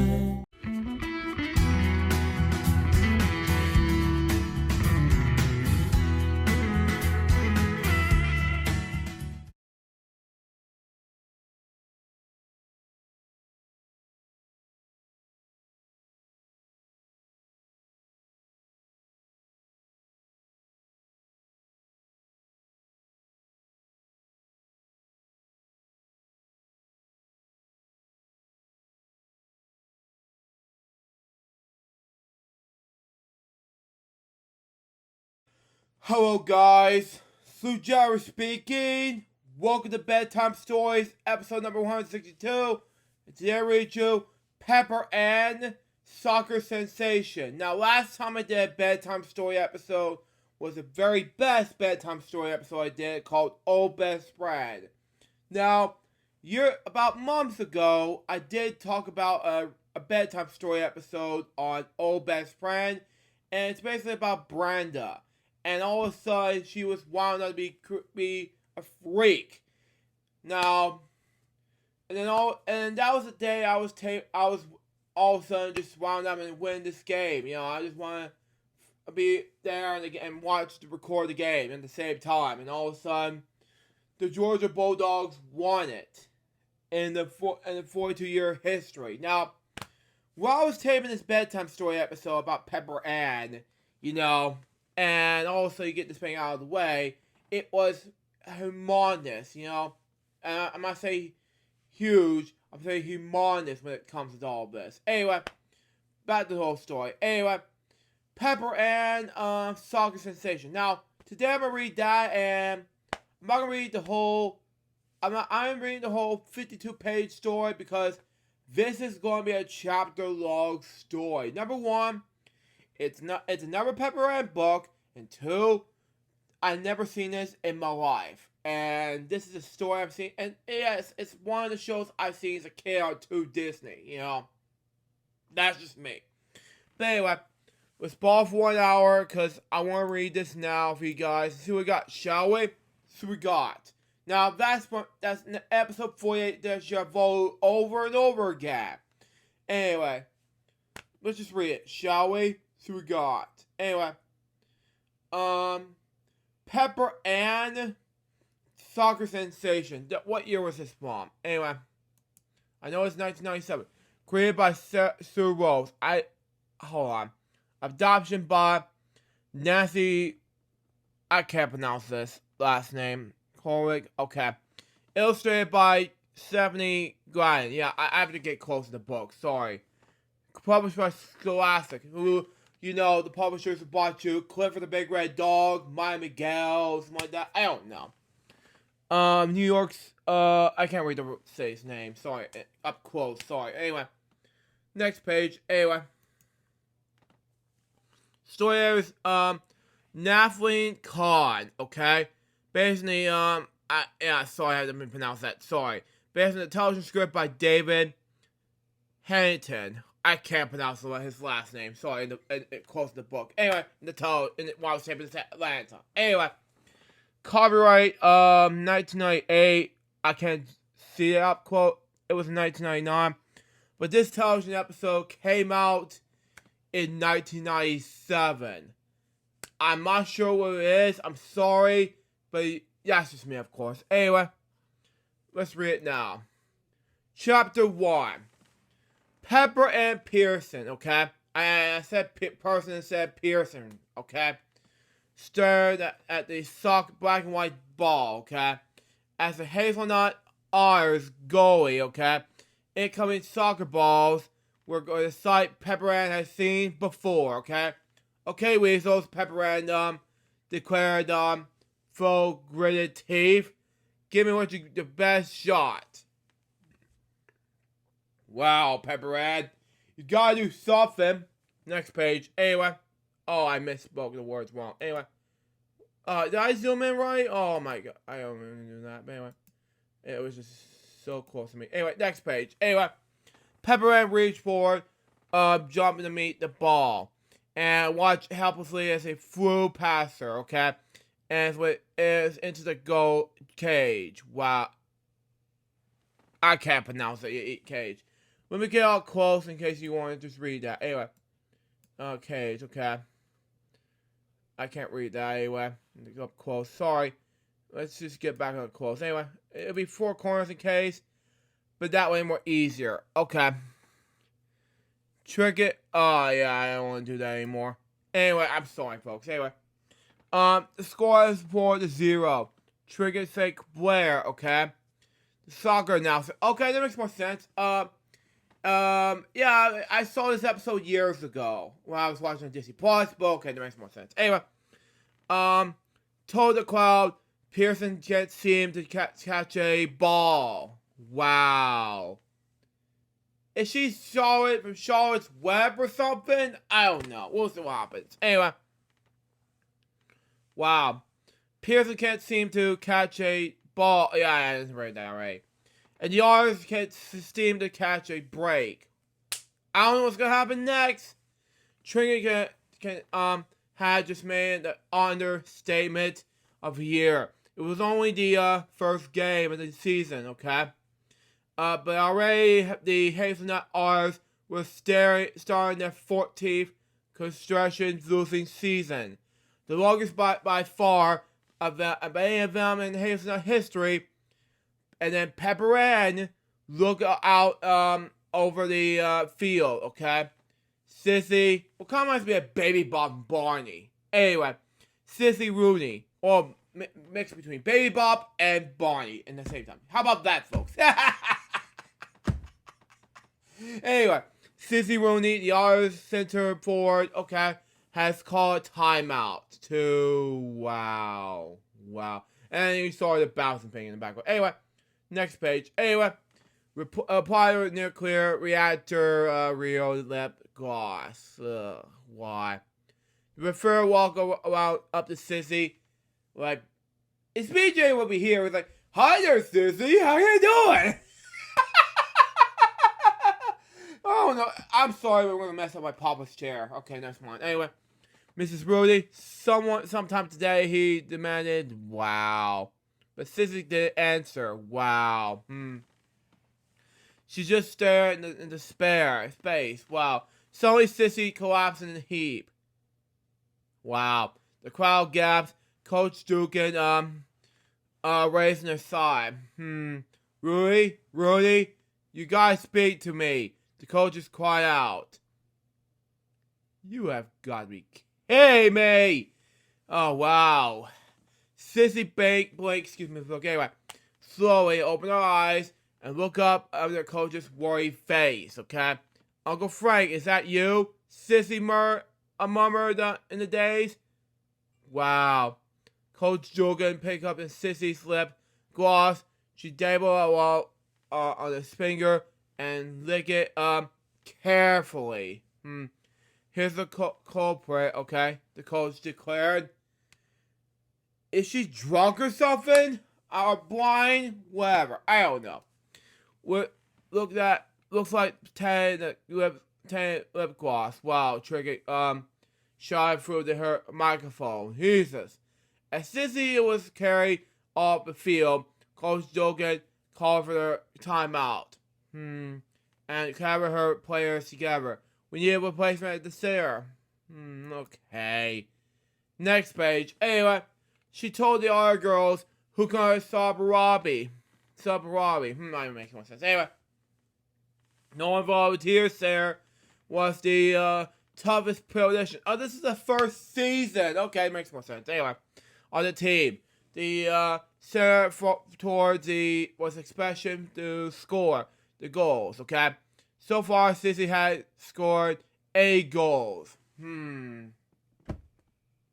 Okay, and even that seemed like a lot to live up to. Okay. Pepper and, however, look down the bucket. Water. Now, it kind of reminds me of the splashing up of the Wizard of Oz 1939 movie. Anyway, she saw her reflection on the side of the bucket. Hey, why would you volunteer? Pepper and All Eagles asked. Now, it kind of reminds me of what you saw on Bedtime Stories episode number 48. But that's just me, of course. Anyway. But I'm a goalie. Pepperhead replied. Okay, I have to agree with that. But anyway, Pepperhead's all ego would frown. Face it, you're right as goalie, and besides, the team needs a center. Pepperhead took a deep breath and looked away for the bucket. Okay, Pepperhead told Coach Dugan, I'll do it for the team. Jesus. Why bother? And with that, Pepperhead raced out in the field. Substituting at center goalie, Pepperhead Pearson. Trigger announced. Anyway, Pepperhead took her place in the center forward spot. The whistle. Next page. Anyway, now, I'm not going to read the whole story, but you know what? Well, dribbling the ball between her feet, Pepperhead charged down the field. She moved in the right and to the left, avoiding weasels with every turn. Wow. Okay. Now, finally, Pepperhead closed in on the weasel's goal. Okay. She pulled back her legs. Okay, and shot the ball towards the goal. Okay. Score! Trinket shot from the announcer's table. You know, Trinket, maybe someday you should be like Brent Brooke from the Comets, from the hockey team. Or better yet, you gotta be like, if you watch this, Billy, for the Gators. You know, that's just me. For Gators. Chop. Anyway, next. Anyway, Pepperhead stared at the goal gauge in disbelief. Wow, okay. She had just scored the first R goal of the game. Excuse me. Okay, anyway. In fact, she scored the first our goal of the past 8 years. Wow. Pepper Ann's teammates ran over to congratulate her. Wow. Great shot, said Nikki Lil. Still a little different. Anyway, Pepper Ann's best friend and teammate since kindergarten. Okay, that makes more sense. Anyway, it was just luck, replied Pepper Ann modestly. Although for the second half, there was just no stopping Pepper Ann. Exactly. No matter what she was on the field, she managed to get on her feet, on the ball, and score, okay? When the final whistle blow, Trigger said the words the Oilers had been waiting 13 years to hear. Exactly. We win. The Hazelnut Oilers. Next page. Anyway, defeat the Herbert Weasels. Pop goes Weasel, ladies and gentlemen. Anyway, in the most stunning upset in the middle school history. Thank you. Anyway, Trigger declared, Anyway, the teammates posted Pepper Ann. Wow. On the shoulders, the Oilers fans, two of them, raised onto the field to join the celebration. Only model camaraderie, Pepper Ann's other best friend, was disappointed. Milo, what happened to you? Anyway, Milo liked a room for the record-breaking losing team. No, you like the R's. Don't you like the R's? Jesus. Anyway, and up until now, the R's were loser legends. Jesus. Still, Milo couldn't help but be a happy Pepper Ann. I have to agree.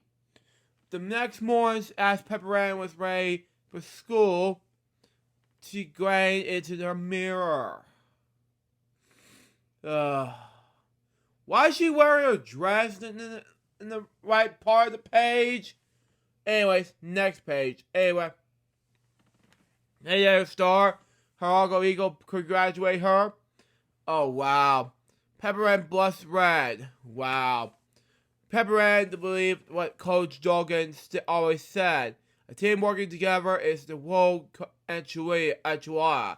Now, I saw this in the videos where I did those reactions before, but that's just me, of course. Anyway, individual players were just a bowl of chips without salsa. If you watch this, A1 Mexican, Puerto Rico, Costa Rica, everybody, this is for you guys. Anyway, give me a break. I'm not a star, Pepper Ann told alter ego. Yeah. Pepper Ann's alter ego just laughed. Wow. You're just not gonna make it anyway. Chapter 2. Pepper Ann walked slowly up to the stairs of Hazelnut Middle School. It seems like a normal day. A group of 7th grade girls were busy staring at an impossibly cool 8th grader. Craig Bean. Okay. So when I did Pepper Ann Jokes episode 1, Craig was standing here and getting into birds and other this, and Big Bird standing like, on second thought, you're not Little Bird. I came up with the Oscar idea. I came up saying, you're just a, I'm not going to say the P word in this video. Sorry, I just want to do it. And then he said, and Big Bird was standing but like, you're right, Oscar!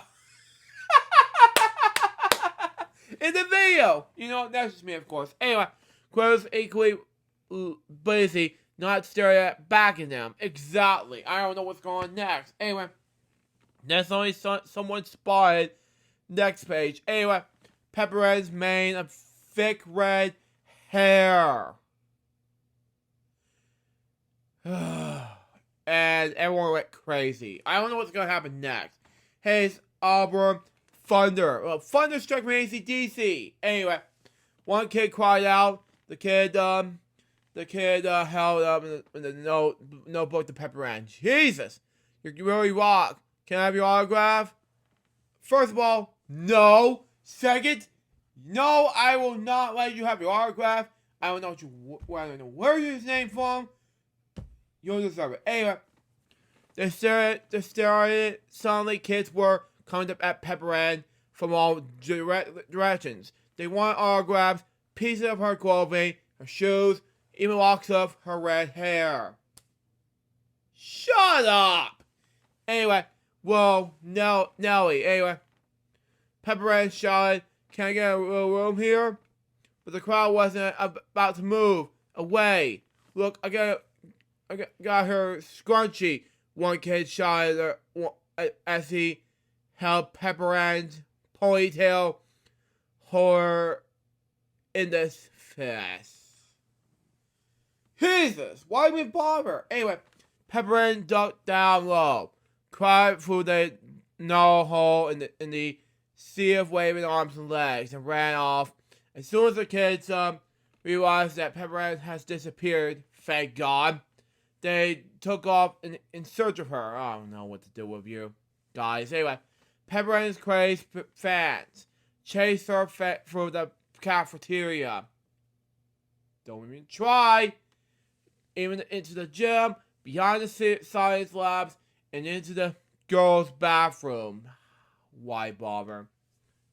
Pepper Ann was, next page, anyway, finally able to ditch them behind the log row of lockers. I don't know what happened. Anyway, Pepper Ann Arigo appeared in front of the locker. "Starving is pretty cool," it said sadly. "No, it's not. First of all, I've been a star for many years. Someone needs to leave Pepper Ann alone." Jesus. Anyway, Pepper Ann shook her head. "Hey, I'm just a team player." Exactly. And nothing is gonna change that. She's intense. I don't know what to do next. Anyway, thank you. "Hey, Pearson."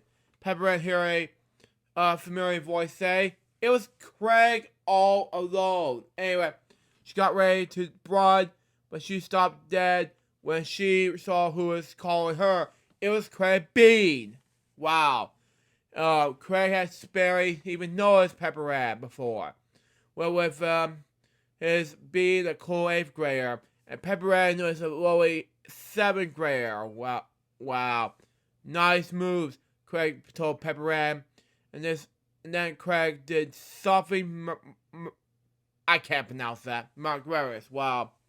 He lowered his sunglasses, and if only for a second, to get a better look at Pepper Ann. Then he started off. Pepper Ann gulped. Wow, Greg Bean had spoken to her. She had to tell someone, maybe Nikki or Milo. Nah, I don't know what to do next. Anyway, no one would believe her in any way. Pepper Ann looked back at her, our ego, and smiled. Maybe there's just was something that this starfish after all. Why? Anyway, moving on to the next chapter. Chapter 3. Anyway, at this next game, Coach Doggan, I can't pronounce that, sorry, put Pepper Ann in the center again. Jesus. This time, Pepper Ann was all the confidence. Wow. She kneels down in the field. Wow, okay. She raced down in the field, shaking off the leech nut Lemmings' defenders with ease. Pepper Ann's became more darling and I can't pronounce that. Sorry. She twirled around the Lemmings defense players. Okay. Score every time. Just after the 16th goal, Pepper Ann once again took the control of the ball. Tessa and Vanessa, I talked about this in Pepper Ann reading at the time, and Pepper Ann Joseph was one, that is, and of course, episode 48 Bedtime Stories, and that's in the end of the book. But anyway, individual twins who were the same number of their uniforms exactly, move in the scoring position. We'll see. At the time Brandon defeated they have been dumped Pepper Ann, as I tried to tell you about in episode 48 Bedtime Stories. But why these twins on Pepper Ann in those uniforms? Jesus. Anyway, where Tessa began. Open, says Vanessa continued calling out to Pepper Ann. Jesus. But instead of kicking the ball to Tessa or Vanessa, Pepper Ann ran directly in between the twins. Shot scored. Wow. Excuse me. Anyway, thanks to Pearson, the Otters win it 17-0.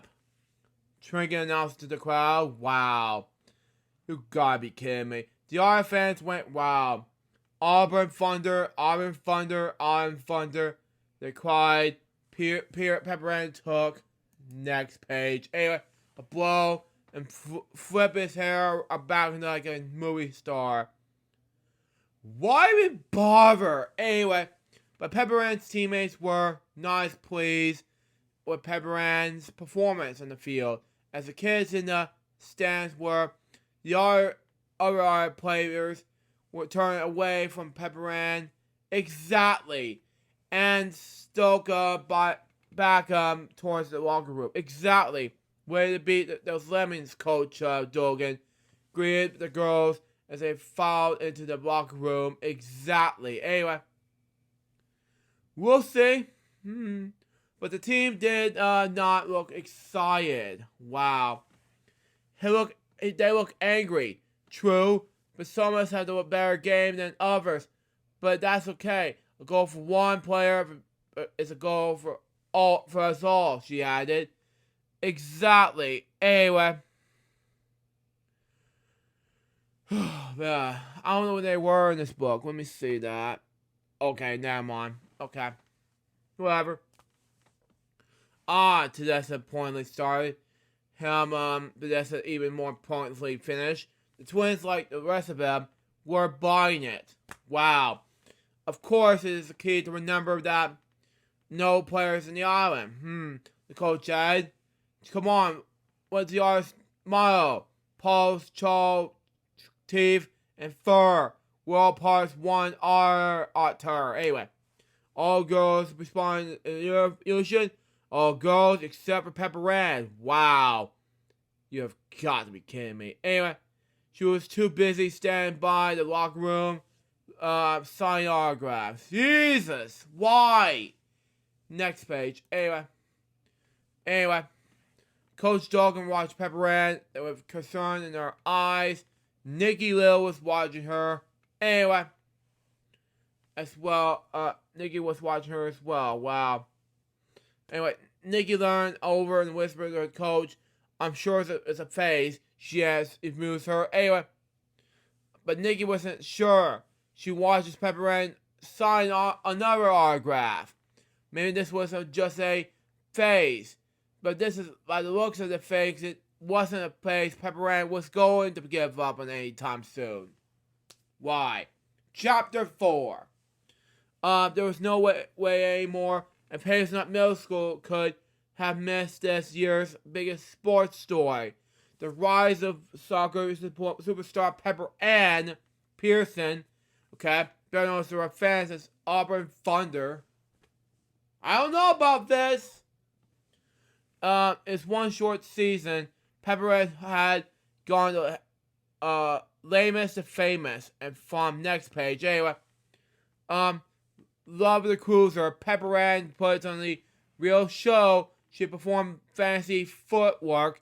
That was better than anything she on the Broadway stage. Now, Shirley Temple years ago came on the Broadway stage.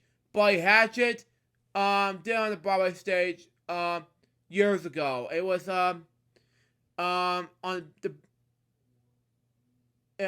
excuse me. I can't pronounce his last name.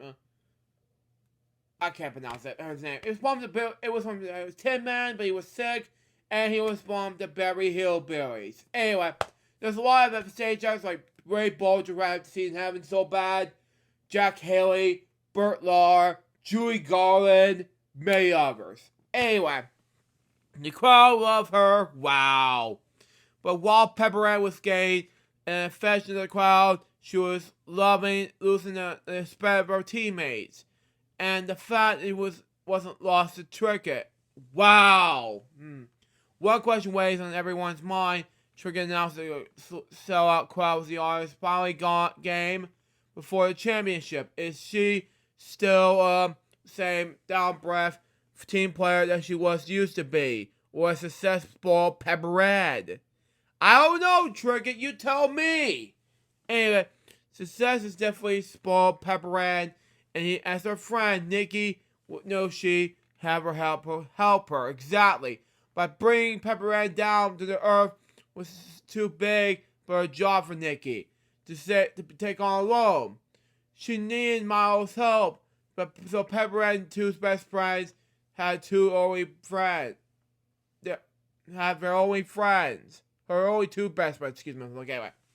Decided to set up her straight. Exactly. Miles and Nikki spent Saturday afternoon looking for Pepper Ann. They finally tracked her down, only score at the Brain Dead. Ugh. The local arcade hangout. Okay. Why are we here? Miles complained. Okay, next page. Anyway. To Nikki, it's been a week since the winner gave us at the time of day. Because things are going worse, as her best friends, we needed to say something, Nikki instance. Exactly. Nikki and Miles walk fast roads. Video games and grab Pepper Ann by her arms. Exactly. They carry her behind the arcade, pop her on top of the garbage dumpster. Nikki reach up and remove the Pepper Ann's dark sunglasses from her face. Thank you. Anyway, she wanted to look Pepper Ann in the eye. Thank you. Pepper Ann's opened her mouth to protest, but Nikki stopped her. Thank you. Don't talk, just listen, says Nikki Ward. Okay, thank you very much. Anyway, you changed, Pepper Ann. Your saga success has been made you distant and aloof. Thank you. And worst of all, you forgot your teammates. Thank you. Pepper Ann looked at Nikki and smiled. I don't know, but yeah, thank you. No, I haven't, Mickey. What? Pepper Ann? You gotta be kidding me. Anyway, it was Mickey Mouse. You gotta be kidding me. She replied, wow. It's Nikki, her friend told her sternly. Wow. Whatever, Pepper Ann said, tossing her blonde hair over her shoulders. Wow. Listen, you should thank me. Pepper Ann continued. If I had it. Next page. Anyway, step into the center. We should be losers. No way! Anyway, now we're playing the championship. Pepper Ann. What do we say about that? You don't have time for that. Anyway, Nikki shook her head slowly. No. The other kids were right. She told Pepper Ann. The glory that's gone from your head. Thank you. You turned into one big R butt. Jesus. And with that, Nikki grabbed Milo and pulled him away from the dumpster. The glory has not been gone in my head, Pepper Ann shouted after them. Pepper Ann sat there alone as he top of the head heap in the smiley garbage. As she turned to climb down from the dumpster, Pepper Ann glanced in the store window. Ah! Pepper Ann shouted in fear. She couldn't believe what she saw. It was Pepper Ann's all-equal butt, however. It looked like he was a huge red-haired monster. Wow, it was scary, I know. Look at me, the all-equal shouted, angry at Pepper Ann. I'm hideous. You gotta chill out, or I'm gonna explode. Exactly, Pepper Ann. You gotta do something. Anyway, next page. Anyway, Pepper Ann didn't want to hear it. Oh, Jesus. But she hopped off in the dumpster and laughed dismally. Wow. I'm a star, she told her all-equal as she walked away. If you don't like it, wear a hat.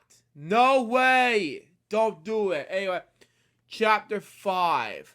Anyway, on the day of the championship game, oh Jesus. Anyway, the team suited up in their uniforms. They took the places on the locker room benches and waited for Coach Jurgen's pep talk. Wow. I don't know what to do next, Pepper Ann. You just need to do some of the head parts. Anyway, Now get out there and win. The coach shouted. Finish her speech. The coach ran out in our field as Pepper Ann stood up and, next page, anyway, prepare the slaughter on the field. Thank you. Anyway, Coach Duggan pulled her aside. Wow. Not you, Pearson. You're bitch. Wow.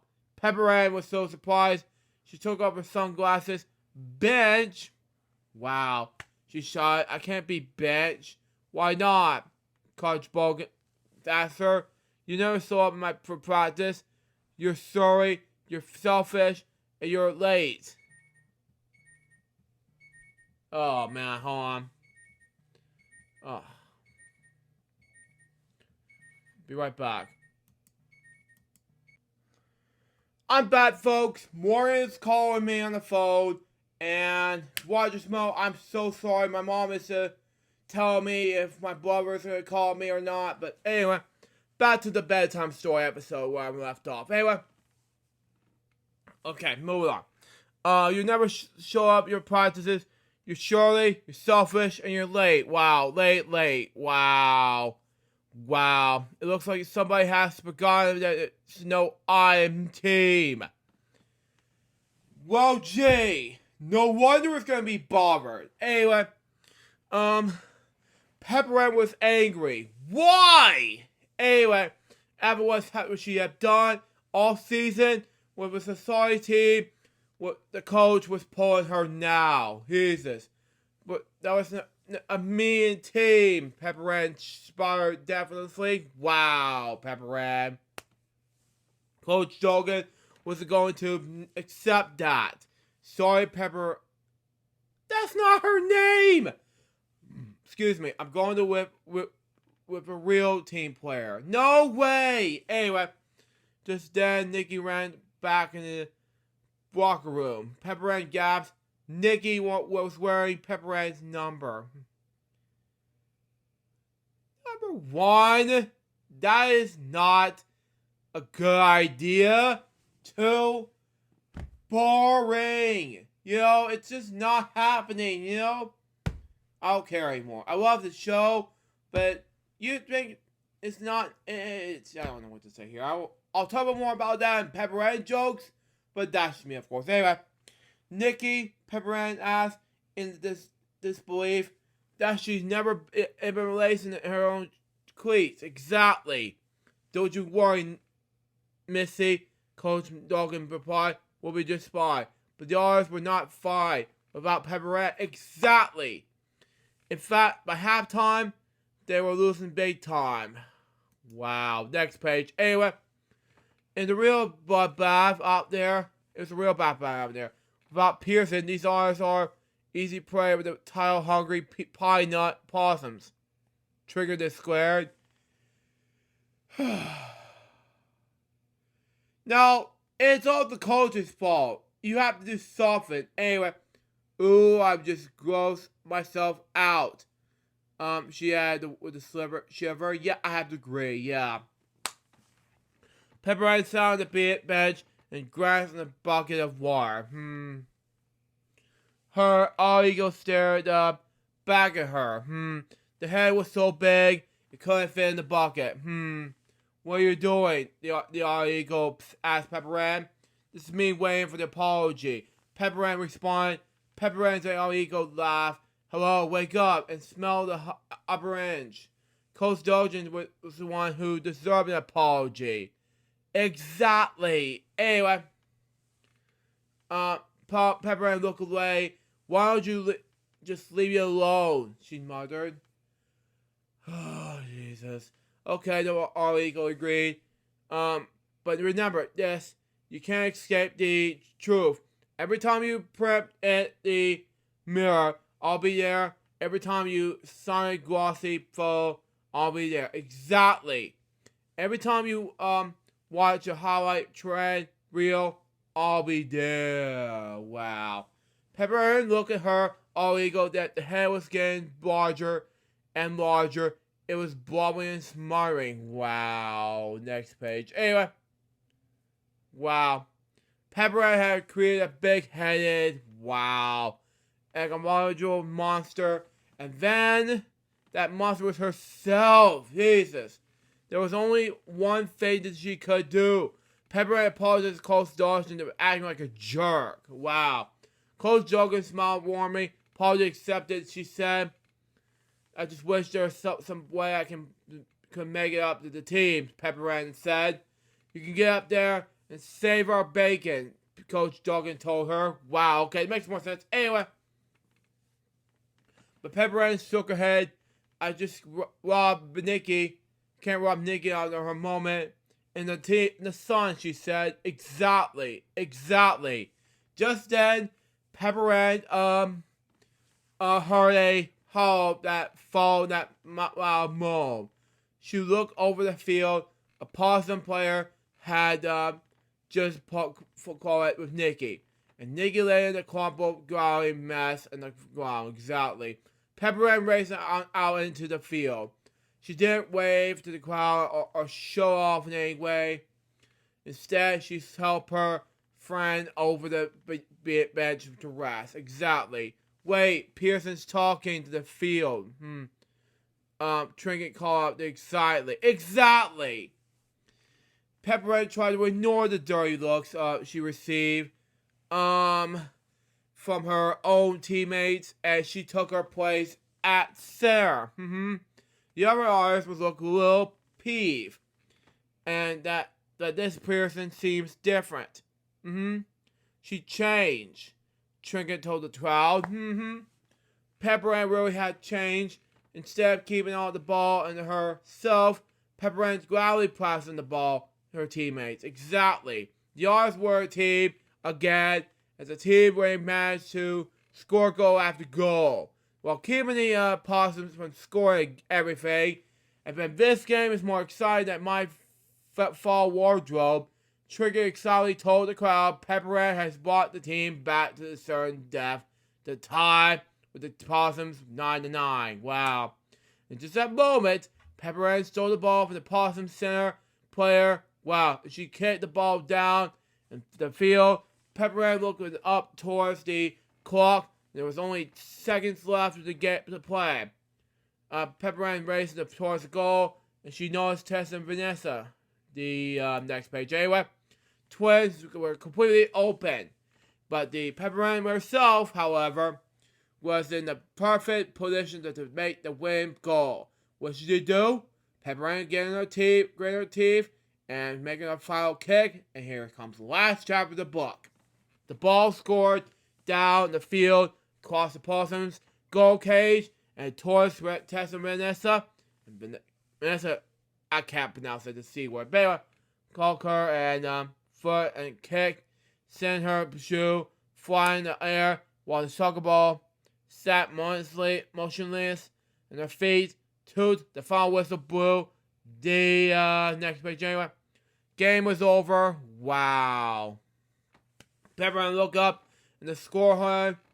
We tied the shot out excitedly. Wow. Trigger spoke to many of the fans. As she said, so ends the greatest season of our soccer ever. Exactly.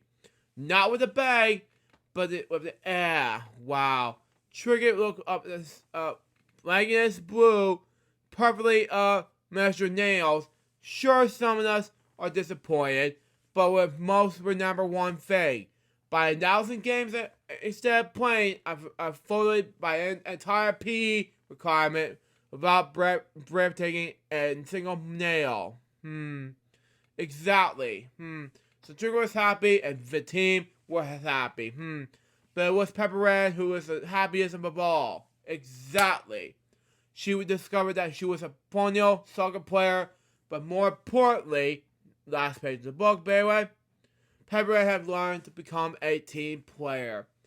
Okay, Paul's claws, teeth, and her fur.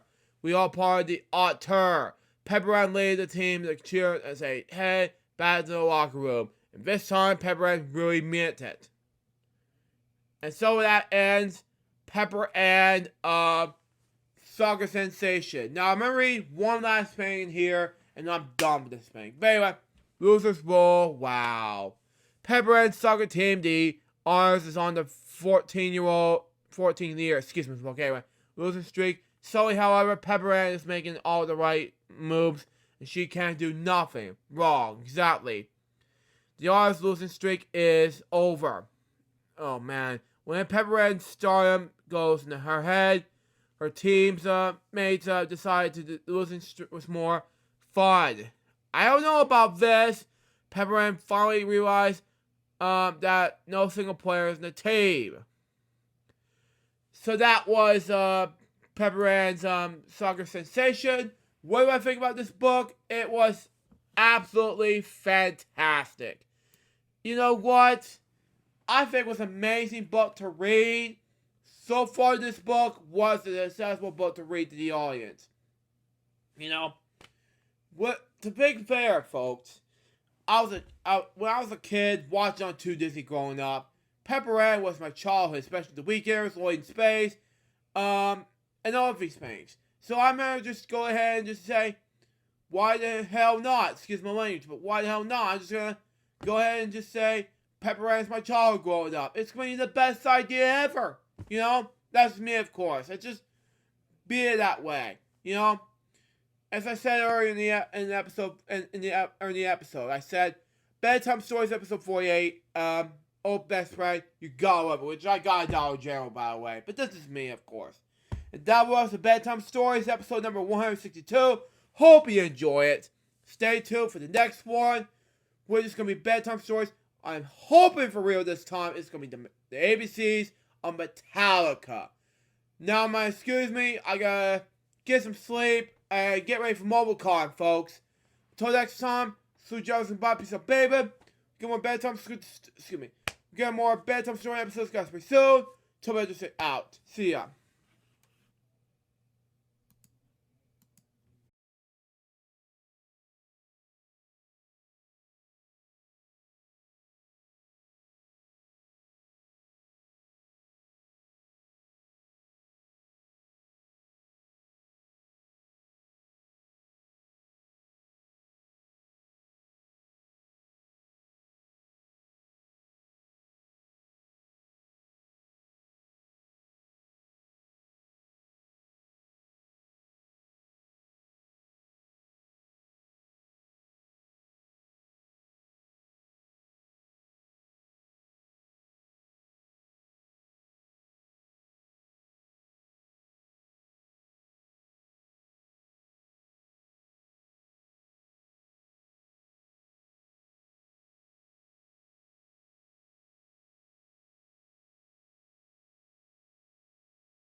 Hello guys, Sue Jerry speaking from Atlanta, Georgia. Welcome to Special Funds video for today. May 28th, 2022, and joining me in this video is Remix Palms, ladies and gentlemen. Or he's cut off for some reason. Anyway, today I got the not one, not two, but 3 purchases today. Let me show you them right now, okay? It is a MoCon t-shirt that features a, let's say for example, a, oh my god, it's high, as it's called, Molly's Place. Okay, it makes more sense anyway. And not only that, here's something I got from MoCon today. Remix, if you're watching this, you gotta love this. It is a puppet, hand finger puppet on Bob Ross, the late Bob Ross, that is. So here we go on that hand puppet thing I got at MomoCon today. And it has Bob Ross, the late Bob Ross, that is. Rest in peace to him. And last but certainly not least, it is Pop Television on Blue's Clues. So there you go. Front, the side, the back features some Blue's Clues characters from the Blue's Clues series. That was this special funds video for today.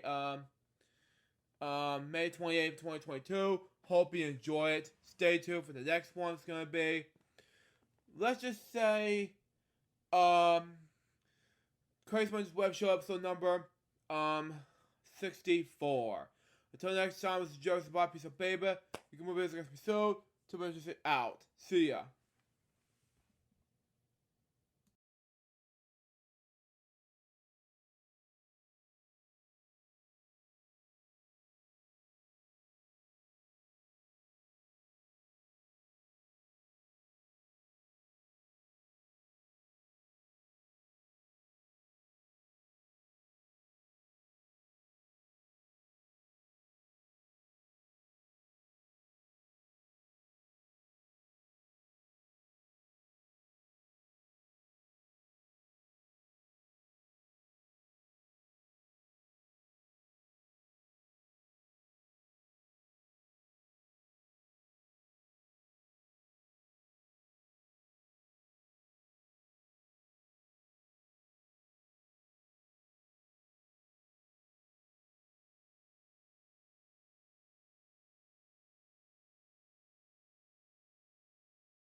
Let's begin indeed. Hello people, this is Jerry speaking. Welcome to Crazy Munch's Web Show episode number 64. Now I was originally going to do this next week, but I was planning to do it this week, but that's just me of course.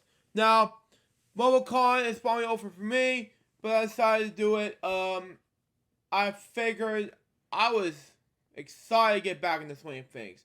And that is the fun fact for the week, you guys. It's MomoCon. Anyway, without further schedule to do, is that I got not one, but 2 dev topics. And of course, I gotta read you not one, not two, but 2 topics to read you today. Here they are. Lee Lawson. Lee Lawson was an American actress. Wow, okay. Excuse me. Born in New York City, New York, was best known for playing B. Roman and Guy Light. She also played Barbara Sterling in Love and Life. She died in May 2022 of cancer and COVID-19 amid a pandemic in the United States. Wow. My last step topic has to do with Ray Liotta, okay? Born Raymond Alan Liotta, okay? It's Italian, okay? He was an American actor and producer, okay? He was known for playing Shoeless Joe Jackson in Field of Dreams in 1989, Harry Hill in Phil Goodfellas in 1990, and Tommy Vercelli in the video games Grand Theft Auto Vice City in 2002. Some roles include Ray St. Clair in Something Wild in 1986, which he also achieved a Golden Globe nomination, as well as starring in Unlawful Entry in 1992, Copland in 1997, Handball in 2001, Blow in the same year, John Q in 2002, and Danny Have Analysis and Word in 2003, Observe and Report in 2009, Kill Him Softly in 2012, The Place Beyond the Pines in 2012, Marriage Story in 2019, and The Many Saints in New York in 2021. Excuse me. Anyway. So it's a drama series, Shades of Blue, of 2016 to 2018. He was born in New York, New Jersey on December 18th, 1954, having some adopted in the orphanage. Wow, okay.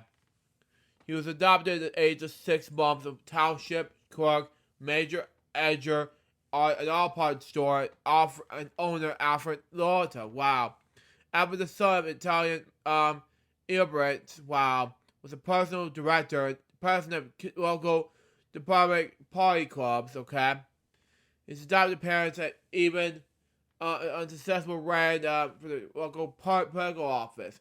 He was called attending parades to hand quiet out flyers for his father's run. Rogers had a sister, Linda, who was also adopted. He said that he was also knew that it was adopted as a young child. Wow. And presented a show and tell report on it for kindergarten. Wow. He hired a private detective to look over his biological mother in the 2000s. Wow. And subsequently learned from her where he was mostly a Scottish descent. Okay? He had one biological sister and one biological half-brother and 5 biological half-sisters. Wow. Roger grew up in a Roman Catholic household in New Jersey, okay? Although his family was not especially religious, they attended church when the received first communion was confirmed. The family did not pray much. He occasionally used prayer in his daily life, telling the interviewer in environment. Okay, excuse me, I'll have to turn on this light. Hang on.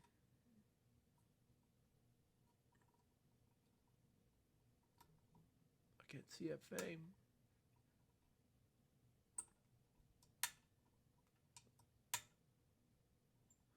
Okay, be right back. Back, folks. Sorry for the delay. Came back from the lights and everything. But anyway, moving on to the show. Anyway, Loretta grew up in the Roman. Okay, I'm gonna smoke anyway. Daily life, telling the interviewer if I'm in the fix, I'll pray. If I'm fill out combo about something, I'll say our fathers and I'll Hail Marys. Okay, to this day.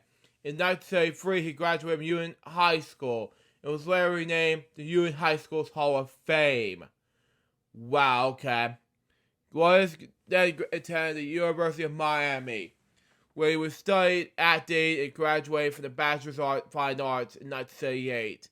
While attending the University of Miami, he performed at the University of Musicals, including Cabaret, Dames of Seas, Oklahoma, and Sound of Music. At the University of Miami's Jeremy Harmon's Ring Fear. Wow. His career began with at the college. Walter moved to New York City. He got a job as a bartender at the Sober organization and landed an agent within 6 months. Okay, one of his earliest roles was as Joey Peretti, how to pronounce his last name? Excuse me.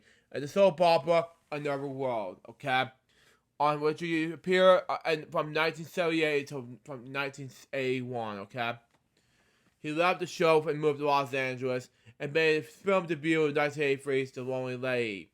In his first major acting role was Something Wild in 1986, for which he received his first Golden Globe nomination. Okay, from this nomination beginning the Best Supporting Acting Motion Picture. Okay, in 1989, Walter portrayed the ghost of baseball player Shoeless Joe Jackson in the fantasy drama film Fields of Dreams. Okay, in 1990, Walter portrayed real-life monster Harry Hill in Martin Shorter's have announced it. University plays and commercially successful Academy Award-winning film Goodfellas. Okay, in '92, he starred as a prolific cop in a thriller named Unlawful Entry.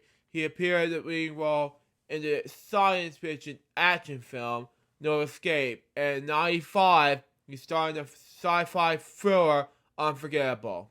Okay.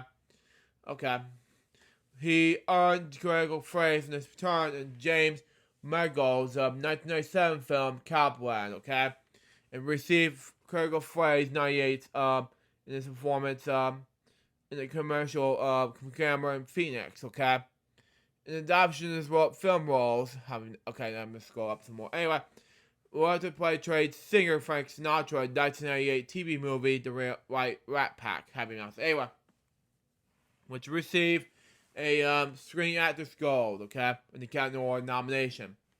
Starring himself, okay, and stars as a sitcom Just Shoot Me in December of 2001 and January 2002. Tried the voices of Tommy Rashid in 2002 video game. Grand Theft Auto Vice City, okay? Okay, and appeared in the television drama ER in 2004. Playing Charlie Metcalf, okay? In the episode Time of Death. Wow. The ER role earned the Emmy for Outstanding Great Guest Actor in the drama series. He later spoiled himself as an Emmy winner in B movie. Wow. He starred in 2006 CBS television series Smith, which was pulled from the schedule out after 3 episodes. Wow. And in 2012, he appeared as himself in a vocal role for the 1 o'clock episode, A Never Boring Show, of a Disney Channel comedy series, Phineas and Ferb. Another lame show. Sorry, I didn't know. While played the Justice Department official Paul Quender in 2001 film, Harrington opposite Henry Hopkins, the narrator of the great movie, in 2000, anyway, and Jim Moore, okay? Also in that year, he played the father of drug dealer George Long in the film Blow. And in the following year, appeared in the Detective Roger Harry Oak, okay? In the Joe Monahan directed the film Narc, okay? And well, that leads to the Independent Spirit Award nomination, the Phoenix Film Critics Society Awards nomination for Best Supporting Male. Wow. He been reunited with director James Mangold in 2003, alongside John Cusack and Alfred Molina. In a dark horror thriller, Identity, how to pronounce this word, sorry. In 2005, he narrated Inside the Milita for the National Geographic Channel. He later appeared on Smoking Aces, okay?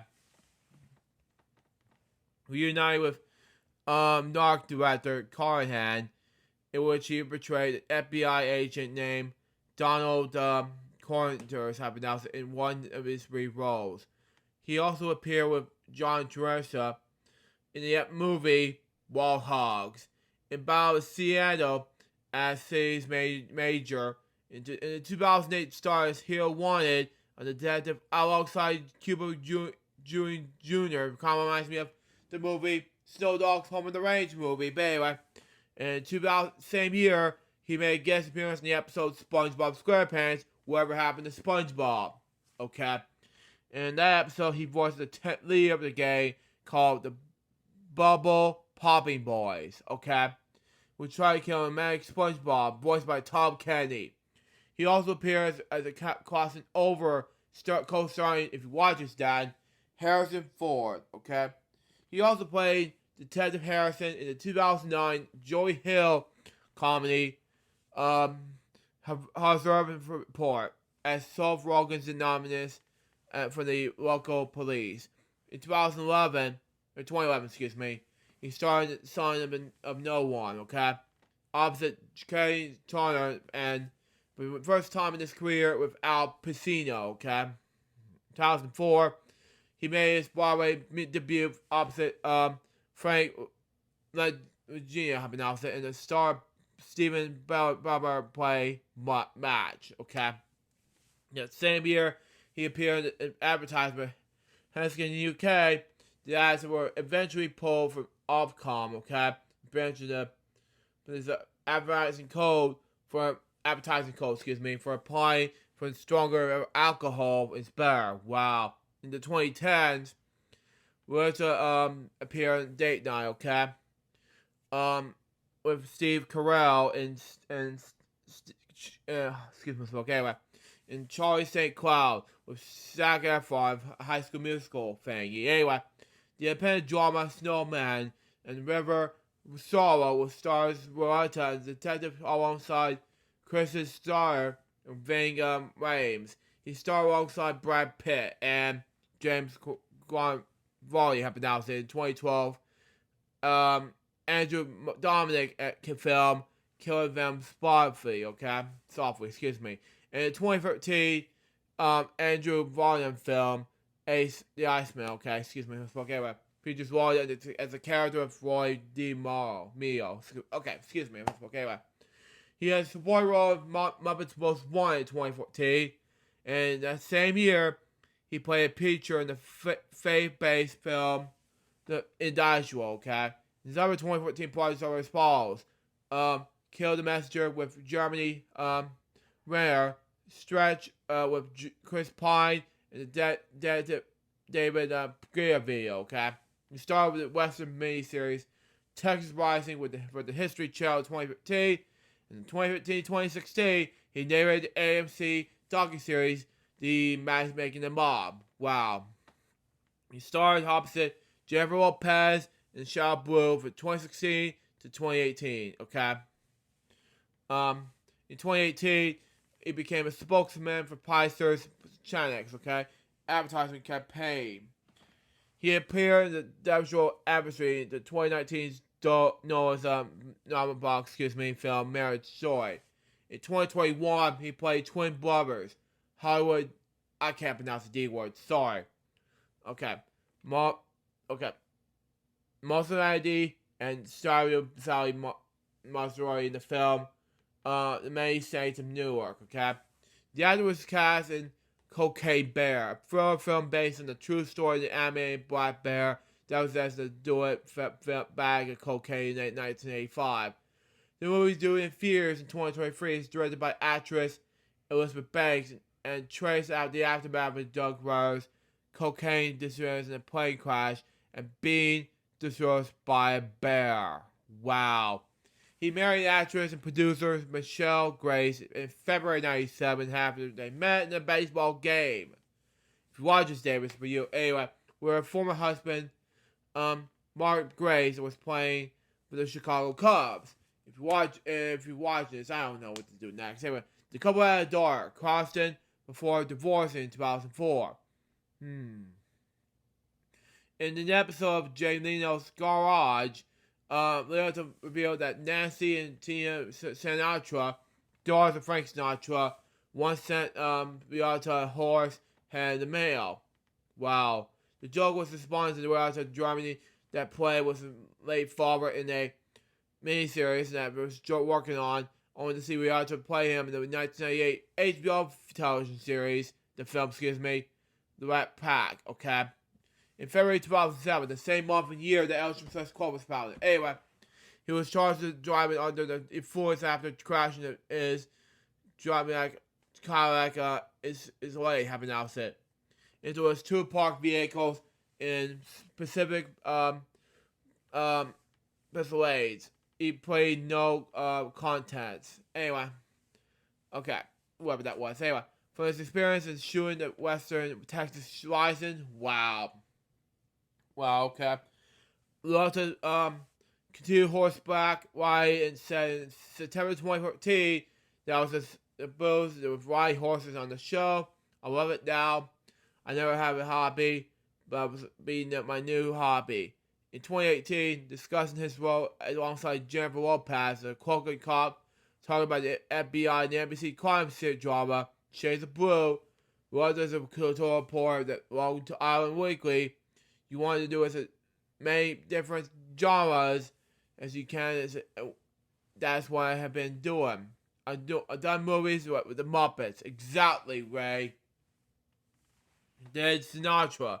I did Good Guys and Bad Guys. I did a movie with Elephant. That goes barking anyway. Anyway, I decided I wasn't here to try to play different parts. Do different things. Okay?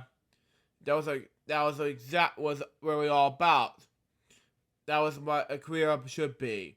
He died in his sleep on May 26, 2022. And he was during the filming of Dangerous Wars in the Dominican Republic. He was 67 years old. At the time of his death, and he was engaged to J.C. Neutral. Wow. Now, his films, Dangerous Wars, was his last film. Now, it was sad to see these two films go, but the Untitled Charlie Day film was completed at the time, and these two were his last films, and there you go on that. Now, let's take a moment of silence and reflect in regards to Ray Riota and Les Grauson right now.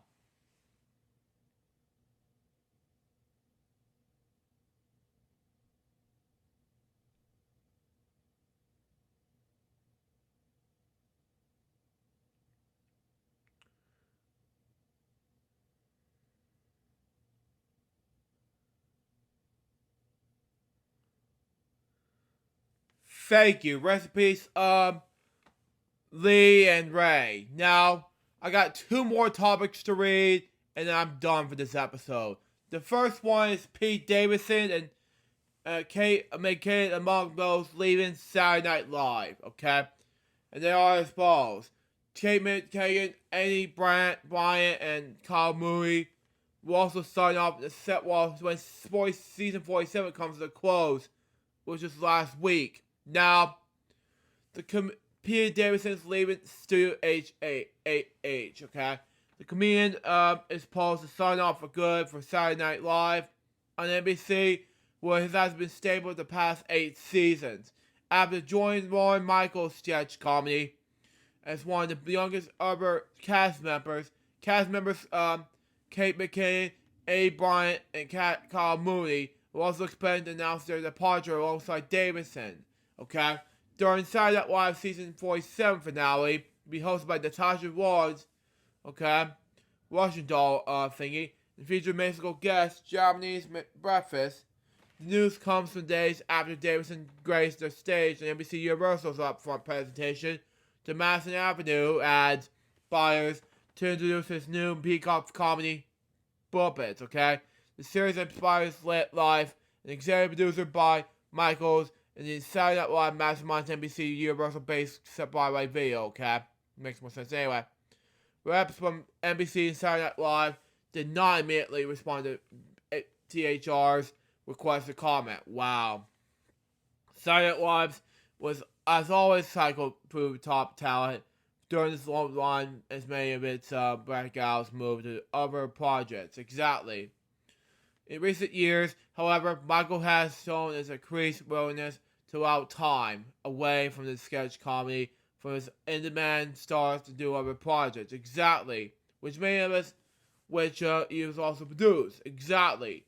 will join Saturday Night Live at the age of 20. It's a we have unknown, and he has become one of the biggest stars and is internet's favorite. He's currently dating Kim Kardashian. Wow, okay. After the social media star influencer host Saturday Night Live. Davidson has been used his status in his own Saturday Night Live favorite to grow his career, with his likes of a semi-autobiographical feature, The King of Saint Island. Saturday Night Live tabloid confirms cast departures, new additions during the summer and early fall, ahead of the upcoming seasons. In recent years, speculation as considering the status of McCain, Kenan Thompson, Sally Strong, and Bryant. It's worth nothing that Thompson, Saturday Night Live's longest tenured cast member, recently teamed up with Michaels and NBC's Kenan, which was what canceled after a couple of seasons. Wow. Bryant as well worked with Michaels and Hulu's recently concluded show. Wow. Which was the Saturday Night Live boss have also executive produced Strong's Apple TV's Plus comedy. I can't pronounce that. Sorry. Shomanigan. Can't pronounce it. Anyway, McKinnon's multiple Emmy winner for her work at Saturday Night Live joined the cast alongside Brian in 2012. Mooney has been with Saturday Night Live since 2013. Wow. That's what that topic. Now is one of the last topic, which is Rob and elementary school shooting. Now, I'm not going to go ahead and go all the topic. We're going ahead and go scroll down some more. I'm going to go ahead to just the top part of the topic, and that's about it. Anyway, Rob elementary school shooting is happening in Texas. Remix, if you watch this, home safe for you, Pantera, and of course, some of my people, my Uncle Kevin, my mom, you know you are. Anyway, on May 24th, 2022, 18-year-old Xavier Ramos fatally shot 19 students and 2 teachers. Wow. And one 19 others at Robb Elementary School in Uvalde, Texas. Wow. Early that day, Romeo shot his grandmother in the forehead. Why? Anyway, someone warned her after firing shots outside the school for approximately 5 minutes. He entered Robb Elementary School armed with a AR-15 style rifle and handgun through a prop open side entrees, okay? Without a charge armed residents, Ramos locked himself inside a classroom. Where all his victims were killed and remained there for about 1 hour before being killed by a United States Border Patrol Central Team. And this is the third deadliest American school shooting. Next after the Virginia Tech shooting in 2007 and Stanley Hook Elementary School shooting in 2012. Now, in 1999, there's also a dead school shootings.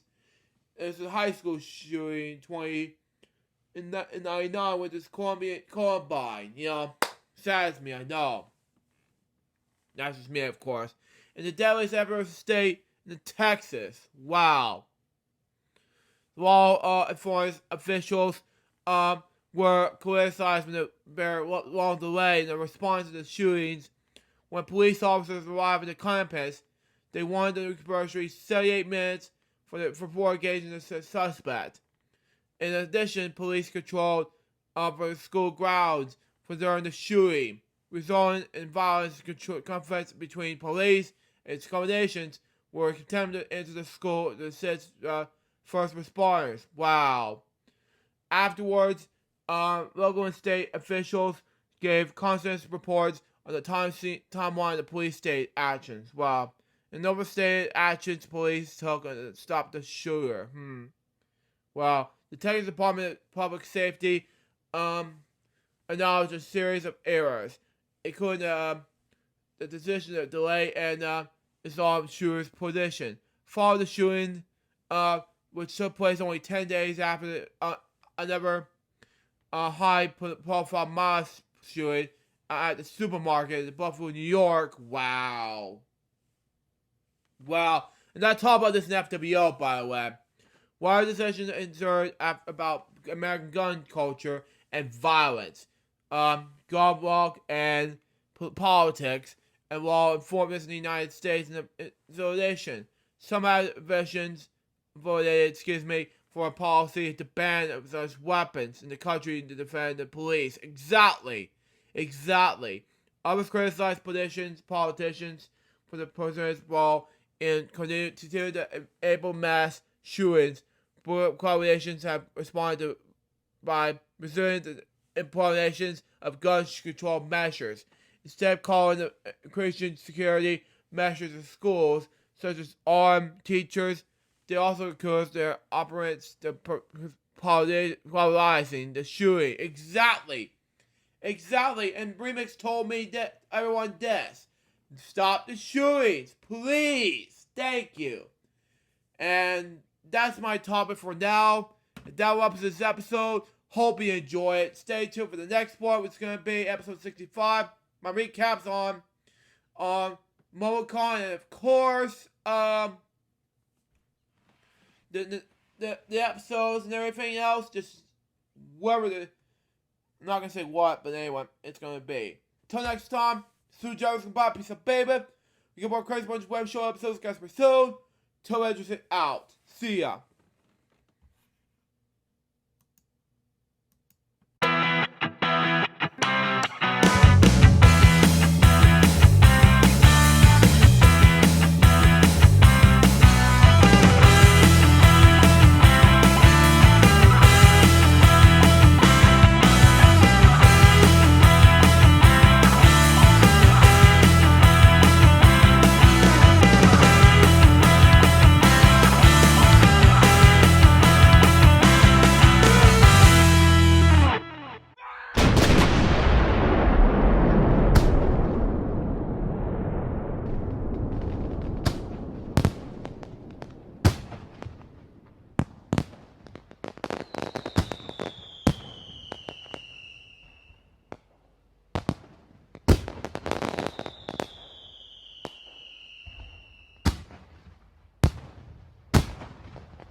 Hello guys, Sue Jerry speaking from Atlanta, Georgia.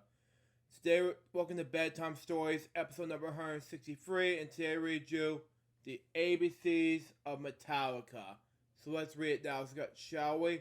So we got the ABCs of Metallica, written by Metallica and Howie Abrams, illustrated by Michael Caves McClear, okay? Makes more sense in any way. Here we go. Turn the pages around. Here we go. It's one of the bands I liked as a kid, as an adult growing up, but it has to do with the ABC book. But anyway, dedicated to Nia, Ruby, Dylan, Quinn, Blaze, Julie, and Donna. Wow. You see, it was basically a book for Metallica fans like me, you know.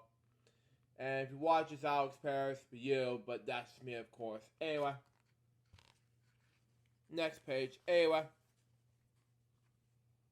A is for Injustice for All. Wow, okay. Makes more sense. Anyway. Metallica's fourth LP. Fourth with the first with Jason Newsted. The first new bass DeRoy, okay. With Lady Justice on the cover, okay. Doris. Her funny nickname, okay, makes more sense anyway. The album was greeted with love, okay, and lots of critical acclaim. The songs were a bit longer. The guitar riffs, crunchy and tough, with drums fast and furious. Metalheads cannot get enough. Exactly.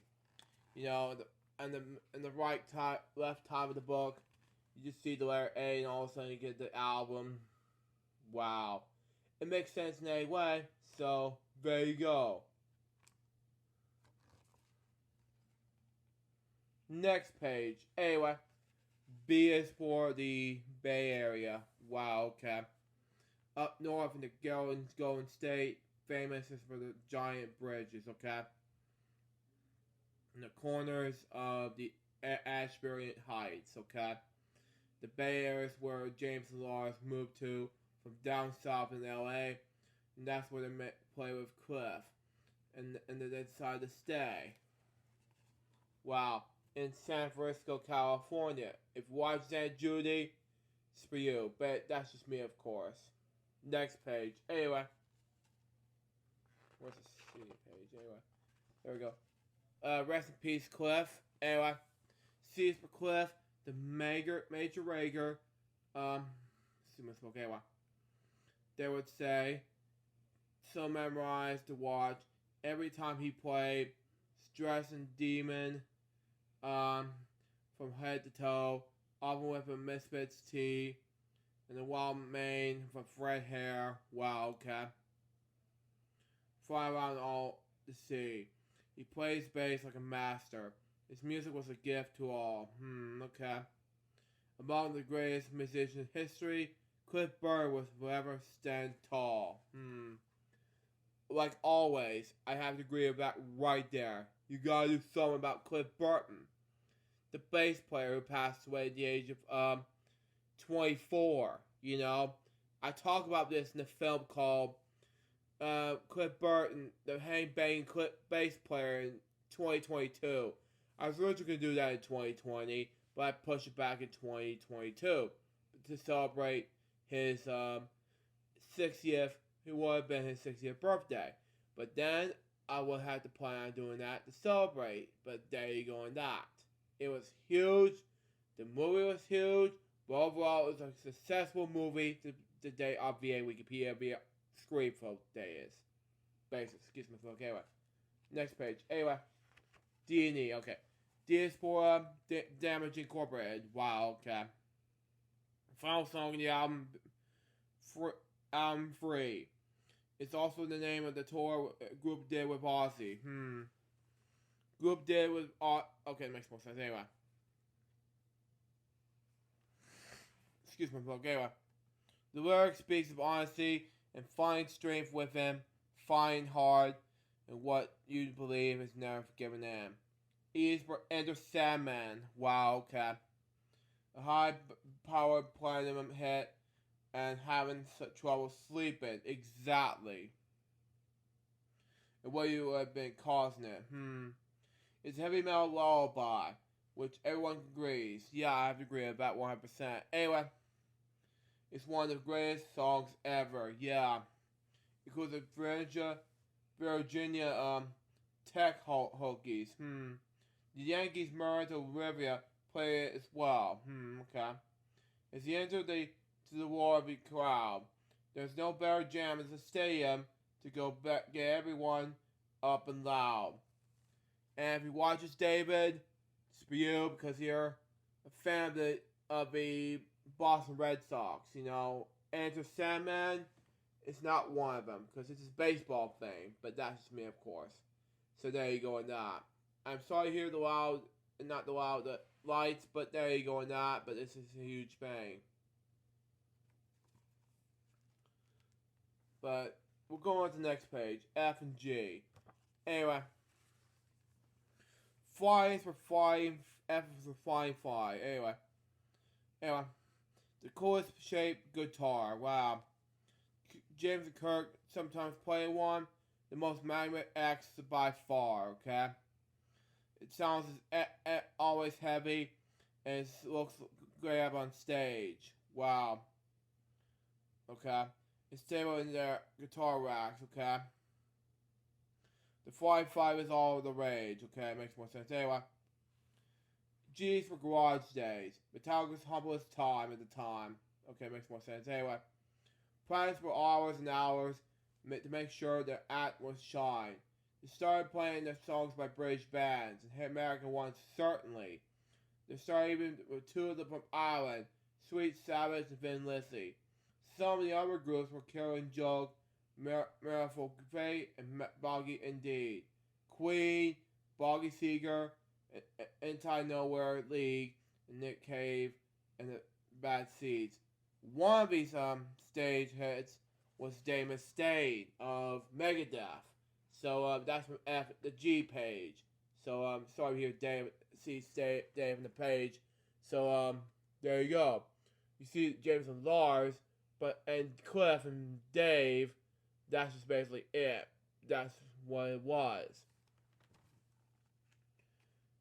If it's too bright for you, I'm sorry, but that should be, of course. Next page. Anyway, H and I. Okay. H for heavy metal. Wow, okay. Sounds so loud with your face, okay? A tremendous amount of your volume, okay, makes more sense. Anyway, the drums, guitar, and bass. A look for was also quite striking, with pins and patches everywhere, demon leather spikes and chains. Wow. Wild, shaggy, long hair. Like I have long hair these days. Except for the top part of the hair is not that part which you saw there. Anyway, Eyes for It's Electric. The top tune by Diamond Head. Wow, okay. One group that inspired Metallica. Okay. And Moves and Spirits was widespread. Okay. Dispensing all over the place. Anyway, and there was other bands like Saxon, Iron Maiden, Motorhead, which the fellas become great fans of, and which their sound was Braid. Okay? Makes sense of the H&I pages in any way. So you know what? It grades vibes and it makes sense in any way. So very good on that. Next page. Anyway, J. Now that was starts with my last name, but it's also for James. Okay? Who sings and plays the rhythm guitar. Anyway, his powerful voice and down-picking riffing, okay, help Metallica get this far, okay? James collects and rebuilds goods and comes in cars. Wow, okay. Zythers, Roasters, Packards, and such.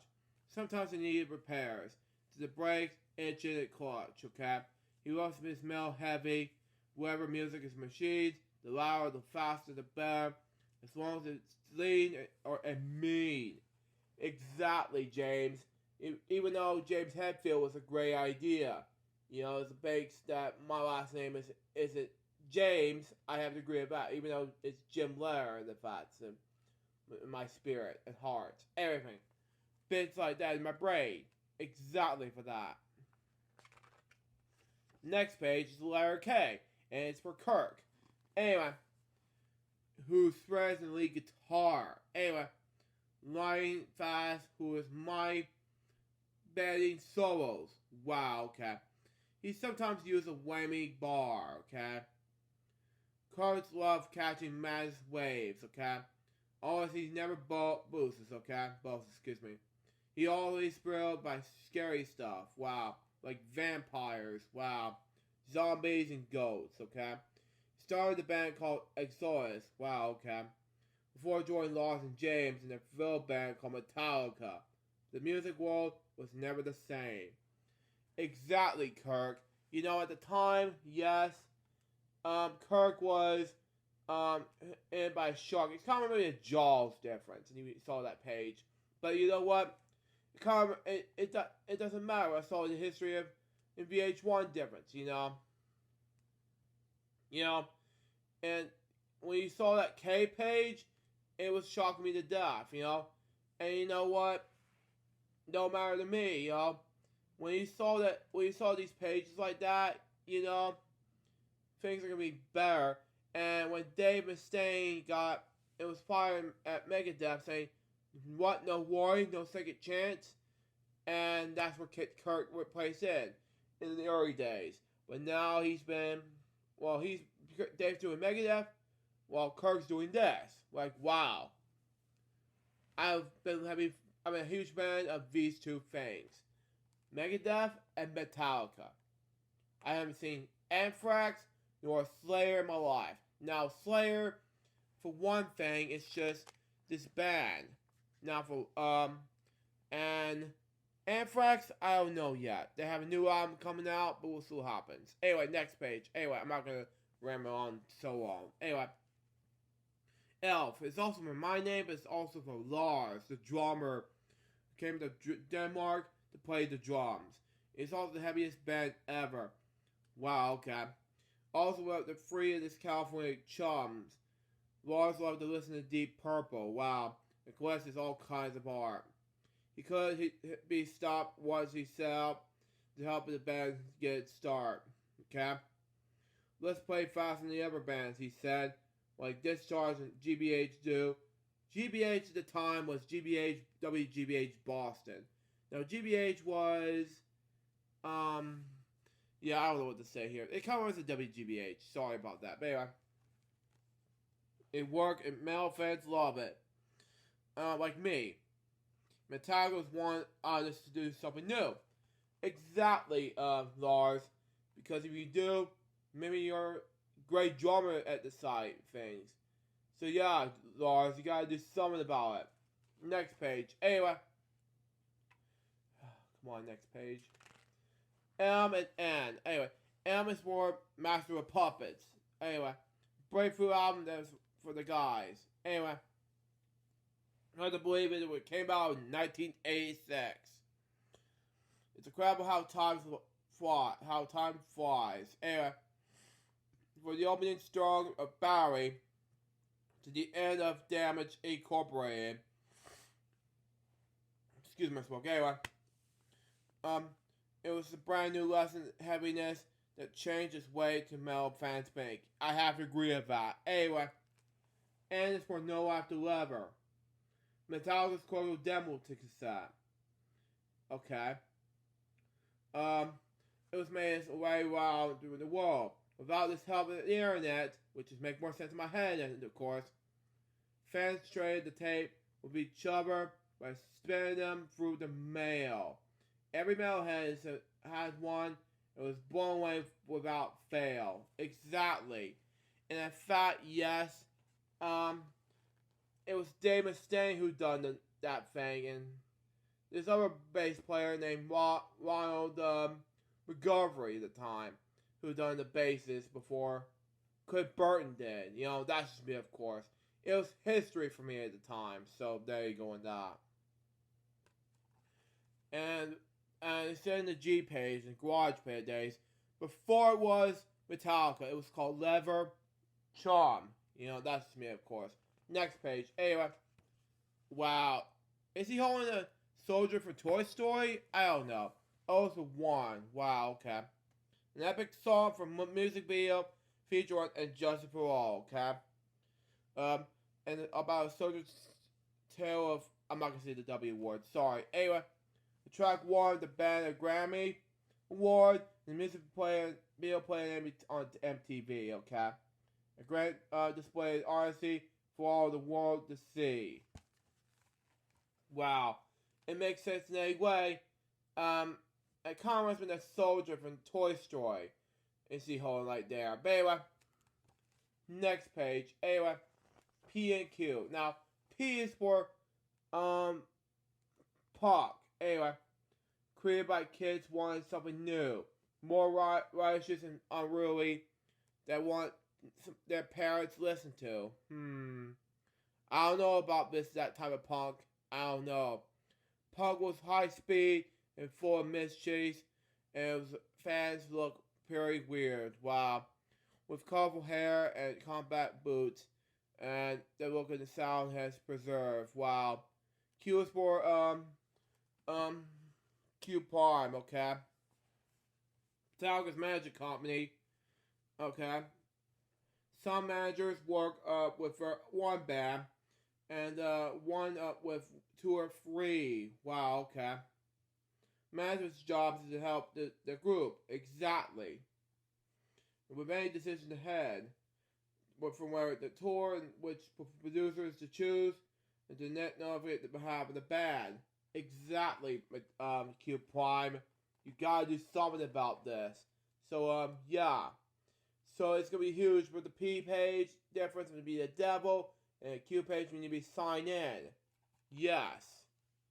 Next page. Anyway, R. Wow. And he was a current bass player today. R is Robert, and I can't pronounce his last name. Anyway, who holds the low end tap down, while the earth staring bass toe. Wow, you can feel it any time. He's a red server and skater. Wow, slicing the waves and carving the street. Excuse me, book. Anyway, wizard either type of board, so I go on this beat. But Robert's truly at his best. As one form of this awesome band. Toured the globe and rocking shows across each other and every band. Exactly, Robert. I never heard of you in the bass before, but it's very exciting to see you in the bass. You know, that's me, of course. It's something, alright. But believe me, you and your getting close to be 60s would have to be something, I guess. Next page. Anyway, S is for some kind of monster. Wow. A movie about the band, which followed them in the studio before the Apes albums would shut the land. Say Ager at the time. Fans gotta see how the band works, with an honest open view, the good times, the challenges, that Metallica sometimes go through. Wow. T's for trash. Okay, thrash. Excuse me, smoke. Anyway, underground music played some super fast. When metal bands started playing it, no one thought it would last. Okay, many groups increased their tempos with furious riffing at rapid speed. Thrash metal is the newest sound for which Metallica helped plant the seed. Okay, makes more sense. Anyway. Now the S and T I enjoyed the best, but you know what? It was maybe amazing. But anyway, it's more amazing than you think it would be best enough to make it happen. How long did I record this for? And sorry if you get blurs, but yeah, 19 minutes. Anyway, next page. Anyway, U is for the unforgiven. Wow, powerful battle, if you will. A perfect example of the band's triple lyrics and musical skill. The songs talks about the growing up and knowing that you will belong. Always striving to be yourself and constantly stand strong. V is for volume. As loud as you will go, you may have just heard the old saying, "It is too loud, you're too old." Okay. Makes no sense to me on that quote. So, yeah. Even though it makes sense to me, even though I'm a heavy metal fan myself, you gotta do something. So, yeah, it's just, speakers make it loud enough. So, yeah, you gotta do something about this. But the too old stuff, no way. We're almost done with this book. Next page. Anyway. W is for a world record. Wow, okay. Which Metallica probably hold soon in this book. Anyway. In which in just 1 year they played on every continent. Frankly, gigging never gets old, okay? They kick things off in North America, then to Europe they went, South America and Australia they were next, then Africa the times they spent. Then when the fellas looking at maps again, there was one place left to go. They finally touched down at Antarctica to perform in the ice and snow. Oh wow. The band went to the snow. Wow. It makes more sense in a way, but okay. What are we gonna say, Metallica?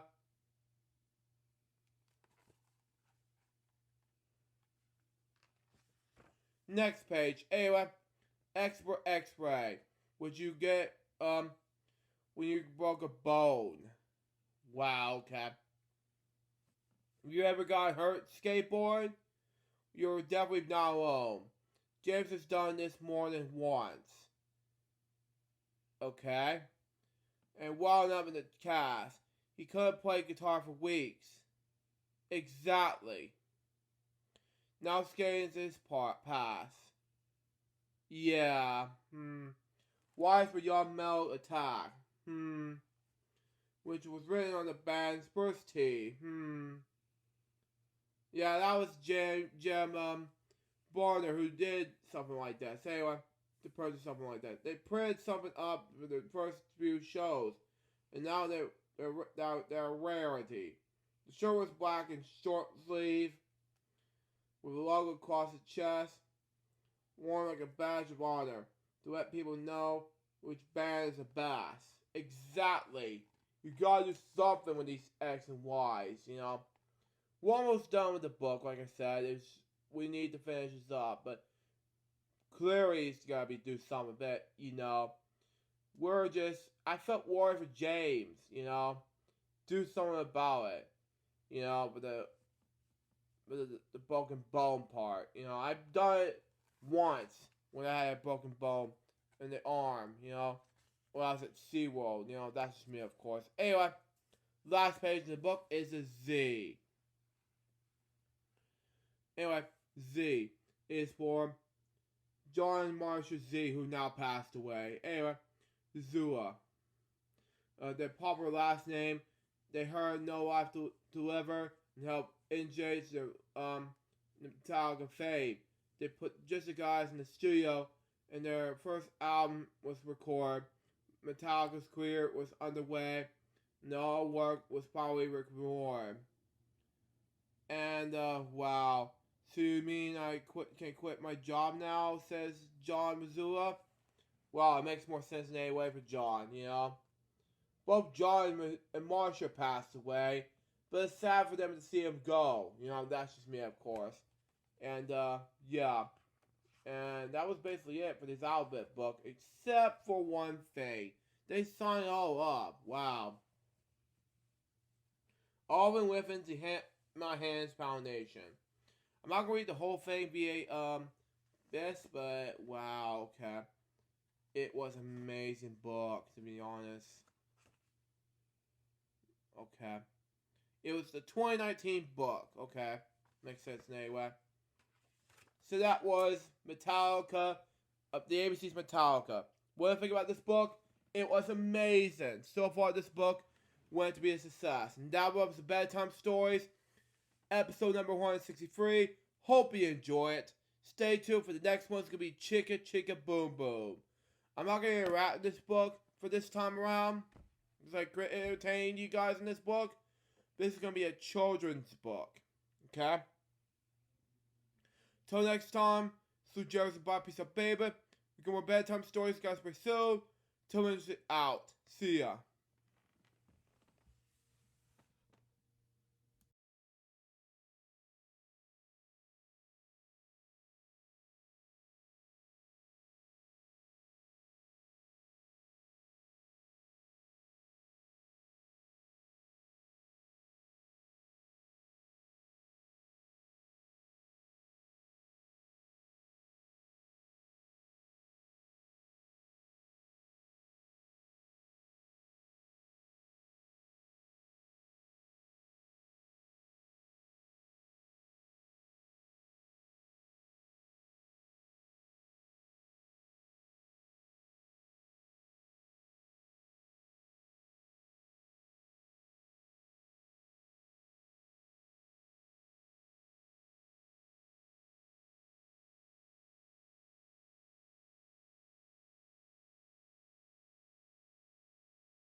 Hello guys, Jerry speaking.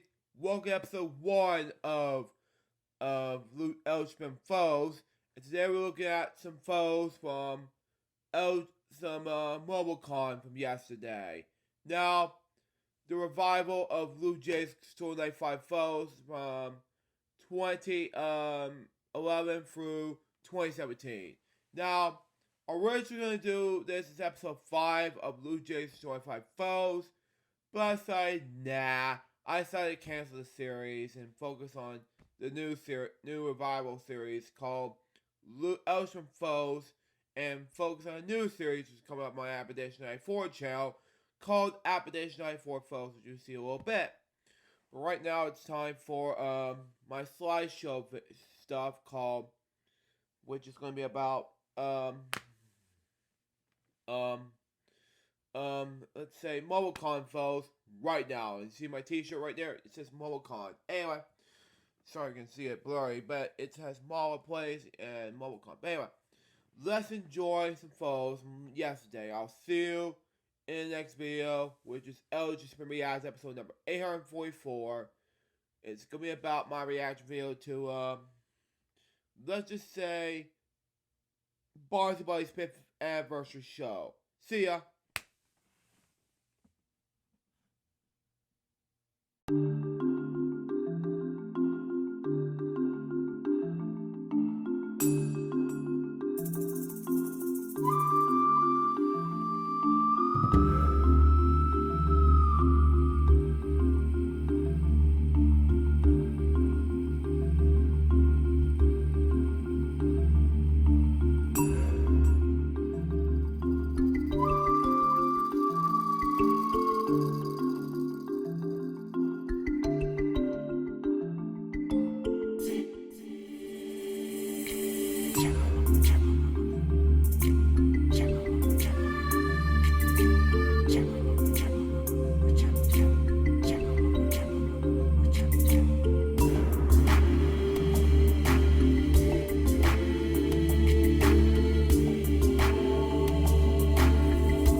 Hello guys, Jeffers aka Appedition 94 speaking from Atlanta, Georgia.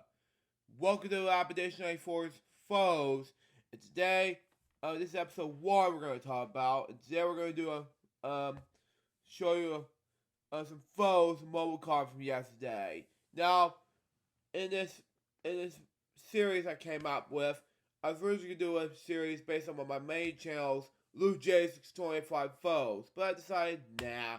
I canceled the series and focused on 2 other series.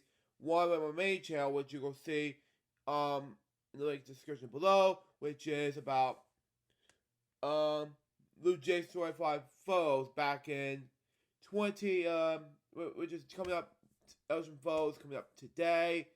And of course, this series, Appedition 94 Foes.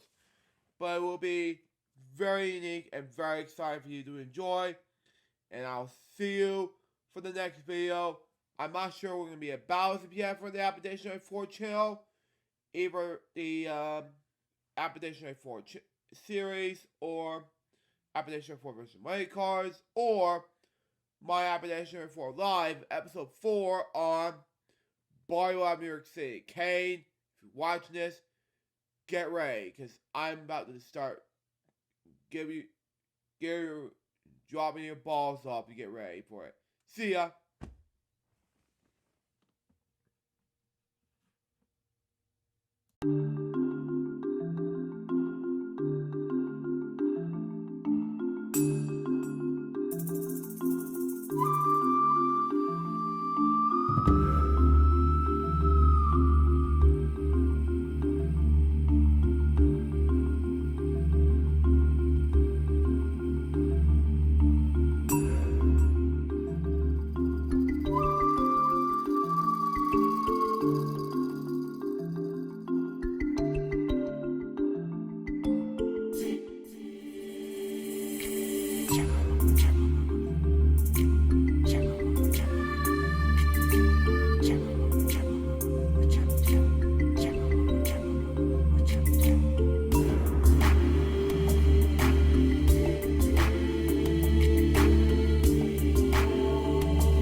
Hello guys, Jerry speaking from Atlanta, Georgia. Welcome to LJ Peace Reacts, episode number 844. Today we reacting to Bonzi Buddy Fail at Stand Up Again. Bonzi Buddy episode 39, the 5th anniversary show. And unfortunately, I won't be able to pause the episodes seen here and I won't be able to talk much because it'll be up for a premiere event for 2 minutes straight, and Alex Paris will be watching this for you, buddy. Because this might be an annual it will be a 5th anniversary show. Because I have to react to the whole thing. Because it's not be a pause thing, unfortunately. Because he was asking me, request me to do, not pause it, but react to the premiere event. Just like react to Spin for $0.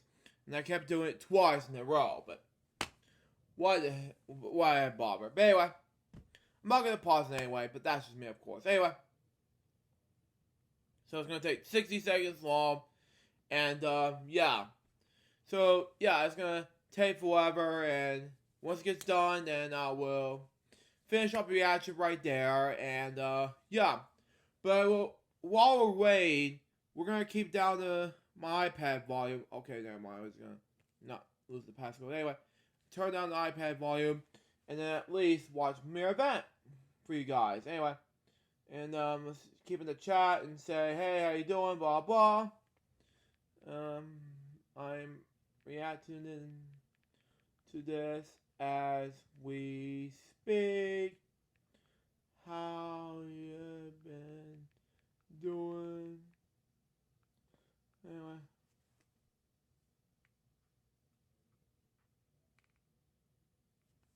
Anyway, but it's taking so long, but it's not going to take that long. Not spoiling or anything, but right now it's going to take that long.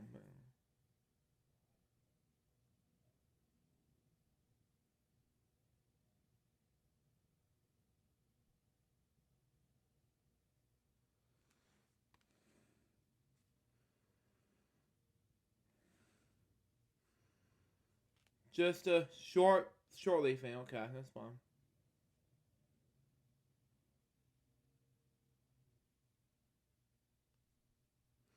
$12 likes. Okay, that's good. There we go. And let's see the premiere event and see what happens. 15 seconds left. There we go. Not too bad. It says by Matt Crowley. Okay. And I'm just waiting for the premiere event to happen. There we go. It's 3 o'clock right now, so here we go. Try and watch it anyway. But I'm not gonna press pause and everything, because if I do, then I'll ruin the reaction video that was react. Anyway. Wow, this is a neat countdown. Yes.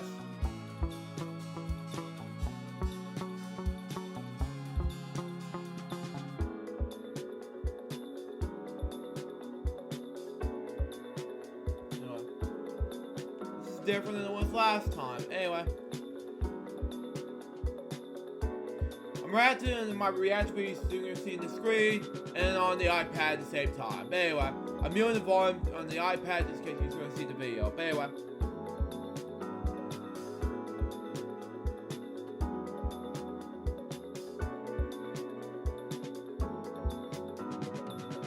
Yeah, I agree with fan game shows. It's been hard to believe it's been 5 years since the show started. I have to agree with that 100%. You know, that's just me, of course.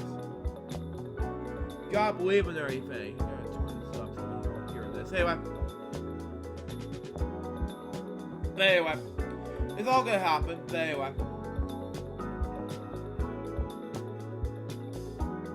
But because the reason why I'm speaking from Kevin's house is because I'm upstairs and my Kevin is talking to my mom and stepdad downstairs. But anyway. Here we go again. I am so sorry, folks. Due to some difficulties I'm having with ScreenFlow, I decided not to react to the premiere event of Bonzi Buddy fails at stand up again. If you watch this, Alex Paris, I am sorry. This premiere event videos, the reaction videos, has to wait. Okay? So, thank you for your patience. So let's react to the real reaction video to Bonzi Buddy's fail at stand up again. Begin in 5, 4, 3, 2, 1, go.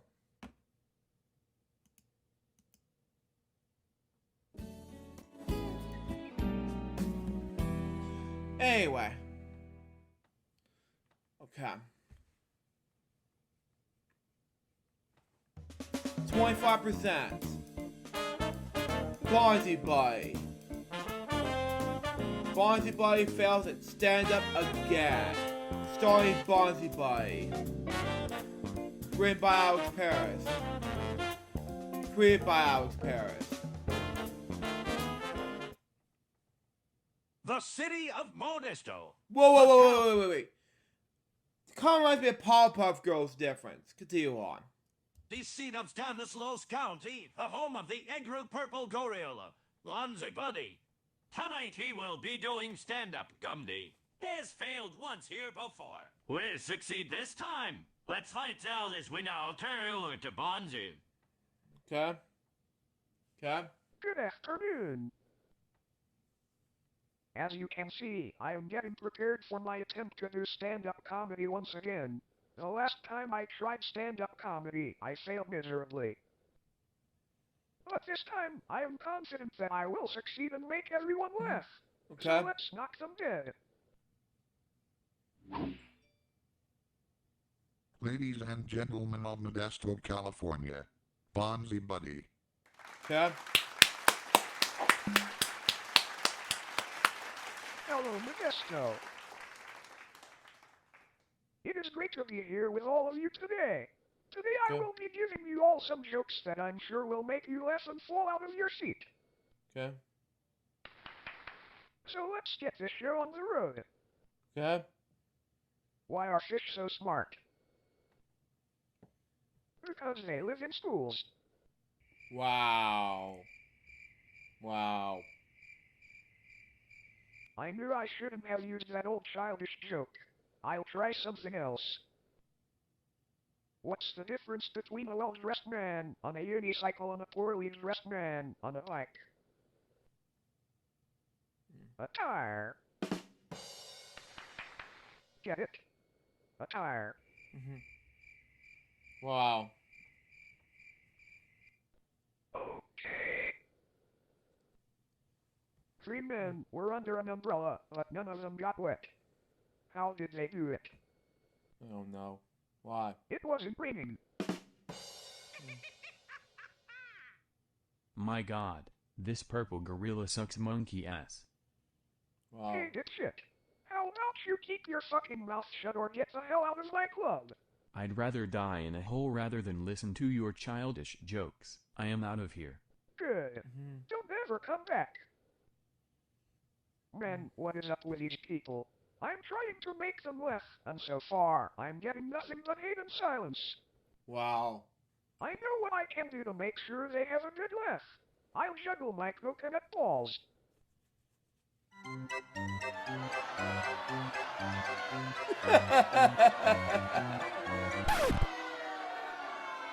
Okay, I ask that every single one of you stop doing and shut the fuck up or I will beat the living shit out of you all!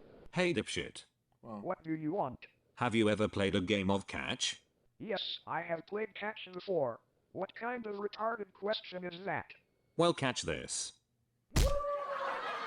Alright, you know what? I'm going to beat the living shit out of you all! Okay. Ouch. This hurts so much.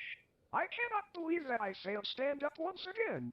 I tried to give my audience the best jokes, and guess what? Just like the last time, I received nothing but negative reactions from the audience.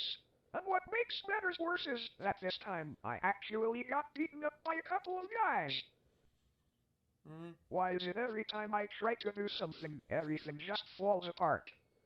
That is an answer I must find out myself.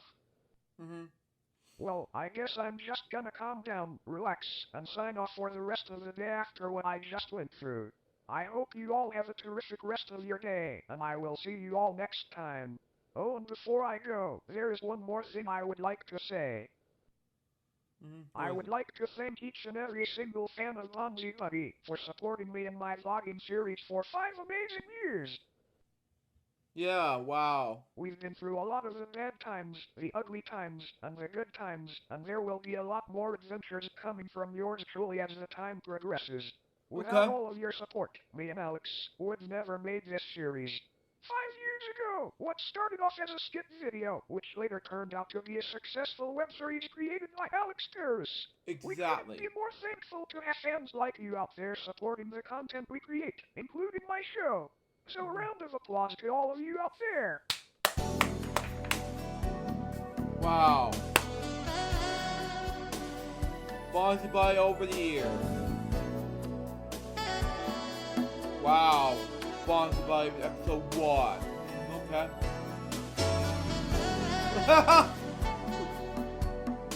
Okay. Piggy, wow. Makes sense to me. Oh, 4, okay.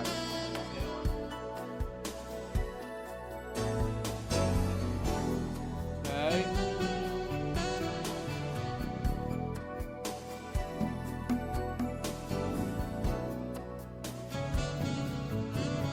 Whoa! Wow.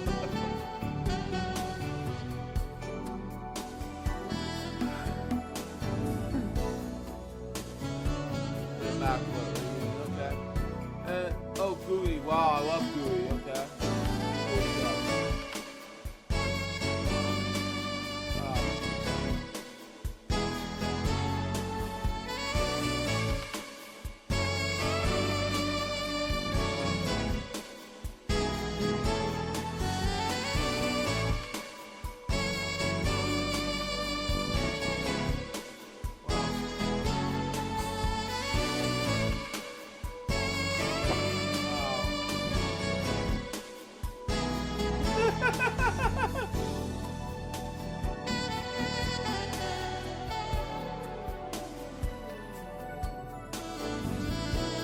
Man.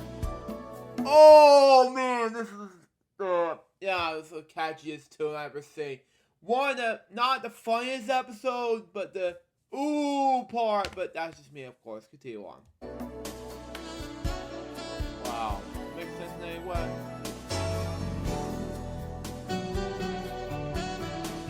Wow.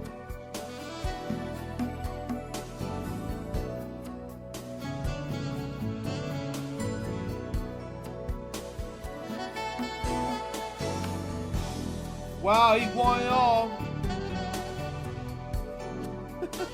He's gonna pass it up. Oh wow, okay.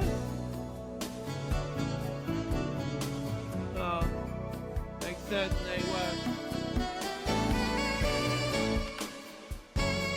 Oh my god.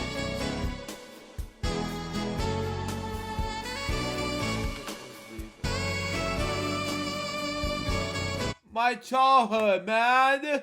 It was amazing! Continue on.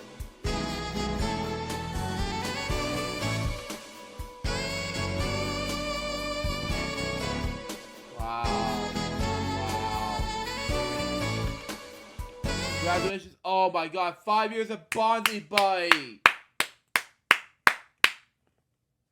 Wow, it was amazing to celebrate 5 years of Bonzi Buddy.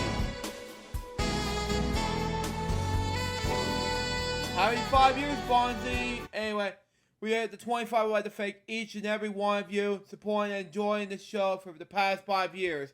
Full of rage, comedy, and unexpected uncertainties, hyper-analysis.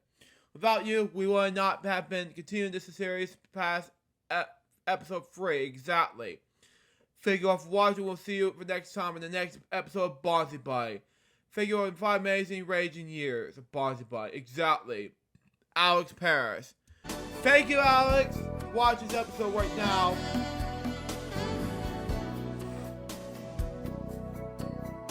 Okay. So that was was Bonzi Buddy episode 39. What do I think about this episode? It was amazing. So far this episode went to be a success. Anyways guys, that was episode episode number 844. Hope you enjoy it. I'm not sure what episode I'm going to do next, but that's me of course. Till next time, Sue Jarvis can buy a piece of baby. We can watch me as guys soon. Till then, out. See ya.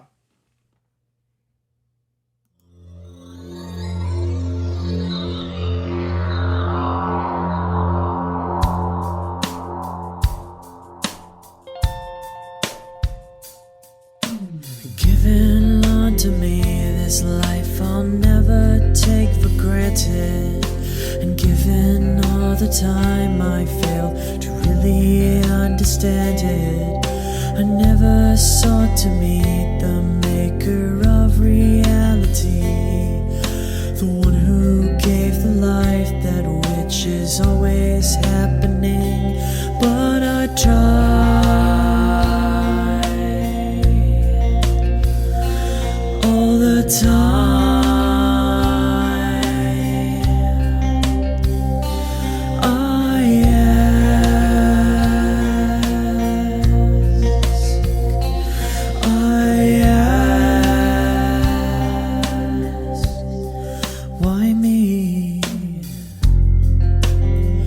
Why was I the one to see things as I do under the moonlight and the sun?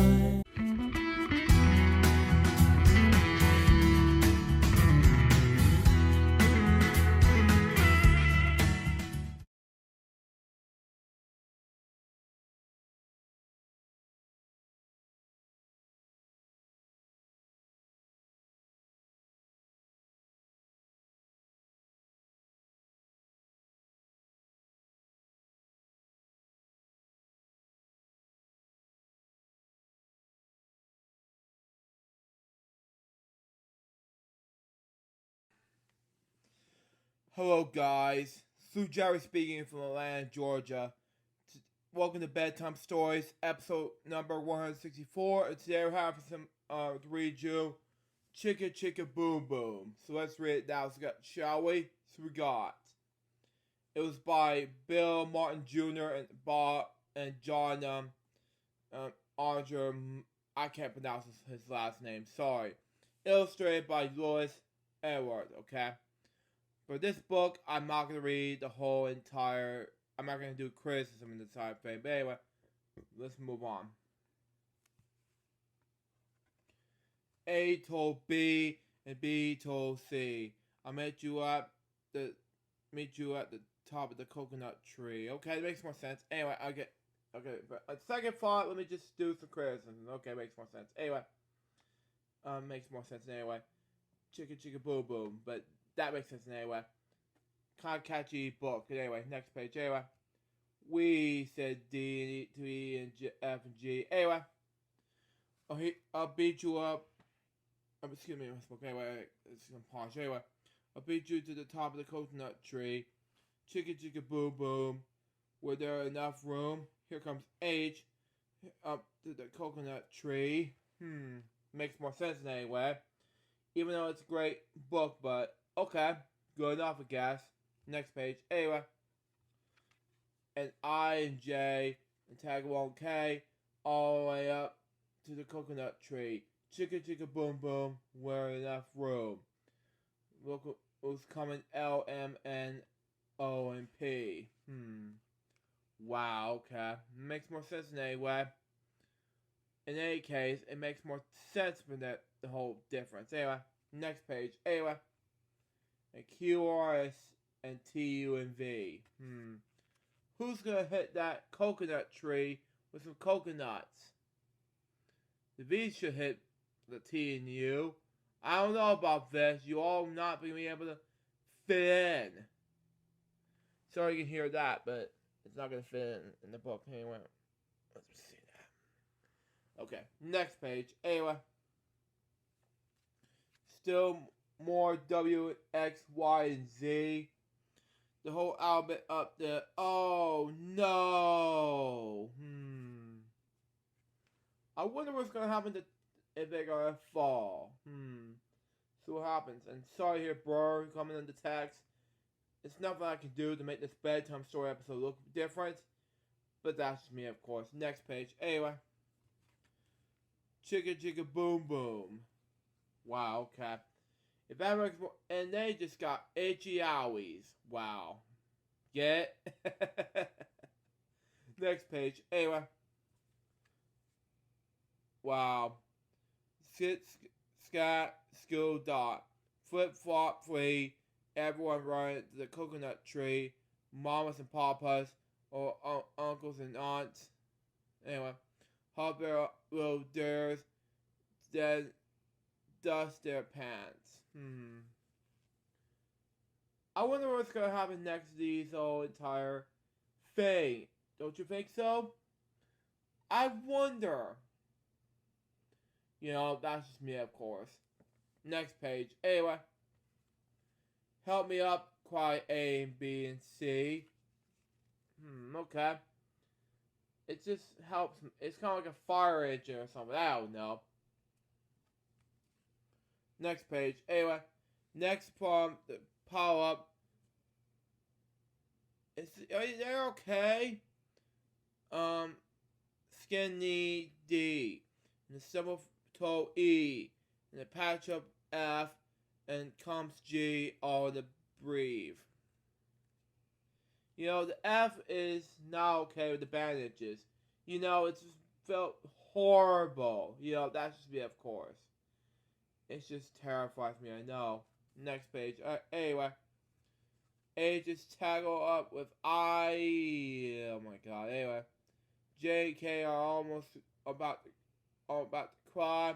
And that was not like the tie. Yeah. You know, it just saddens me, I know. It just, I felt worried with these H to L. I wonder. Next page. Anyway. Emma's Loop. I wonder. And Snoop. Oh, it's Twisted Alley-oop. Wow. Sis got skill duck flip flop flee. I wonder what's gonna happen next to these alphabet letters in the alphabet. But anyway, next page. Anyway. Look who's coming. It's back IP. QRS and loose tube T. Wow. I wonder what's going to happen next to these letters. There's only a lot of letters left to go. You know, that's just me, of course. You know, next page. Anyway. Then UVW. Wiggle jiggle free. Last come X, Y, and Z, and the sun goes down on the coconut tree. Okay? Makes more sense in any way, but you gotta make a difference on that one. And here comes the last page in the book. But chicka chicka boom boom. Looks, there's a full moon. Oh, there's 3 more pages. Okay, that makes more sense. Anyway. And, why is the A standing up so early? Anyway. A's out of bed and thinks of one. He said, "Dare, double dare.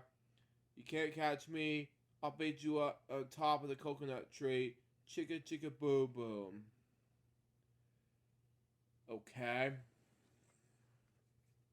Yeah, you gotta be okay with that, but that's just me, of course. And that's the end of that book. So, what do I think about Chicka Chicka Boom Boom? It was a classic. You know, that's me, of course. I think it was the catchiest book I've ever seen. Especially for the Chicka Chicka A, B, and C, and Chicka 1, 2, and 3 that I have to get that books in some other time. But, you know what? It's a great book, nonetheless. And that was the Bedtime Stories, episode number 164. Hope you enjoy it. Stay tuned for the next one. It's going to be Bedtime Stories, episode 165.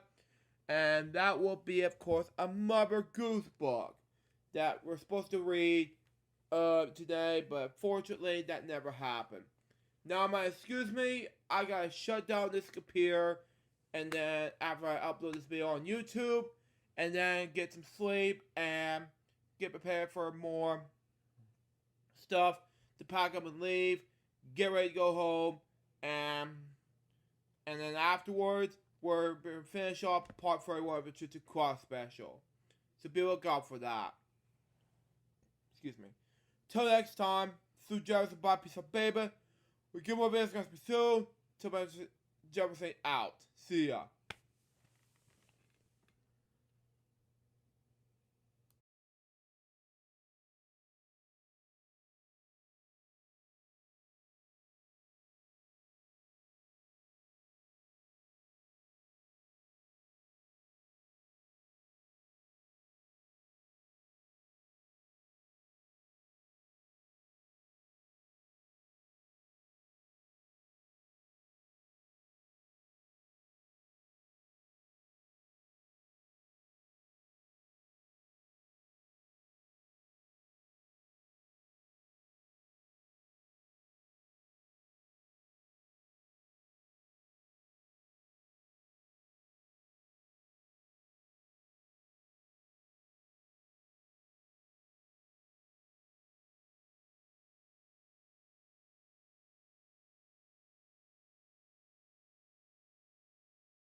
Ugh.